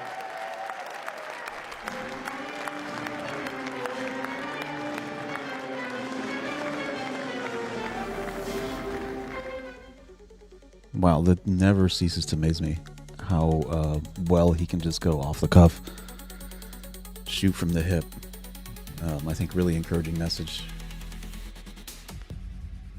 Looks like next up is the signing room. I mean, it is choreographed beyond belief right now, guys. One thing to another into the evening where they'll have, I think there's a series of presidential balls that happen. I don't remember the naming of each one of them, but while those balls are taking place, we may just have that up on the background and take guest callers this evening and just get everybody's personal reflections. So like, subscribe, hit the notifications if you want to chime in a little bit later today. Adding in my own tunes, my own fancy news music in the background here. But yeah, it's quite a spectacle. What's going on here? A lot of really interesting interactions. I'm going to look into a few of these things. You mentioned Hillary there, not looking too happy. I don't know if you guys noticed or not, but she was, while he was giving his speech, she was talking someone's ear off, making funny faces, really making some snide remarks. Whether he observed it or if it was mentioned to him, I don't know exactly. I don't remember where he was looking, if he noticed it himself. But that was one interesting moment. There's gonna be a lot that comes out of this. Another one when they started talking about the ceasefire and the hostage agreements that Trump pushed for and got. I mean, don't forget, he said all hell will break loose if something is not resolved by the inauguration, and we have some resolution now. And it's not just that statement, but he brought up his negotiators, his team, to kind of comment on what was going on. And there was a lot of work that they were putting into the mix, in addition to whatever efforts Biden had underway, and they got some deal done. And so recently here in the past week or so, Biden's been taking quite a bit of credit. But of course, in front of the world, Trump takes credit and Biden has to slowly stand and slowly give some gingerly orchestrated applause. A lot of stuff got called out, and you know, there's no nothing's off limits now for Trump.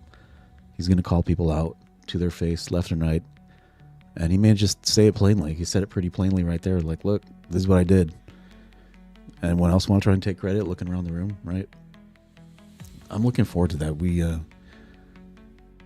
need more Trumps. We need more Tom Homans. If you want to get something done, at the end of the day, who's the kind of person that you want acting on your behalf? And I'm talking about as a country, not on behalf of Trump. But if you want to get the job done, you're going to hand it to AOC, or you want to give it to Tom Homan, right? I mean, it's that old adage, as soon as Tom Homan shows up, he's going to start cussing and people are going to start moving. And he's going to get the job done. And if somebody's going to stand in his way, he's just going to give him one chance. Like, hey, look, this is what's happening. Are you in or are you going in? And that'll be that. Oh, wow, almost at 15,400. Somebody, one more sub, get to that 400 mark. Lord have mercy. No one agrees with Carl. Where's this Carl? I don't even see Carl here, guys. Is it? Oh, you know what? I have a filtered stream. Wow. Everyone's talking about Carl. I don't see anything, Carl. Don't take it personally, Carl. My stream is filtering you. Unnecessarily. A child's 4th grade vocabulary. Oh, okay. Well, that's fine. Whoa, 400, 401. Thank you. Thank you. Thank you, Neon, for already subbing. Again, hit the notifications. I don't have a specific time. I'm feeling like pure crap. I need to get some meds going again in a little bit once I come up due. Excuse me. But I want to take live calls. I don't care what side you're on. Just we can speak like normal individuals and talk about what this means to you today, what you're looking forward to, what you're not looking forward to, perhaps. And I might ask a few questions, but I'm not trying to, get anybody on some gotcha type situations here. I really just want to give people a chance to kind of speak their minds, as is often the case. People will recite talking points, and when you pause and think for a minute, it's like, oh, you know what? Actually, it's just kind of 2% of what the situation is that's going on here. It's a whole other world going on. I'm not saying that I have the complete view of everything. I don't. But I at least know that, we can kind of converse about these types of things. So it looks like what are they off to now? Trump is taking part in signing ceremony at the Capitol. All right, signing ceremony coming up, guys. One sec. Let's see if we can kind of get this going here.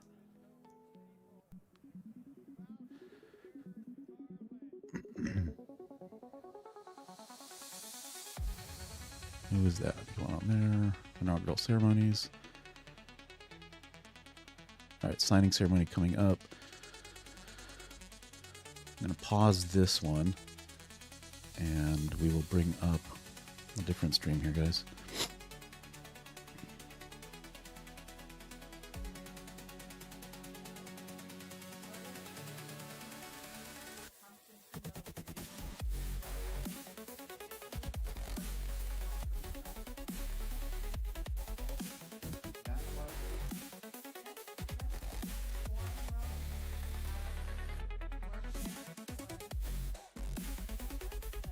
Ended up coming to America, and all of these paintings that we're seeing on the wall, those are all frescoes with all right, I'm not sure who this fresco feller is, but holy mackerel.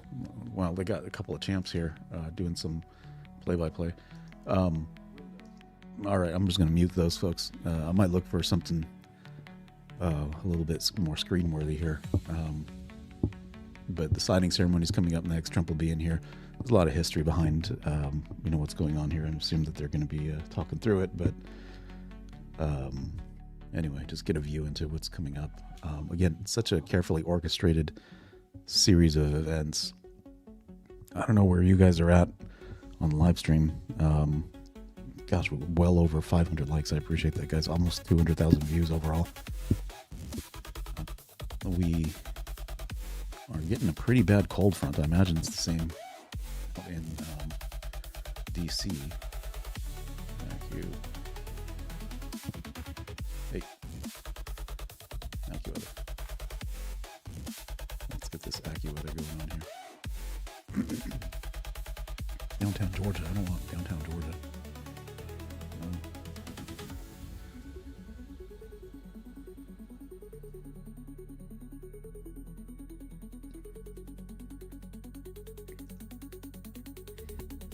See what the weather's looking like out in DC right now.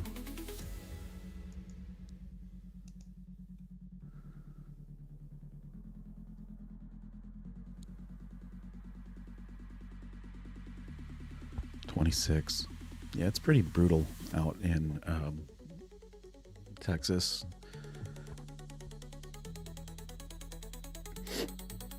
All right, guys. Hopefully, out in Texas, we don't have our windmills lock up again with the freeze. If you heard me on past live streams, there is a cold weather kit that a lot of folks were critical of us. Why didn't you have cold weather kits installed on those? Like, I'm going to do something about it. Should have had cold weather kits. But guess what the cold weather kits are? they require natural gas to do the de-icing.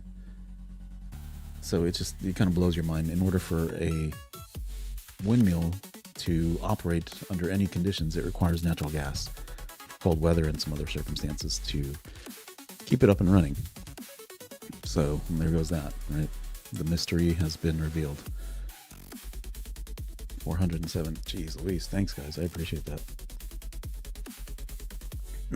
But 20% of the state's electricity is on these windmills right now. I don't know whose bright idea it was. Probably back in the day, a Bush decision when they were trying to be, getting in front of the energy game. I mean, I get it. You're trying to do something, new investments. But there's sometimes oversight of the practical limitations of things. So a lot of people without power, which in our case, we use electricity for heat. We don't use nat gas.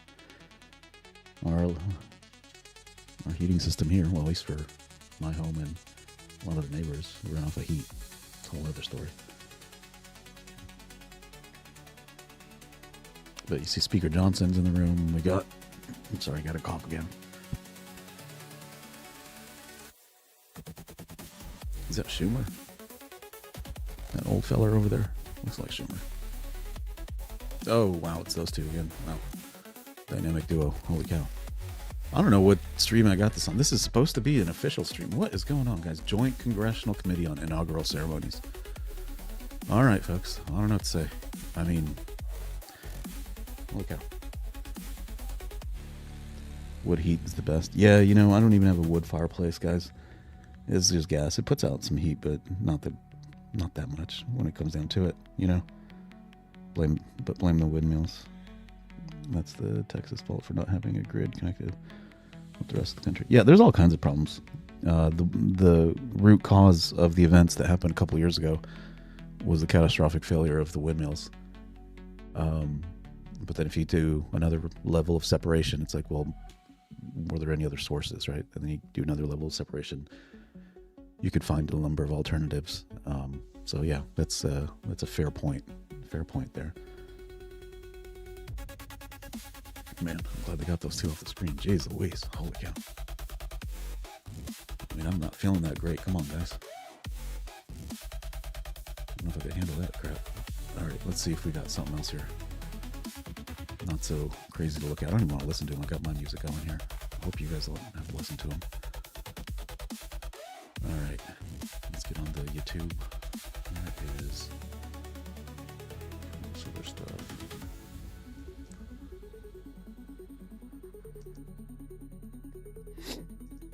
Let me switch up accounts real quick. Switch up accounts. Yeah, Chuck pretty sleazy, guys. Hunter Biden being arrested just now. What? Are you kidding? Hunter Biden's not arrested. Well, I got ground news. Let's see. What's top news on ground news? Guys, link in the pinned chat. Get ground news. Trump's inauguration. Sorry, guys. It's a big day. I'm not resting. It's a big day. Hunter. Let's see. Let's check out any news on Hunter Biden. Hunter Biden.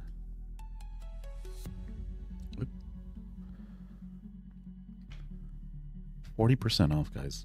Sign up for the Vantage plan. If you check out those links in my pin chat description, in the bio, through my link tree. Hey, come on, Hunter Biden. Let's go. 919 recent stories. Biden pardons. Trump to revoke security clearances. Oh. Why does Biden's kid have a security clearance, if that's what they're getting at? I don't know. I didn't read the whole headline there. All right, I don't see anything there. Okay. Nothing happened to Hunter. At least that I could see out there. Egg prices. Any news on egg prices? Well, let's see.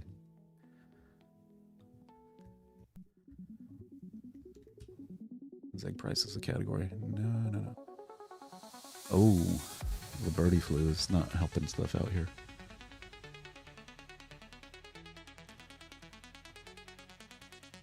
Okay, so check out. This is what I like about Ground News. If you guys are checking out the screen, okay. Oop, gotta pause this over here. Sucking up the bandwidth. Where's going at? No, they're still not there yet. Okay. I just click on this bias comparison. This is the story. Egg prices jump. It is.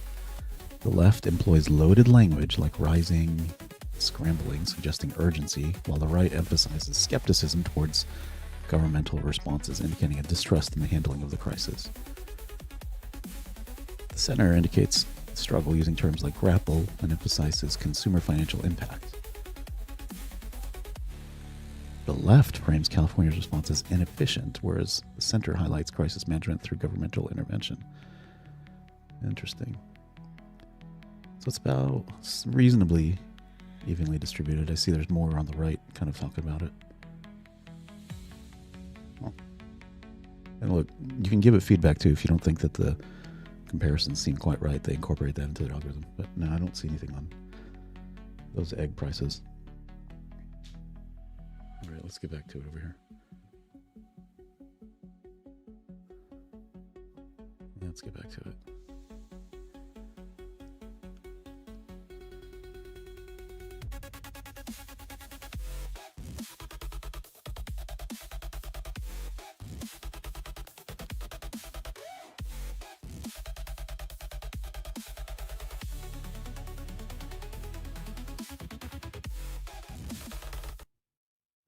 All right, let's see if we can adjust the window capture here.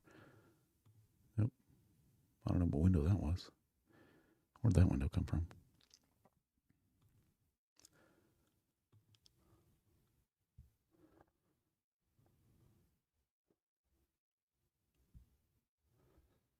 Time. I don't think you think of people big argument. I think the only place people have a big agreement on, and it doesn't look like he's giving a blanket one. For those who are doing any damage to the Capitol Police officers, I think there would be a difference. So there's a line he probably won't want to cross. Yeah.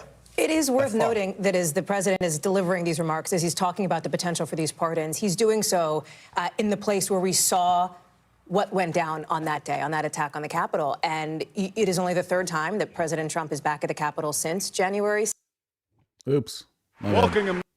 Continuing to push those election fraud claims, those election fraud lies that he pushed after the 2020 election, which obviously were not the case at the site where... All right, very interesting. I mean, I thought that they were trying to kind of separate the MSNBC from NBC News to save their flagship brand, but clearly not. There's a good bit of animosity that she's kind of demonstrating here, talking to the former speaker. Let's see his response. This is the first time in more than 30 years a Republican president won the popular vote. You sat at this table for hours wondering whether this election would be close or not. He won every single swing state. The country has made a decisive decision. They have all the information about January 6th. They have everything else. The only thing new they have today is that the past president, Joe Biden, just pardoned his entire family. His entire family just got, his brother, who said he wasn't involved with his son getting money from China, that we found out that became true. A laptop that they told the American public before the last election, and they used 51 people. Former CIA director said this was false when they knew that it wasn't. I mean, to go back and pardon things and lie about it is a real difficult. Just want to point out, this is a signing ceremony right now.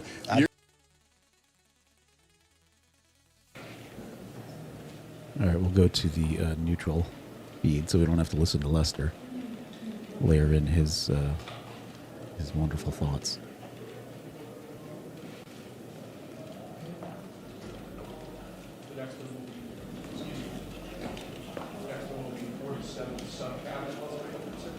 Yep, we're signing him. But you don't have to sign 47 times. You understand? You understand?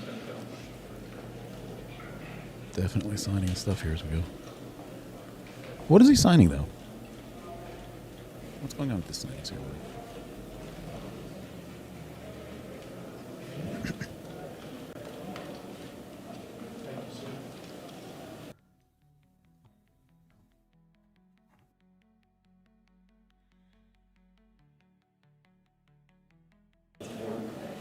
Hey, what happens at the inauguration signing ceremony for the president? Can you tell my live stream viewers? I can't help with live stream viewers. But hey, let's take a moment to appreciate how huge inaugurations are, right? It's like the ultimate welcome party. Ready for the new presidential term? What happens at the signing ceremony? What does that represent? The signing ceremony symbolizes the president's official start in office. It's a formal event where they sign documents to confirm their commitment to the duties of the presidency. It's like saying, okay, I'm officially in charge now. Ready to tackle some presidential history? This is my little AI buddy. I don't know what's up with the voice. The voice has changed a little bit. Doesn't sound quite right.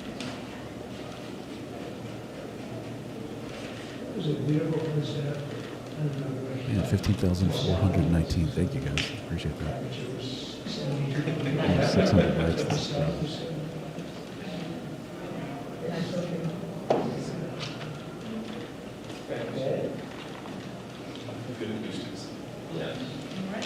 Thank you, Bunny didn't like AI.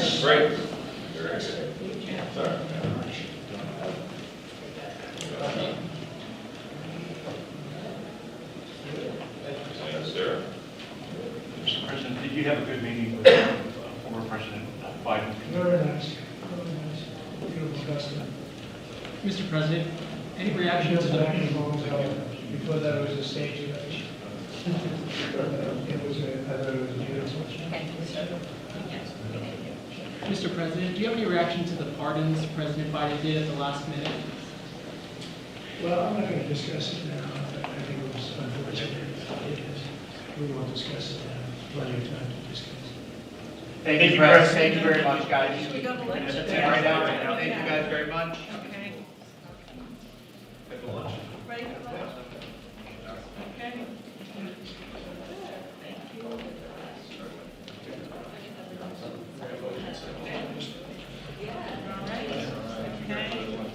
That was 3 times the number of what you did in 2017, sir.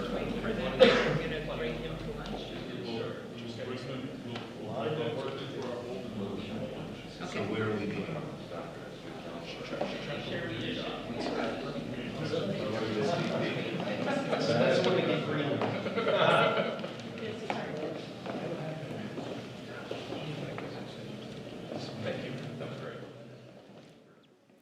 Okay, so now from this point, President Trump has to walk all the way across to the other side of the Capitol building. Oh, no, what have to I done? National Statuary Hall, where JASIC has set up a luncheon. They have been hosting luncheons for Inauguration Day since 1953.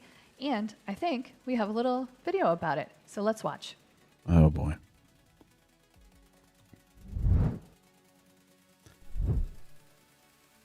While the tradition of an inaugural luncheon dates back as far as 1897, when the Senate Committee on Arrangements gave a luncheon for President McKinley. I'll let this roll. I'm going to look up the several pardons other real quick, guests at the get you guys an update. It did not begin in its current form until 1953. That year, President Dwight D. Eisenhower, Mrs. Eisenhower, and 50 other guests of the JASIC dined on cream chicken, baked ham, and potato puffs in the now restored Old Senate Chamber. From the mid-19th century to the early 20th century, presidents left the Capitol after the swearing-in ceremonies and traveled to the White House for a luncheon prepared by the outgoing president and First Lady. In 1949, Secretary of the Senate Leslie Biffle hosted a small lunch for President.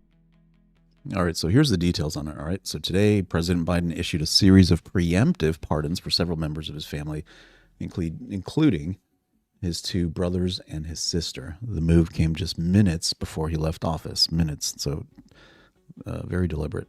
Not so last minute, but it's deliberate. Move came just before he left office ahead of the inauguration of Donald Trump as the 47th president. Biden stated that his family has been subjected to unrelenting attacks and threats, which he described as partisan politics. Additionally, Biden set a record by commuting the sentences of nearly 2,500 people convicted of nonviolent drug offenses. This action makes him the president with the most individual pardons and commutations issued. Interesting. So,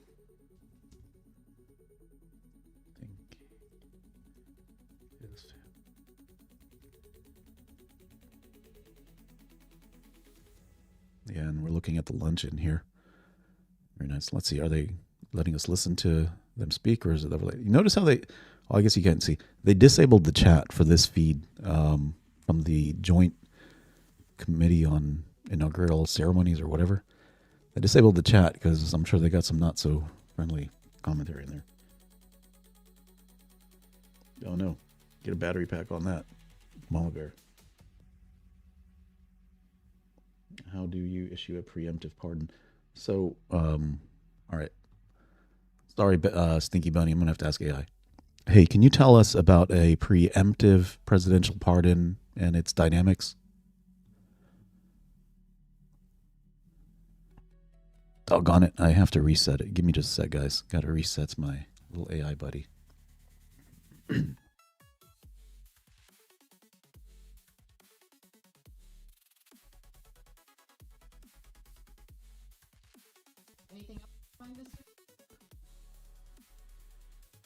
Hey, can you tell me about preemptive pardons that the president can issue and the dynamics of it? Sure. A preemptive pardon is granted before any charges are brought or a conviction occurs. It absolves individuals from potential legal consequences for specific actions. The dynamics? It's a controversial power because it can circumvent the judicial process, raising questions about justice and accountability. Curious about any historic examples? I'd ask it about some examples, but it only has data till the end of 2023. It's not real time quite yet on the voice chat. I got to rely on the text-based AI to get that, which is where I got the new data that both of his brothers, his sister, and who else? Oh, that was it. Yeah, so good Lord. I mean, the committees have talked about already quite a bit that there's been a lot of shell companies that have been identified, bank records showing a lot of millions of dollars, not a lot of dollars, millions of dollars flowing between accounts, and where did they come from, how were they earned, so forth. It didn't look too promising for them, so I'm not surprised. In the words of Nate Diaz, I'm not surprised, and I'll let him fill in the blanks on the rest of it.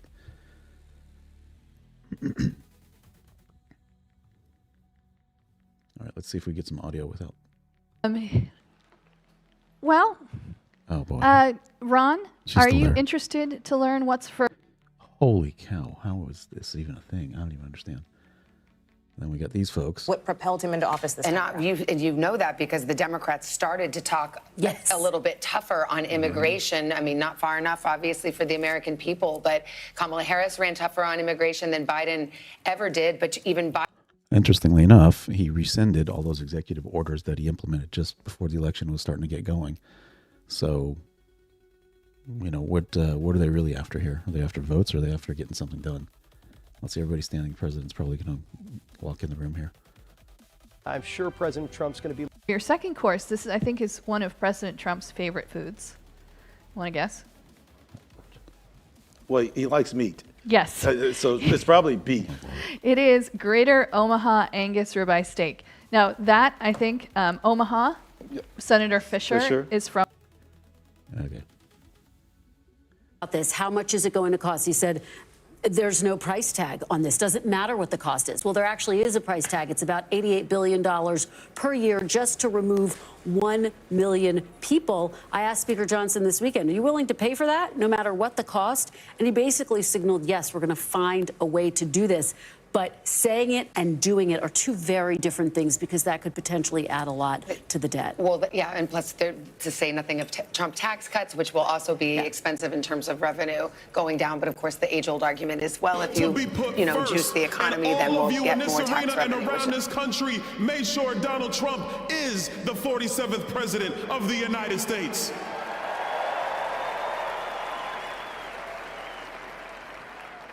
Being here in Washington on January 20th is special for me. This is the day we commemorate the birthday of Dr. King. So multiple events happening simultaneously now. If you're not at the luncheon, And as I was sitting in the which Capitol most folks Rotunda, aren't, as I was watching Donald Trump is at the arena give the in best DC. speech ever at a presidential inauguration, it reminded me to another great speech. And Pastor Sewell in his benediction, I gotta have a talking with him because he was phenomenal. But what it said to me is that in our country, there are no perfect men. There are no perfect women. There are people who are. That's a funny comment. I asked the AI a question I should have known since the 7th grade. I don't know what to tell you. I got some cobwebs, fella. Before. And so that's why in the Capitol Rotunda, when President Trump talked about that bullet that went through his ear, and that he is here at this time because God has placed him here at this time to make sure that the golden era of America comes through right now.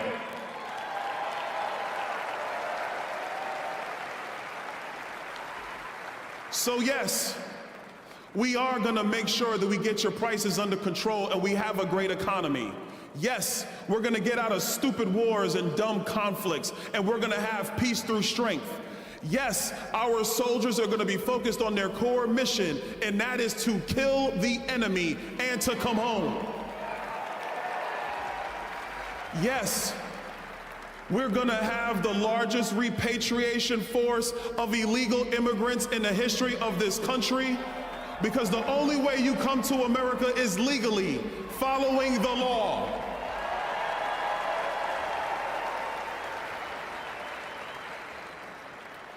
All of those promises and more, they're gonna be kept starting today at that very desk over there.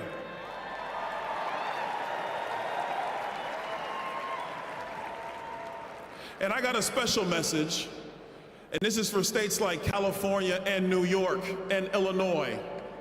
If you want to continue to have a dumpster fire form of government, if you want to continue to mislead your people thinking that your radical policies are the way forward, people like myself in the great state of Florida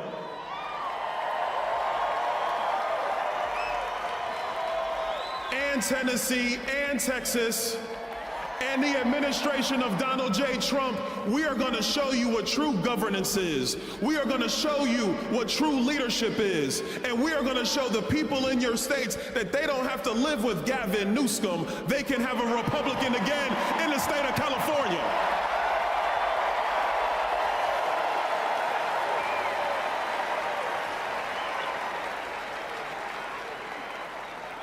And the last thing, because I don't want this to be about red states versus blue states. We are Americans. And the thing that will unify us is the success of our nation. When a young kid can grow up in the inner city and make something of himself, that is success. When a mom can dream about her children and they achieve something wonderful in America, that is success. When an immigrant from another country comes through the right way, and they actually build something and they add to what America truly is, that is success.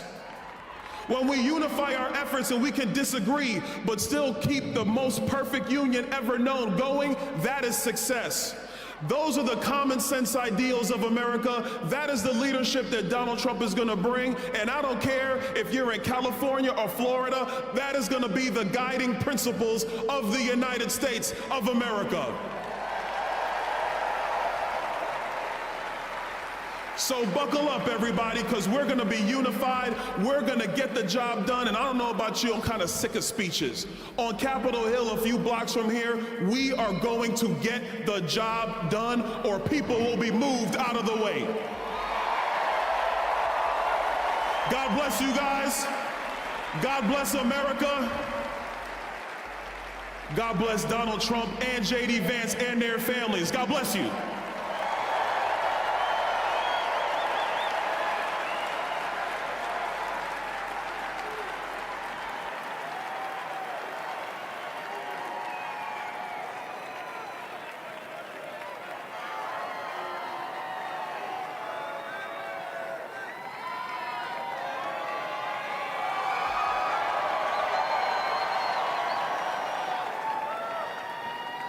Ladies and gentlemen, please welcome to the stage, Charlie Kirk.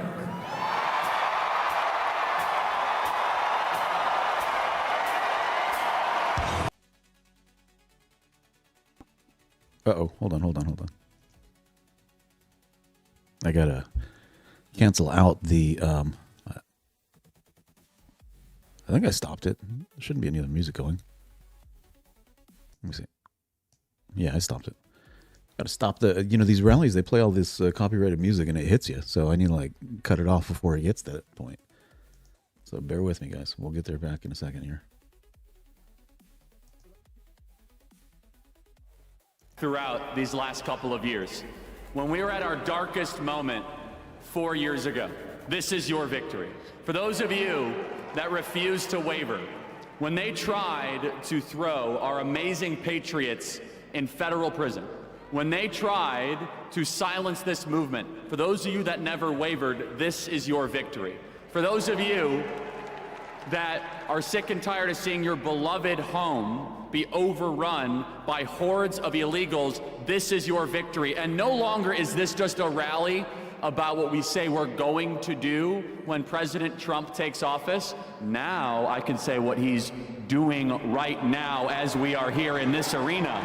As we are here right now, President Donald Trump is signing executive order after executive order, 200 executive actions and orders today, some of which include Might be a list somewhere. drill baby drill, curb inflation, national emergency on the southern border, and my favorite, that God created man and woman. There are no other genders besides that.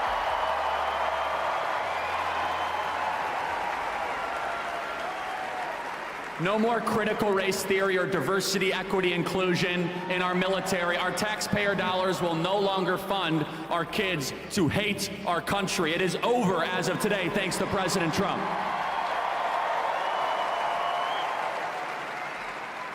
And what you saw from President Trump today, which, by the way, I believe was the best inaugural address in American history. And the reason why it was the best, it was not platitudes or abstractions or empty promises. It wasn't about stuff that the DC regime wants to hear. While they were all sitting behind him, he basically said, the people in this room have been robbing you, the American people. You see, as of high noon, just an hour and a half ago, the 46th president is no longer. And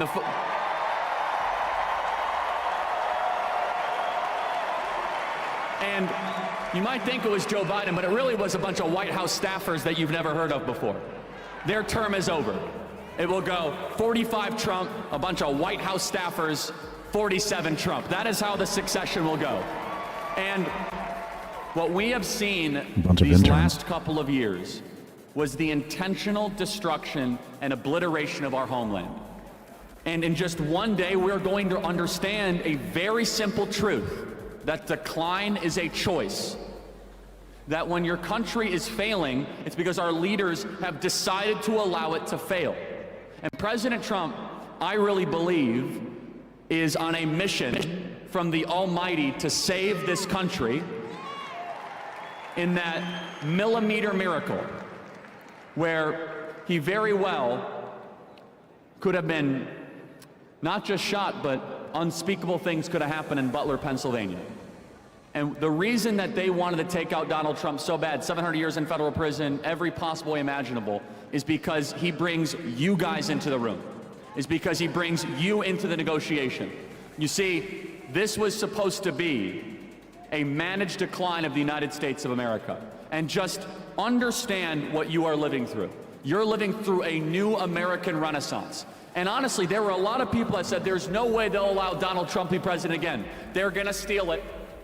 They're going to use the machines, and I understand all that. They're gonna try to take him out, but never underestimate the will of the American people and the sovereignty of God towards righteous and good purposes. Donald Trump is evidence that God is not done with the United States of America, that our best days are ahead of us.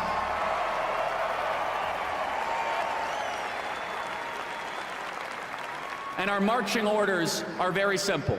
Right now, The southern border is being secured and it is being militarized. There are no more illegal entries allowed in the United States of America right now. It is right now. Right now, the invasion is over. It is over.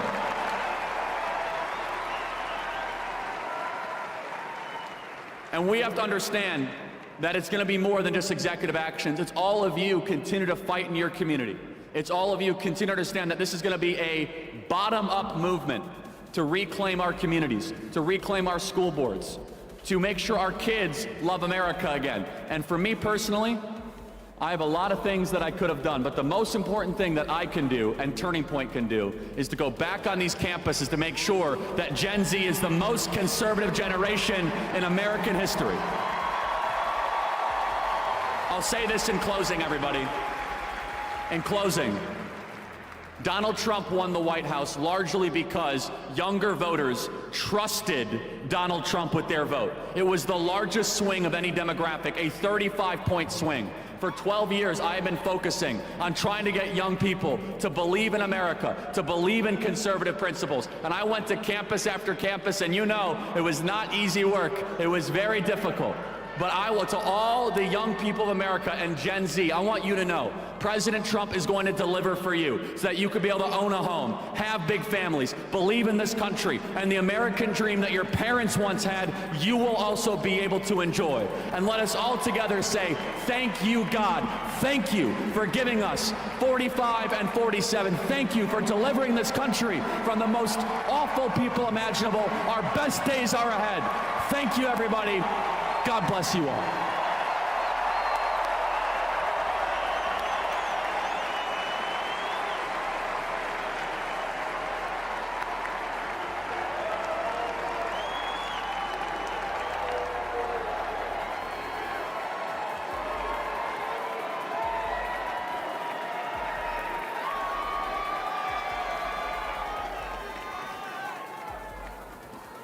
Ladies and gentlemen, please welcome to the stage the next Secretary of Commerce, Howard Lutnick.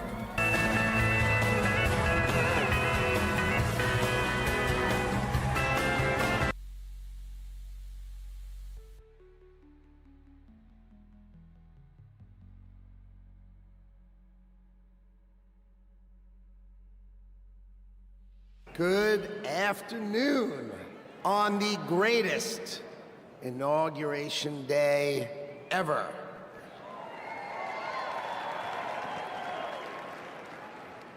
Today is one of the most important days in American history because Donald J. Trump is right now heading back to the White House. I could not be prouder to be standing before you because 77 million Americans voted for Donald Trump to make sure that it is always America first. So I want to tell you some stories because no president, you know, Donald Trump is now the oldest president to take office, but no president has ever had his work ethic, his energy, or his intuition. So when the president sees a problem, he calls it out. You know it, right? He's the one who said fake news. He's the one who said the swamp. He's the one who said the deep state. We've all heard him say it, and now we all know it's true. And his intuition is always right, so he starts talking about bad trade deals. You know, that's what he thinks. So let me tell you a story about the last day on the campaign trail. So I went to meet the president in North Carolina, okay?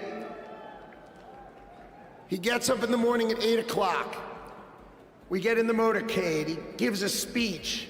He goes to 3 states, 4 rallies, an hour and a half each rally, finishes midnight. We start 8 a.m. He finishes midnight, gets on the stage midnight in Grand Rapids, Michigan, speaks for 2 hours. 2 hours, never takes a nap. And when he's on the stage, he's never taken a sip of water. The man is power. He is power.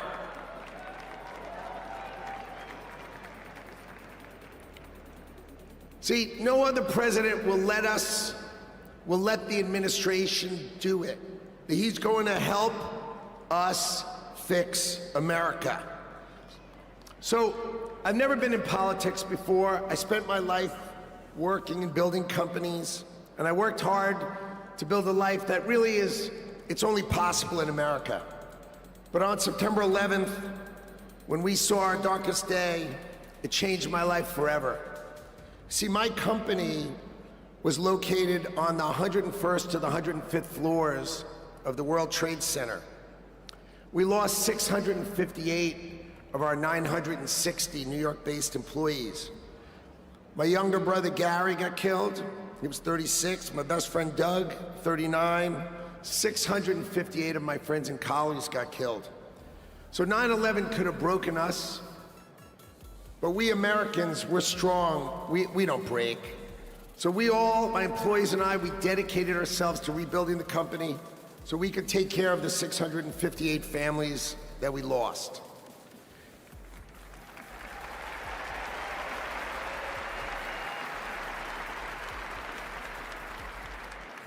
And I want you to know, we received thousands and thousands of cards and letters, and most importantly, we received all of your prayers, and that mattered to us and helped carry us through. So the events of September 11th, they instilled in me a sense of community and dedication for the country. So when the president asked me to join him in his administration, I jumped at the chance. So I was the co-chair of the transition team, which helped pick for the president and helped sort of set him up so he could pick all the nominees. And then I'm really proud to tell you that he was nominated, President Trump has nominated me to be the next Secretary of Commerce for the United States to serve all of you.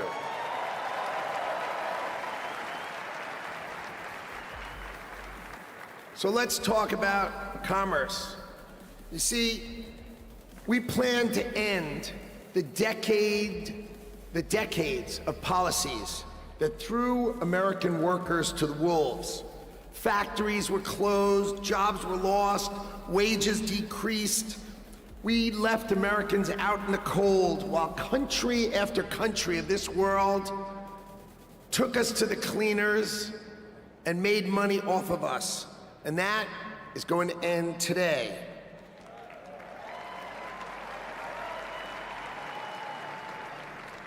At the start of the 20th century, America was the richest country on earth, and we defended our workers from unfair trade policies with tariffs. And we only made money. We had no income tax. All we did is charge other countries and foreign companies, if they wanted to sell to America, you had to pay for entry. Okay, so imagine this. The US government had no income tax. Americans got to keep all their hard-earned money, and foreigners paid the price. So now, what's happened? We have the Internal Revenue Service. That means charge us internally. Now imagine politicians who can't even balance their own checkbook, taking our money, and what do every year? Let's just take more, let's just take more, let's just take more. So this is how Donald Trump is going to end it and fix it. Last week, he announced that we're going to return America to greatness by creating, and today is its birthday, the External Revenue Service. So if you're always wondering, is some bureaucrat going to cut your benefits? Not under Donald Trump. Not under Donald Trump. It means foreign companies are going to pay if they want to come and sell products to the wealthiest country on earth. And if they want to compete with American workers, then let's just not tax our American workers. It means creating level playing fields, and it means that America will be great by reducing the taxes that we pay and driving the ones that they pay.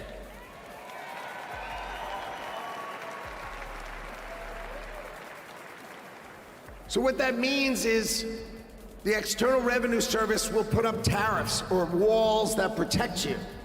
And that means if these companies don't want to pay, there's only one thing they can do: build their factories in America, hire Americans with great high-paying jobs. Let's double the size of our unions in America, but not just by adding more and more great-paying jobs. That's our objective.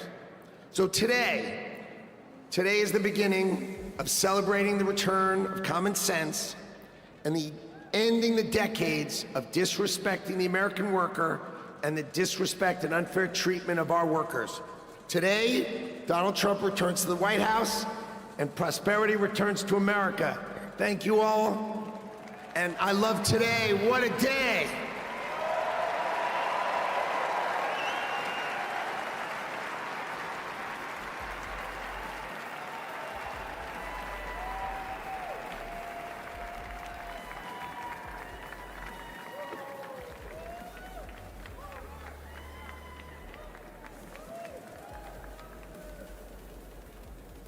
Ladies and gentlemen, please welcome to the stage Governor Glenn Youngkin.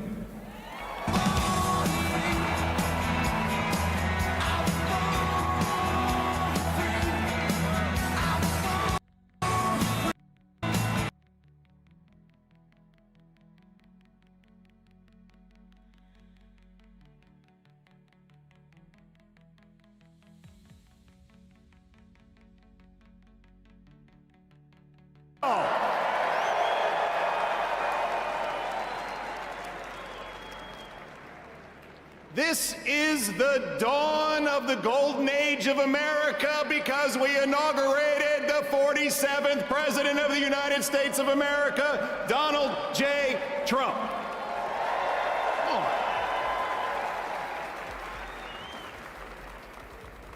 What a day to be in Washington, D.C. You know, I live right across the river in Virginia. And by the way, in Virginia, we know that taxes have to be low, jobs have to be plentiful, and it's your money, not the government's. But we also know that in Virginia and in America, freedom is not free. We know that our military heroes and their families sacrifice everything. We know that law enforcement stands in the breach. We must back the blue, and I want everybody here to give a rounding applause for the 25,000 military and police officers keeping us all safe today in Washington, D.C.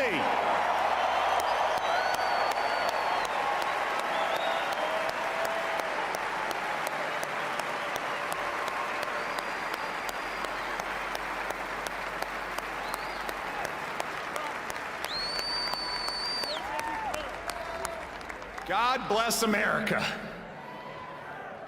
My friends, we are standing here on the dawn of a new age, and we are seeing the sun set.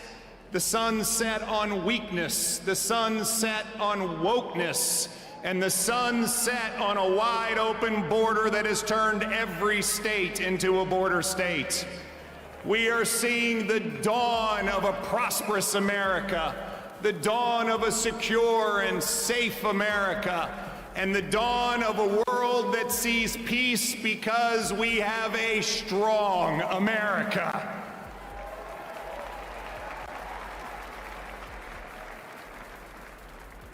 Our new president, Donald J. Trump, has never, ever lost faith in America. They tried to take him down legally. They tried to put him in jail. They tried to even assassinate him. And he never gave up on America, and America, we will never give up on him.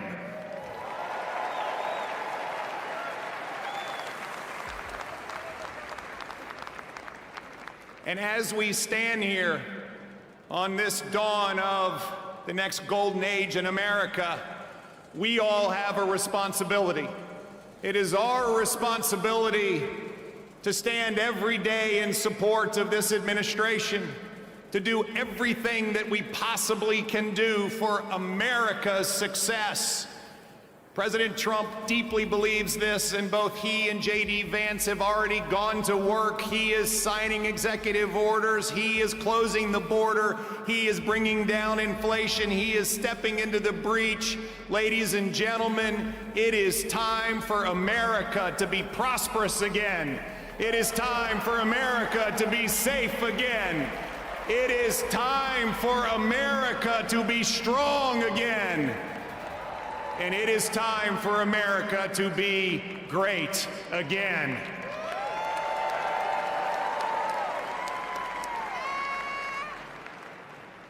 I hail from the great Commonwealth of Virginia, and we know a few great Americans in our history, from George Washington to Thomas Jefferson to James Madison to Patrick Henry, who echoed, "Give me liberty or give me death." My friends, those words that Thomas Jefferson penned, which are the greatest words, at least in this hemisphere, ever written, that we hold these truths to be self-evident, that all men are created equal and we are endowed by our Creator with certain unalienable rights, and among them are life, liberty, and the pursuit of happiness. Well, ladies and gentlemen, we stand here on the dawn of a new age where life, liberty, and the pursuit of happiness are available to every American. And we must stand together as we collectively say, God bless America, and God bless Donald J. Trump and J.D. Vance. Thank you all very much. God bless you.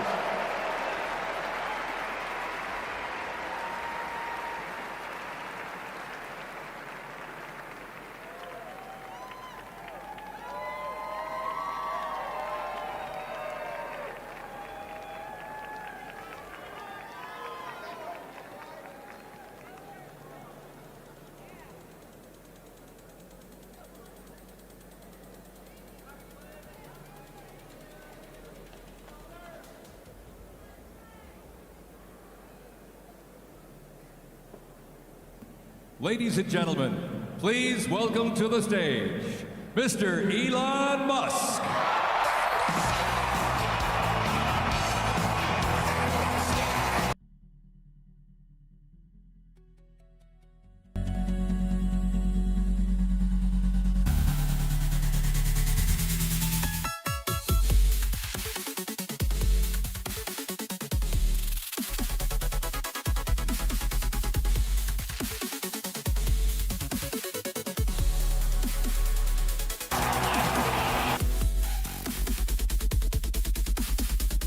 This is what victory feels like.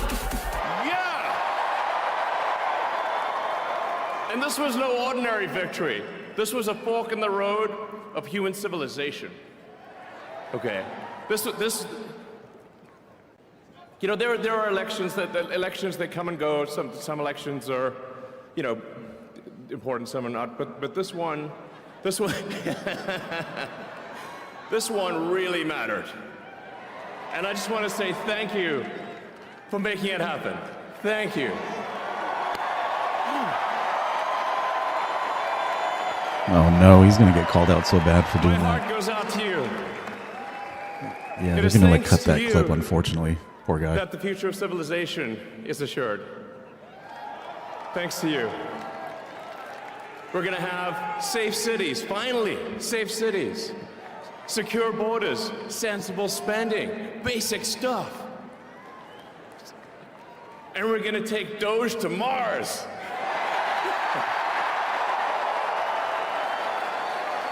I mean, can you imagine how awesome it will be to have American astronauts plant the flag on another planet for the first time? Bam! Bam! Yeah! How inspiring would that be? You know, there's always problems in life. You know, there's this problem, solve that problem. But you know, there need to be things that inspire you. There need to be things that make you glad to wake up in the morning and say, I'm looking forward to the future. Yeah. I love you guys.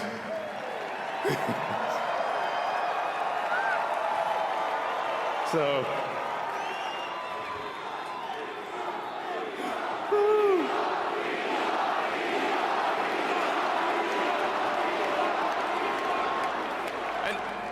and let me tell you, I'm gonna work my ass off for you guys. So,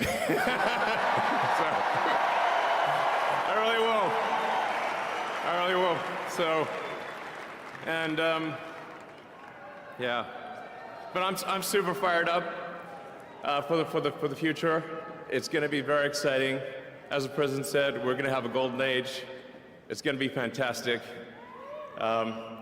And one of the fundamental things, one of the most American values that I love is optimism. And this feeling like we're gonna make the future good. We're gonna make it good. So, man, I can't wait. This is gonna be fantastic. So thank you again. And yeah, I'm just so excited about the future. Thank you guys, thank you.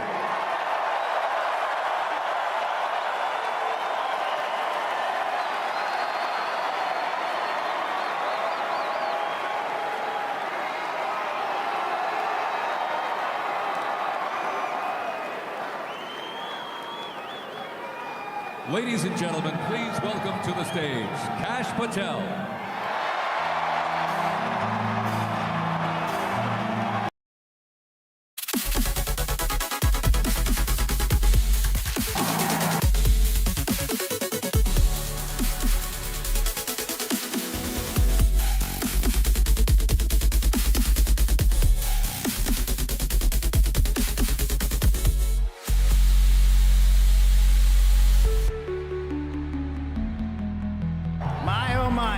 Follow Elon Musk when he tells you you're going to take you to Mars. I'll tell you how. He and I share something deeply. We love the American dream. And we have been given a gift by God today to usher in a new dynasty because we just inaugurated Donald J. Trump as our 47th president. And we just inaugurated J.D. Vance as our Vice President of the United States. And we did that because the American dream is alive and well, because you chose that our dream can be the dream for our children and the dream for our world. And we are at a crossroads here in America, but our future is bright because you had the courage to stand for your convictions. So I'm humbled here to talk to you about why I love the American dream. My story's pretty simple, it's unique, and some of you share in it. My parents were born and raised in East Africa. My father in the 1970s fled a genocidal dictatorship in Uganda, where he saw 300,000 of his countrymen murdered, where he saw what lawlessness would do if it was allowed to break through the system of constitutional justice. He fled, like so many others. He married my mother. They moved here. They waited in line. They stood in line because the American dream was worth standing in line for.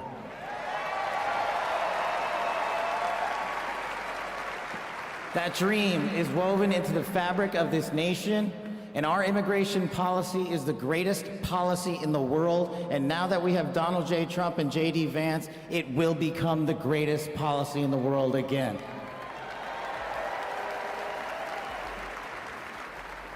But dreams and hopes aren't enough, my friends. We gotta get to work. And we gotta accept the realities that too many of you know from your communities.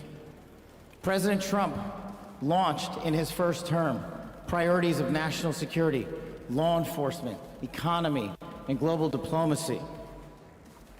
But now we have to retread some of that. And I'd just like to go over a few of the things that our community has been living under these last few years. In the last calendar year alone, we had 100,000 drug overdoses. In the last calendar year alone, we had over 100,000 rapes. In the last calendar year alone, we had 17,000 homicides. That is unacceptable in 2025 in the United States of America. That is why we need constitutional law and order. When I read the statistic that for the age group of 18 to 45, the #1 cause of death is CCP fentanyl. We are not prioritized to go after the threats that face this country, and most of all, that face our future generations. But thank God, we will be starting right now.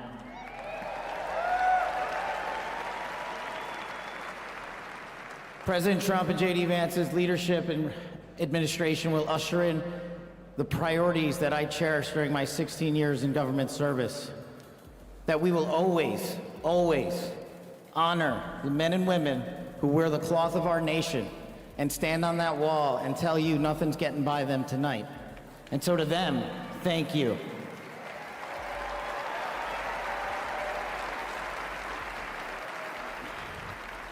To our teachers and our frontline workers and our first responders, y'all choose to show up every single day for our children, for our communities, and we will now show up for you. Thank you for keeping us safe.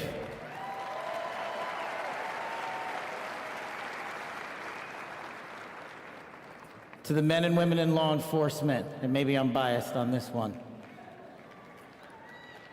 Our police officers, our sheriffs, our federal agents are some of the greatest warriors that God has ever created. And we will put them first because they have our backs, and now we will have your backs.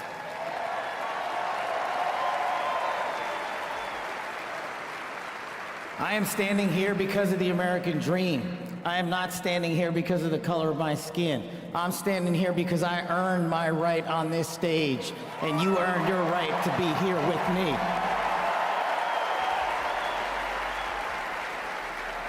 And I promise you this, with every fiber of my being, that our law enforcement, that our teachers, that our first responders, that our veterans, that our men and women in uniform who dare to serve this country and put themselves below the rest of our needs will be reprioritized to the top of the heap because they are standing on that wall, and we will not let that light go dark on them.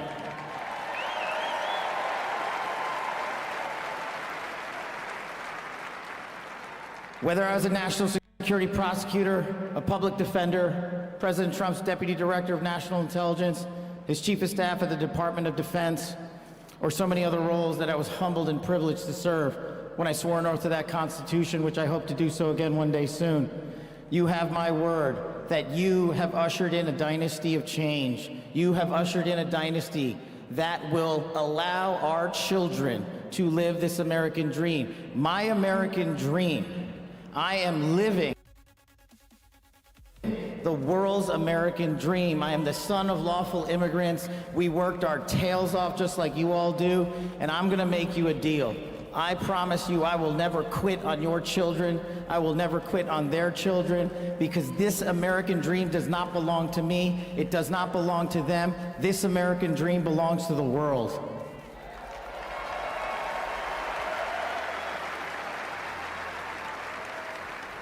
So in closing, I just want to tell you this. It's pretty cool to be speaking in Capital One Arena right before the boss.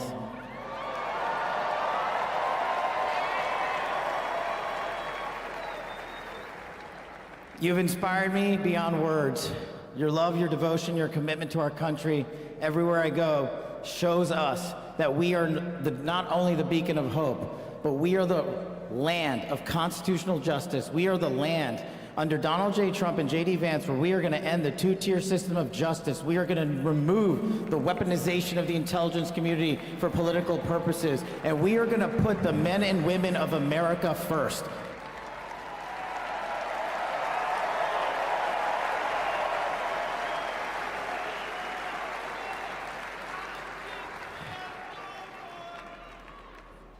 So listen, there's just one thing left to do. We all got work to do. We've got the greatest president and the greatest vice president in the history of the world. And so I just need you all to do a little bit more.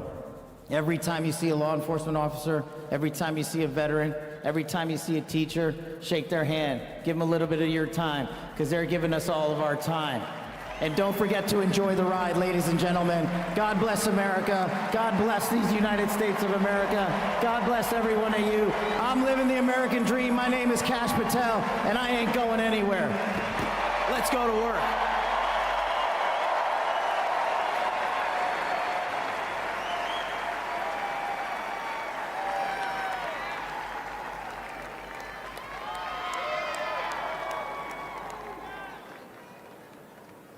Ladies and gentlemen, please welcome to the stage, Dan Scavino.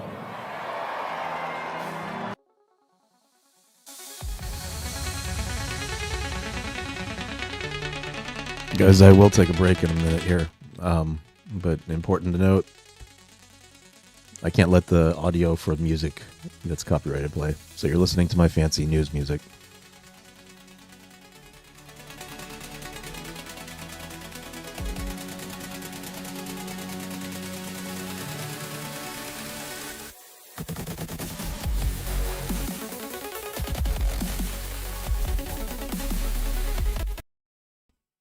Dubstep too. Hello, Patriots. How's everybody doing this evening? We're back!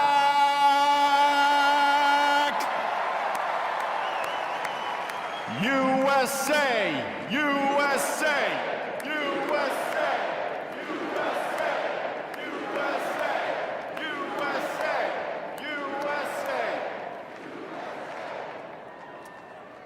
The 45th and the 47th President of the United States of America will be here shortly. He's down at the Capitol. He'll be in a little while. He'll be here. They asked me to come out and say a few words and say hello to you great American patriots that came from all over the country. Thank you for being here today.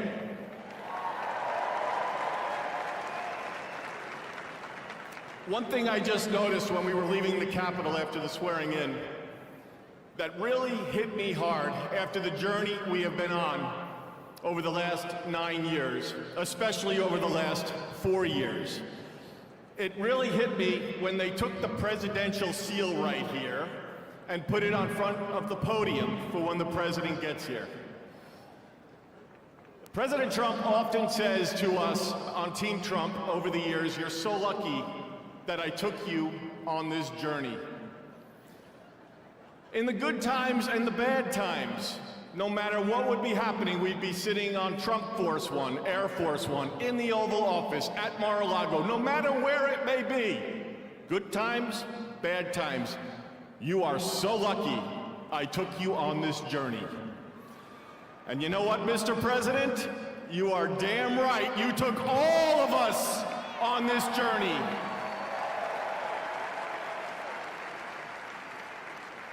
There's been a lot of stops along the way from 2016 when we started back in 2015 with a small campaign team flying around the country, doing rallies, small team, 6, 7, maybe 8 people. Then it continued to grow. Before you knew it, the GOP nomination was going to Donald J. Trump in Cleveland in 2016. Fast forward, he became the 45th president of the United States of America. He had a great 4-year term, and you know what's been great? The last 4 years have not been great in many senses, but he's back in office right now, and I'm just absolutely so pumped up for what this president is going to do. He loves each and every one of you in this arena. The guy cares. He has a fighting spirit, as you saw in Butler, Pennsylvania, with the assassination attempt that came a few months ago. You could say that again. Fight, fight, fight.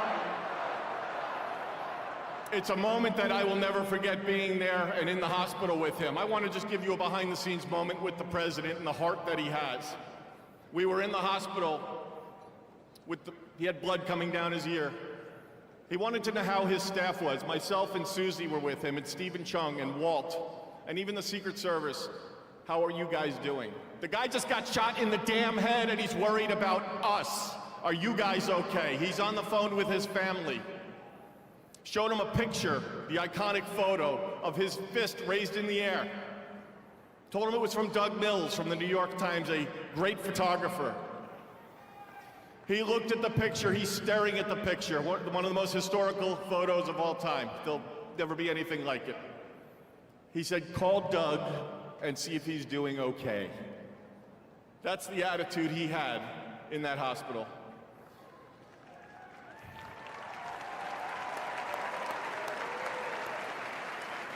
Our president has been resilient through a lot, and I don't need to get into all of it because you're all familiar with it, and I'm convinced much of it that went on over the last 4 years is why he won the election in an electoral landslide.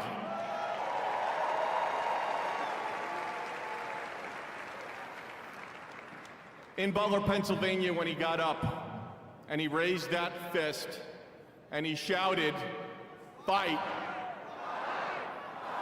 He will do that for every one of you, for the United States of America. He will always put America first, without question. He loves what he does. He's got a great administration and a great team behind him. What a journey. McDonald's, drive-through window, garbage trucks showing up at a rally, and him on the plane putting on his orange vest. Sir, are you gonna take that off? I'm going to the rally in my orange vest. The guy is 1 in a trillion. There will never be anybody like this man again. Enjoy this moment, enjoy this movement, and together we will continue to fight, fight, fight, put America first, and make America great again. God bless everybody here. We love you. Thank you.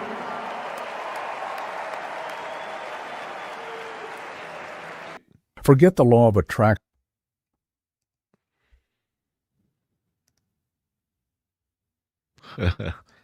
Well, a lot of bad clicks there. Bear with me, guys. Got to get back to the Trump stream. Fat fingered it there for a second because I was trying to not have the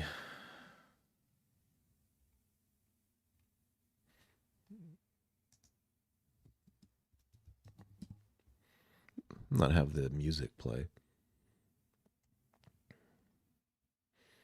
Where's the official Trump one? There's an official Trump one that was out there.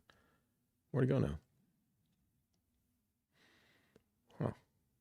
Your news, that.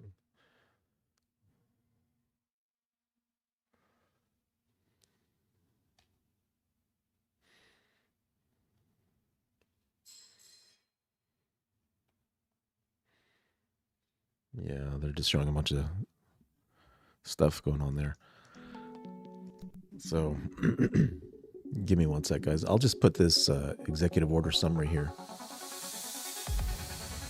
over the screen, just to give you guys something to take a look at while I get my stuff sorted out here. But 200 or so were signed today, which is crazy. Trump should be going to the Capital One Arena pretty soon to give some remarks.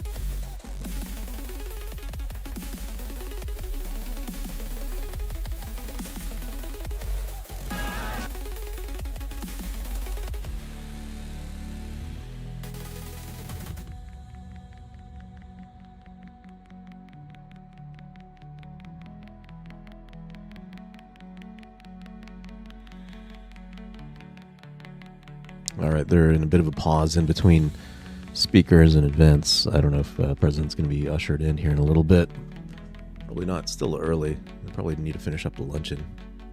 Although it's 3 something Eastern. So they should be getting going here pretty soon. All right, what do we got in the chat here?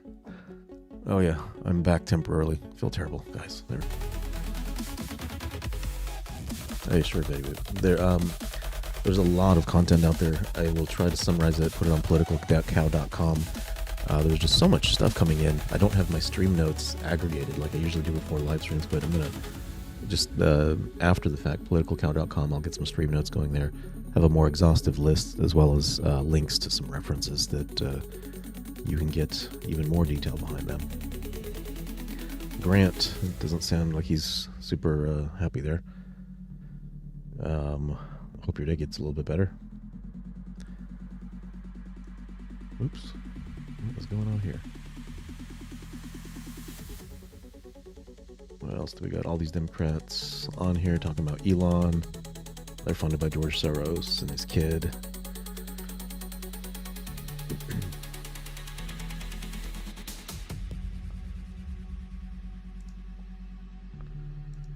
Let's see what else we got going on here in the chat. Yeah, it looks like they're just going to keep that live view up there. Just scanning other news networks. Let me see what they're talking about here.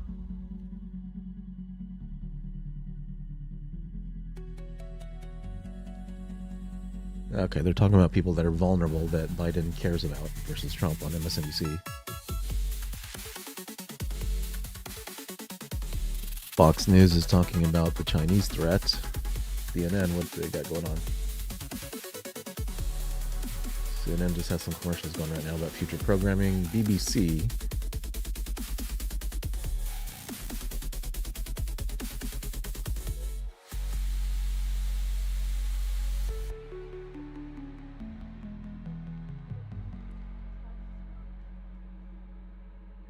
All right, so a not so dynamic speaker on BBC telling UK and Europe about American politics and executive orders, debt ceiling, so forth. They probably aren't too far in tune with those nuances.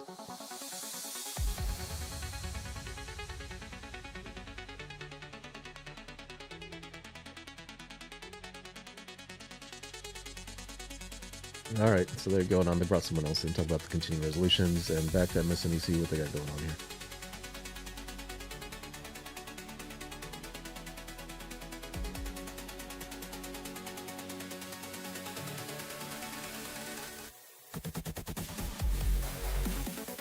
All right, Rachel Maddow, I'm sorry, Chris Hayes is breaking down executive orders coming up. They just went to a commercial break.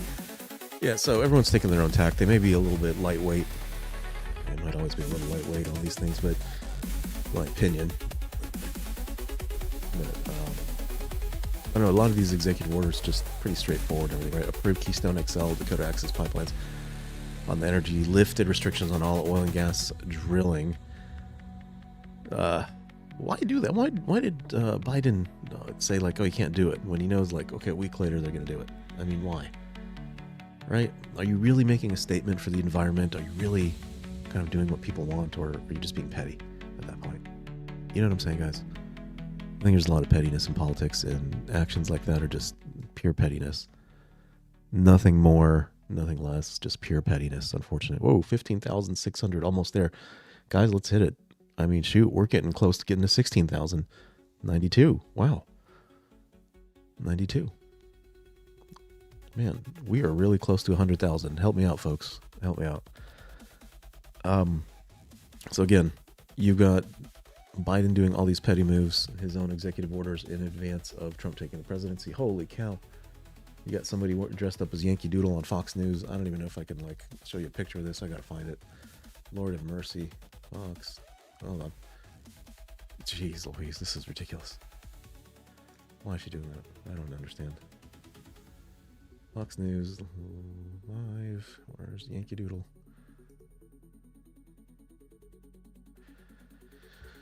Give it a sec, y'all. Give it just one sec while this thing loads up. Ah, that's a live stream. That, not the channel.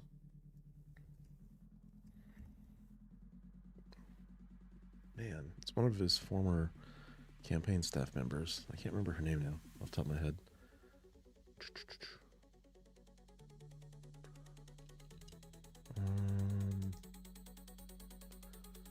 Boop.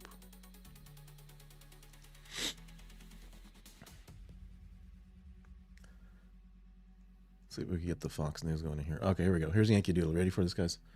Boom. Look at that. What do you think? That's the Yankee Doodle, right? That's the real deal. Yes, labeling cartels as global terrorist organizations. I think that unlocks a lot of options, and it brings it to another level of seriousness that other countries also have to follow suit on because of treaty. So it's a strategic move that I'm sure more details and analysis will come, but you think about it, why hasn't this been done earlier? Why didn't anybody come up with that idea? And I'm not talking about in the last 4 years or last 8 years. I mean, the last 60, 70, 80 years that this has been an ongoing issue. Yeah, anyway, I'm going to tune it off of Yankee Doodle here. It's, I don't know, Patriotic Day. Somebody was dressed up as Uncle Sam last night. They got all kinds of folks. Oh, almost 700 likes, guys. Almost 700 likes. Let's get the fancy news music back up and running.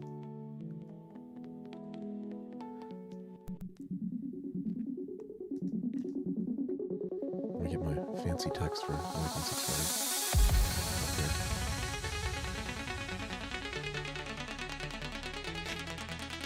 Yes, 98. We just need 99 and 700, guys. Help out, help out. Almost 250,000 views, folks. That is ridiculous. Unbelievable. So yeah, we're just hanging out for Trump to come in. And again, this is just a subset, right? Integration, energy, economy. Those are some big ones. Bring this up a little bit more. Healthcare, education. Other two areas. Repealed parts of the Affordable Care Act. Expand short-term health insurance plans.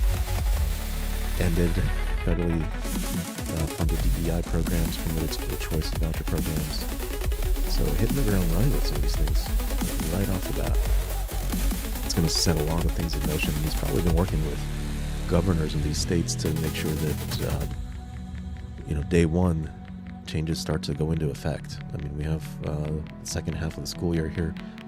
They'll probably get these things set up for the summer so that the new school year can start off hopefully on the right foot. Excuse me, guys. Aha, I am getting a phone call. Who could that be?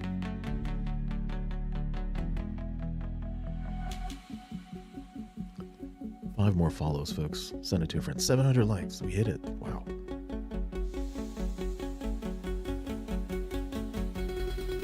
Wow, yes. Thank you, guys. Thank you so much.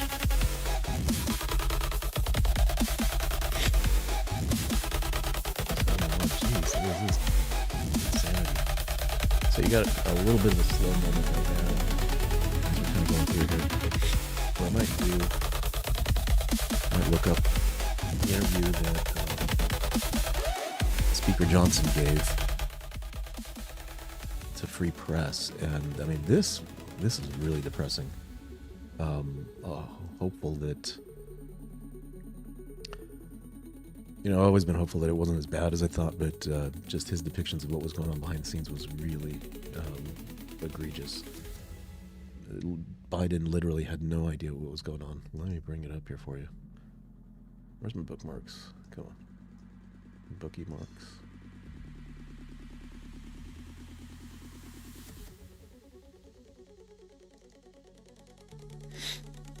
Oh, go back. Free Press Aroni. Where's this Free Press?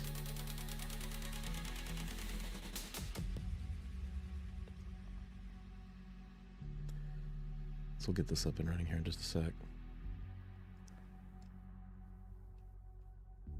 Yeah, so they met with Speaker Johnson, did an interview just in the past couple of days. Ted Cruz did an interview just right after him, leading into the inauguration. Is this the full clip? Full clip. Where is the full clip? There we go.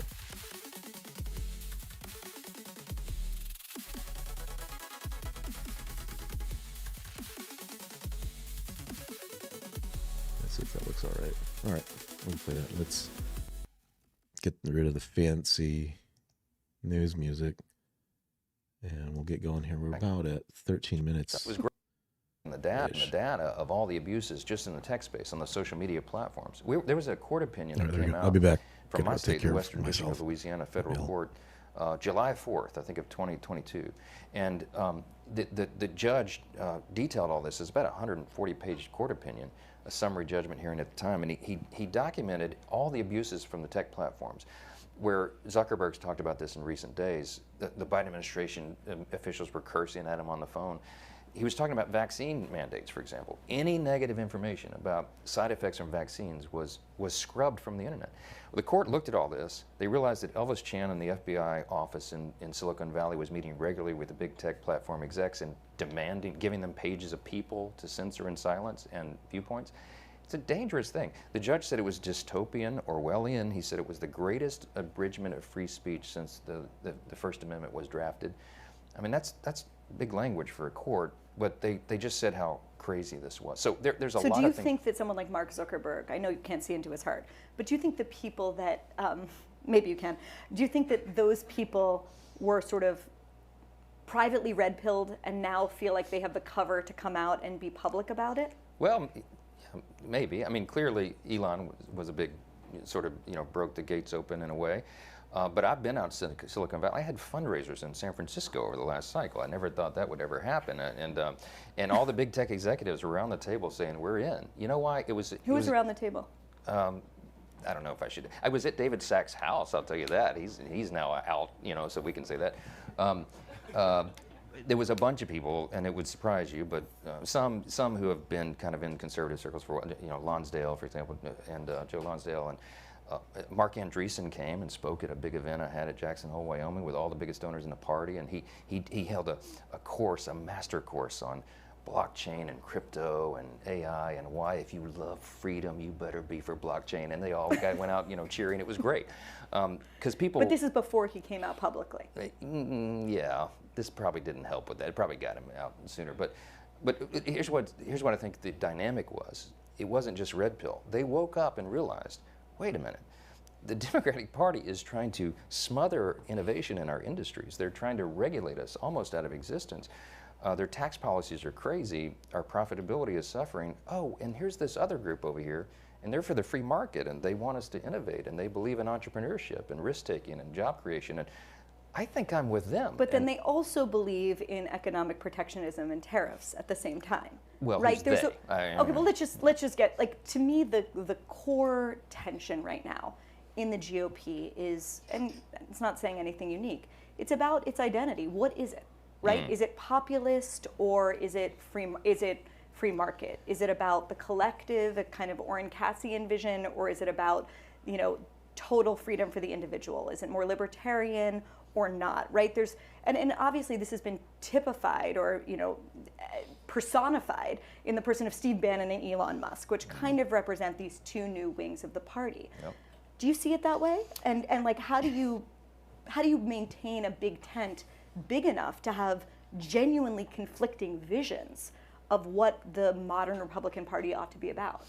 I think a lot about this. In fact, for about 2 years, I don't have any free time at all, but I'm dabbling in trying to finish my first book, and my wife is like, finish it or you're done. Novel or? No, it's on this subject. I wish I had time for fiction. This is, it's called The 7 Core Principles of American Conservatism, and it's got several Let's work on the subtitles. title. Let's work on the title.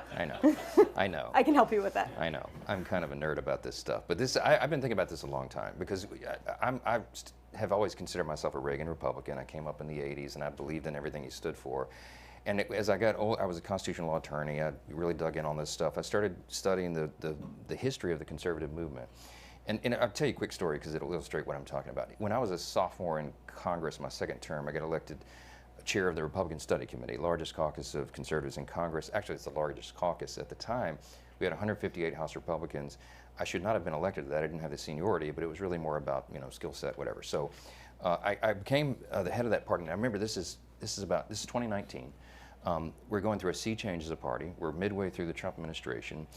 These debates and the things you just articulated are percolating up, and everybody's kind of talking about it in their own way. And it felt like we were, in some ways, almost losing our identity as a party. And so what I tried to do is wrangle all that back together, harness the energy, and and not have us stray too far from our founding principles as a party. So I tried to come up with a summary. I was traveling around the country doing campaign events, and I was talking to my colleagues, and it occurred to me that many people who identified as conservatives were not able to articulate in a concise manner what that meant. So I stood in front of all the RSC members after having been elected chair, and I said, y'all, we're kind of at an inflection point. What does it mean to be an American conservative? And I posited to them this notion. I said, listen, if I asked each of you, let's say you're in an elevator downtown here in Washington, later this afternoon, and you get on an elevator and you have a young progressive there, and you have just a couple of maybe 3 minutes to talk with this person about their philosophy, and they tee you up for it. Why? Because they're wearing a T-shirt that says "Proud Progressive." Okay, so you're in the elevator. How do you summarize for them what we believe? What do you believe? Why is it better for them? Why well, is I know how to do that if we're talking about Reagan-era conservatism. Well, okay. Free people, free markets. Well, sort of, but it's more detailed than that. I boiled it down to what I call the 7 core principles, and it's individual freedom, limited government, the rule of law, peace through strength, fiscal responsibility, free markets, and human dignity. Under each of those things are subcategories, but those are sort of the fixed points on the horizon. Those are the things that define us. I told my colleagues, I said, if you had to condense all conservative thought, a library full of volumes of from Edmund Burke until today, I think that list pretty well crystallizes it. Okay, but square that for me with Trump saying the most beautiful word in the English language is tariff. Tariffs. Yeah, he told me that a couple of days ago. So let's just hear more of this Trump personation that you just... No, I get in a lot of trouble for that. No, one big beautiful bill, that's what we're going to do. So, Jesus! No, don't make me do it. More! No. You're better than Shane Gillis, come on. Oh yeah, I need a backup plan. I got to do SNL. Just talk to me about tariffs as Trump for 30 seconds. No. Okay, look, what we're doing right now is a fusion. It's a new fusion, okay? we're taking Reagan, classic Reaganism, and fusing it with nationalist populism. Right. That don't work. Well, let's see if it works.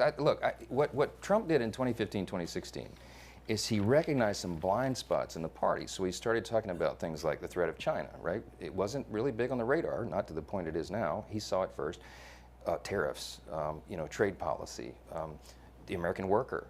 And I think the party in some ways had lost focus of that. Now, Reagan did it so well because he brought all these people into the party in the early 80s, but we had mission drift in some way. So the populist aspect of this is a good sort of shot in the arm. I don't think we abandon who we are as a party. I don't think we ever can. I will be fighting for us not to abandon the core principles, but at the same time recognize, populism is defined different ways by different people, but at its essence, what I think we're getting at is what are the desires and needs of the people, the common sense needs that they have. Well, let's choose maybe two obvious pivot, points of tension is maybe an elegant way to say it. Yes. One is foreign policy.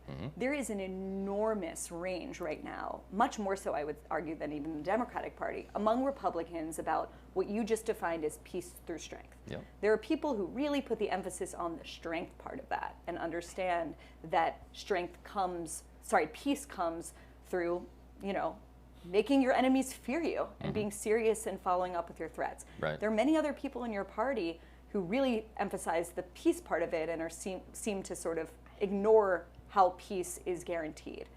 Where do you fall in that debate? I think I fall where Reagan did, but with this caveat. I have a lot of colleagues, they're defined, some of them are defined as isolationists, but they're not. They're anti-interventionalists, right? So there's a sliding scale here. They're not saying that it should be America only. But when they say America first, what they mean is we take care of our own house before we take care of the neighborhood. It's just really, again, a return to common sense. At the same time, we have the biggest, most powerful house in the neighborhood. And we have to maintain that perception because that's what keeps peace in the neighborhood. So you have to have an adequately funded and prepared defense. We've strayed away from that in the last few years. Pete Hegseth is one of the reason he's a nominee, unconventional as he is because he understands that we have to have the strongest military in the world. A strong America is good for everybody around the globe. One thing I've learned, Barry, over the last 15, 16 months since I've been speaker, the only international trip I had time to take as speaker, because I was a wartime speaker for the last, into the last Congress, is I went to Italy for the G7 speakers meeting, and I had to go because it's G7. And I met there with my counterparts, who are the leaders of the great, free parliaments around the world, and then others, the other countries who were invited. And all of them, I recognized, I've always understood the importance of America on the world stage. but it was never it never resonated with me as it did when I walked into that room. Because when America walks, it's not me, it's who I represent in that setting. And you walk in and people go, it's almost like the Lion King, like, oh, you know, it's America. That's what we have to do. And you are Mufasa. I am not Mufasa in this metaphor. I'm more like the cub, I think. But anyway, but I represent the great power, and we have had that stature since World War II. Reagan used to say so eloquently, he said the leadership of the free world was placed upon the shoulders of America after World War II, and I think it was Pope Pius XII who articulated this so well.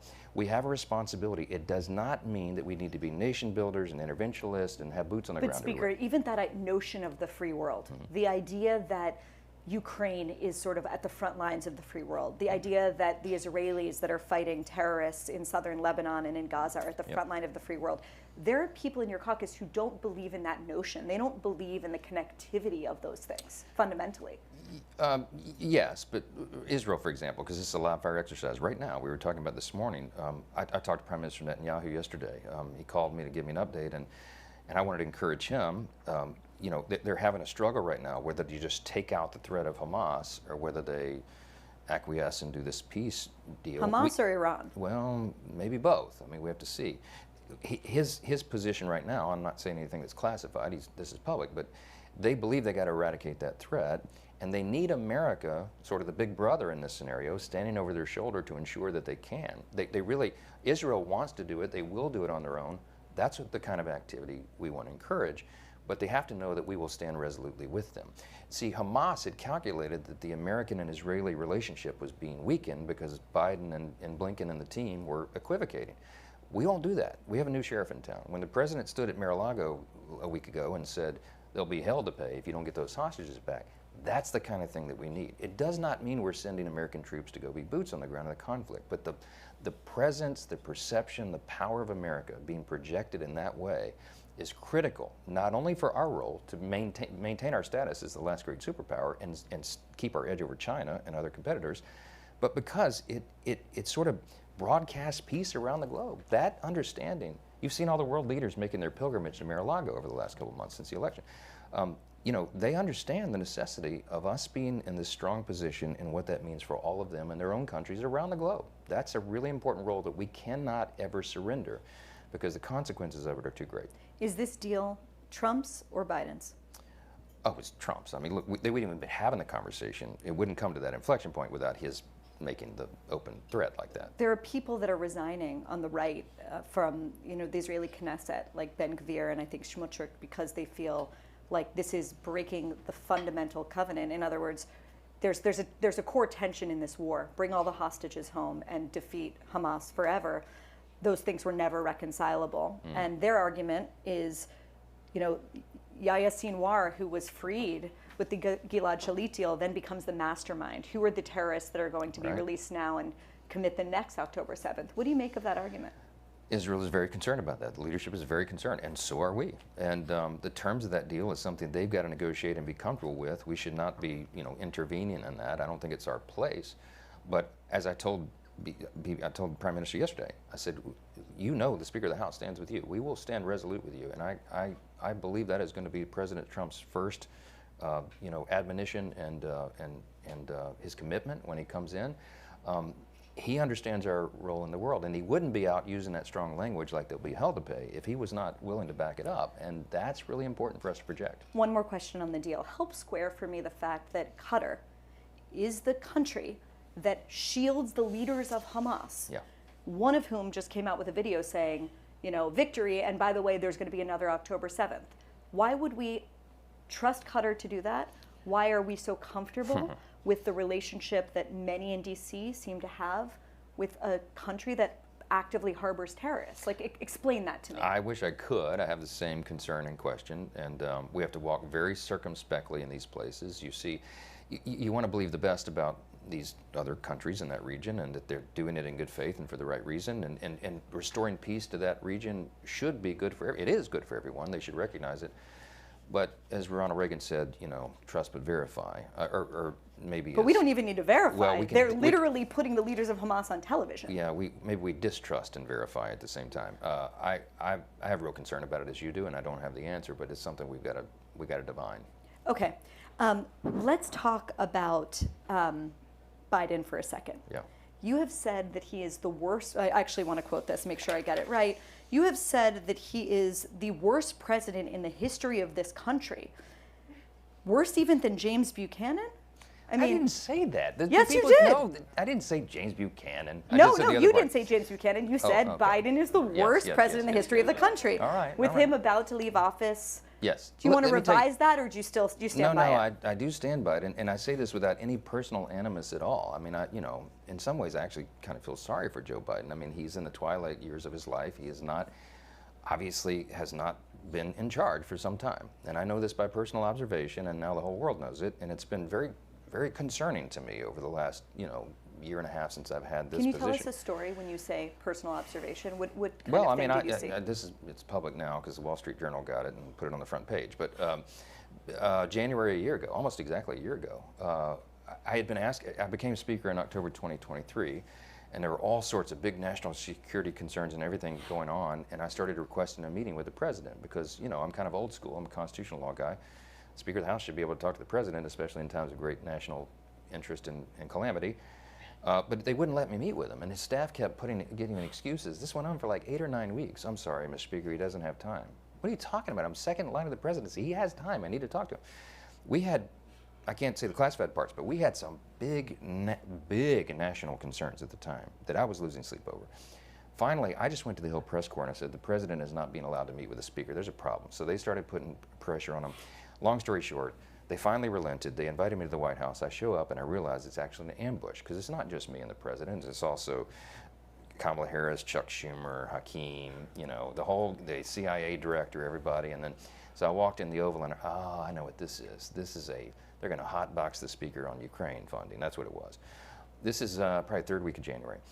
We sit down, we're in the midst of it, and the whole conversation, and I'm going, we don't need to have this conversation. The president reaches over just like this. We're sitting right next to the fireplace in the Oval, and he grabs my arm and he says, the Speaker and I just need a couple minutes together. Would y'all just leave us alone? And I looked up on the faces of some of the staff standing around the wall, and they're like, oh, no, he did it. So he called it. He's the commander-in-chief. So everybody leaves, and he and I are standing awkwardly in the middle of the Oval Office right over the rug by that coffee table. And I said, Mr. President, thanks for the moments. This is very important. I got some big national security things I need to talk to you about that I've heard and I think you know, and what do we do? But first, real quickly, Mr. President, can I ask you a question? I cannot answer this from my constituents in Louisiana. Sir, why did you pause LNG exports to Europe? Like, I don't understand, liquefied natural gas is in great demand by our allies. Why would you do that? Because you understand, we just talked about Ukraine. You understand you're fueling Vladimir Putin's war machine because they got to get their gas from him, And he looks at me, stunned with this, and he said, I didn't do that. And I said, Mr. President, yes, you did. It was an executive order, 3 weeks ago. And he goes, no, I didn't do that. And he's arguing with me. I said, Mr. President, respectfully, could I go out here and ask your secretary to print it out? We'll read it together. You definitely did that. And he goes, oh, you talk about natural gas. Yes, sir. He said, no, you misunderstand. He said, what I did is I signed this thing we're gonna conduct a study on the effects of LNG. I said, no, you're not, sir. You paused it. I know. I have the export terminals in my state. I talked to those people this morning. This is doing massive damage to our economy, national security. It occurred to me, Barry, he was not lying to me. He genuinely.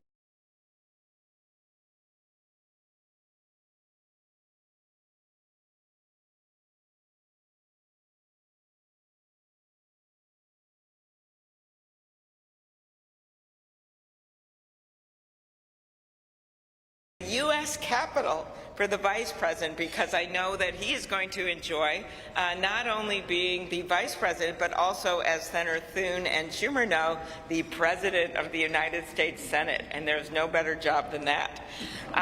These gifts symbolize our equal branches of government as well as our enduring democracy. There they are.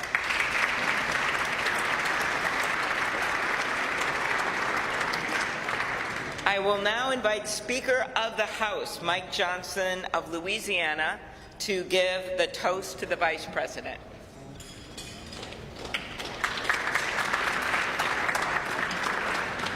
Thank you so much. It is my great honor to offer a toast to our new Vice President, Mr. J.D. Vance.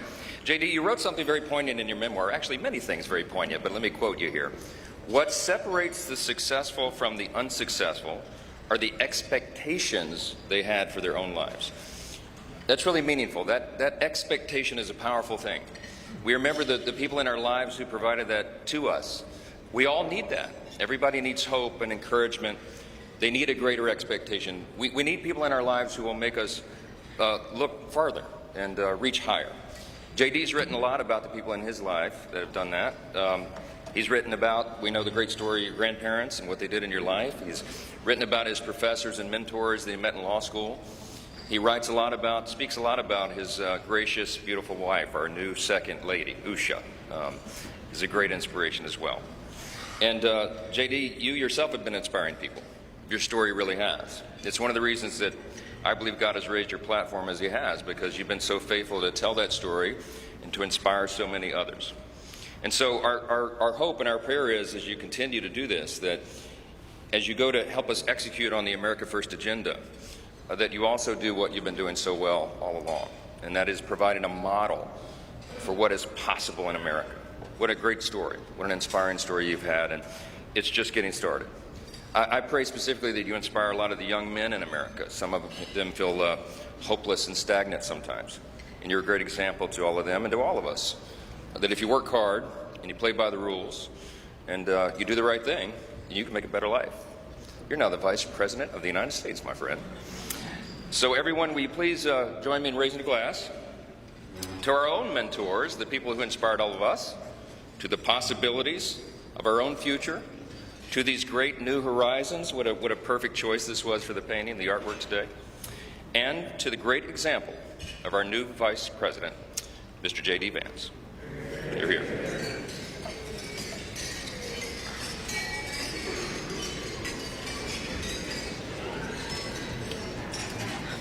Thank you, Speaker Johnson and Vice President Vance. I will now invite my senator next door in the state of South Dakota, Senate Majority Leader John Thune, to give the toast for the President.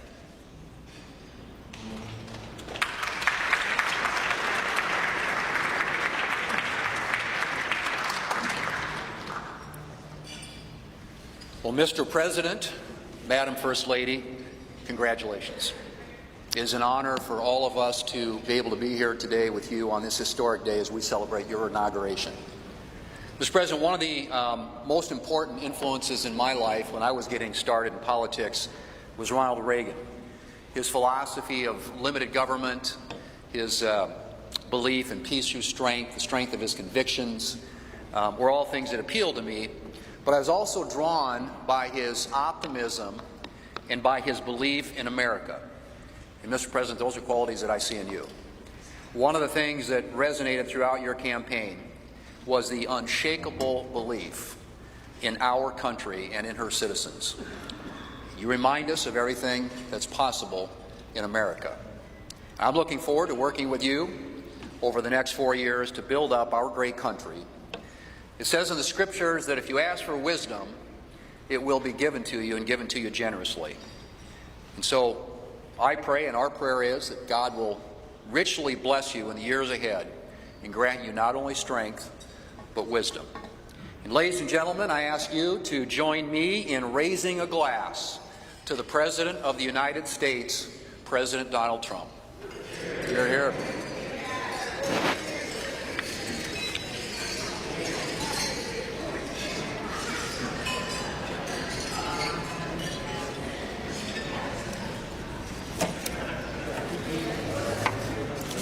So, this has been a long day with many other things ahead for so many of you, but I want to thank you for attending the 60th inaugural ceremonies. And as we close, we ask that you pick up a gift. All of our guests are going to get a set of commemorative glasses in embossed leather featuring the Great Seal of the United States, which Senator Fisher and I selected together, and maybe Senator McConnell added some bourbon from Kentucky. Just saying. It is now my privilege to conclude this luncheon by asking Margaret Kibben, the chaplain for the House of Representatives, to deliver the benediction. Thank you. And we love this eagle podium. It's pretty good, Mr. President. Ladies and gentlemen, please rise for the benediction.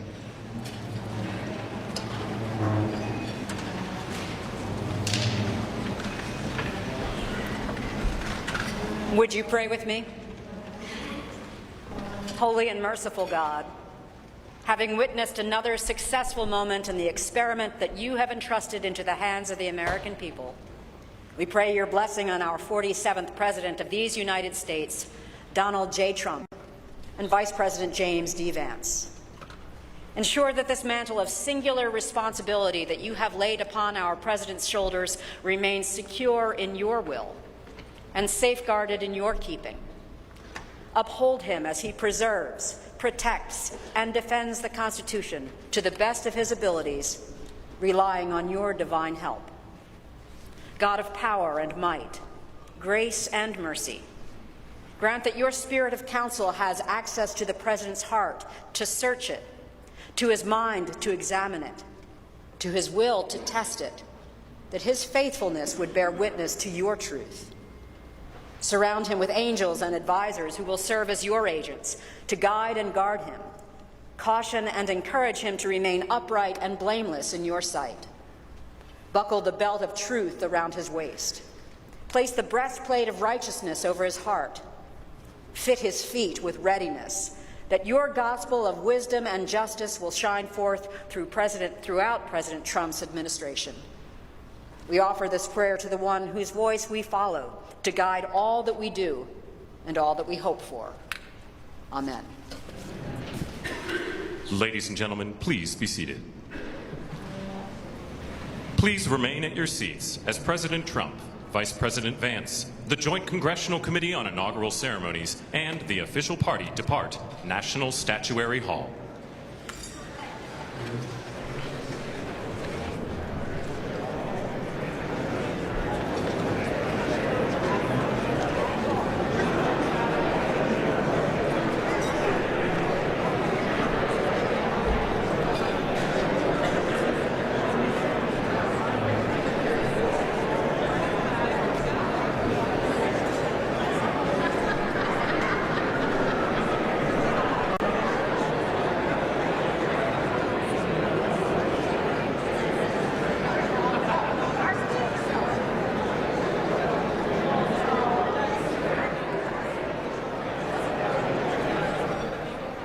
And about an hour and a half behind schedule, the Congressional Luncheon has concluded. One more event coming up at the Capitol, and that is a Honor Guard review. It's being called the First Honors Ceremony, and President Trump will review the troops. The troops are made up of Army, Marine Corps, Navy, Air Force, Space Force, and Coast Guard personnel. 183 service members are participating in the First Honors Ceremony. That will take place in Emancipation Hall in the Capitol Visitor Center below where they're standing now, and that will take place in about 15 minutes or so. After that, the President and Mrs. Trump, J.D. Vance and Mrs. Vance, motorcade to Capital One Arena, the basketball/hockey stadium here in downtown Washington, about a mile away, and they will participate in a rally with their supporters there and a partial parade. After that, off to the White House, and then the inaugural balls this evening, all live on C-SPAN. If you don't want to hear any talking and noise, go to C-SPAN 2. All we're doing is showing you sights and sounds, live pictures from Washington, D.C., from the cameras at the Capitol, the White House, Capital One. We're just kind of switching it up so you can just get a sense of what's going on in Washington today without any commentary. Matthew Costello is a historian with the White House Historical Association. Mr. Costello, where is today going to fall when it comes to inaugurals?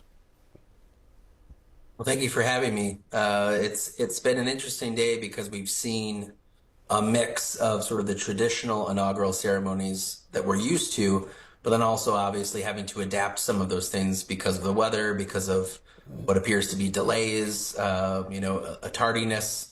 And so we've seen quite a bit change. Typically, this would be the point now where the new president of the United States would be at the inaugural review stand, just and they would be. All right, guys. Oh, how do I move the little moo picture out of the way? Okay. So, looks like we've had most activities close out for the day. Well, not for the day. A lot of the major activities have happened.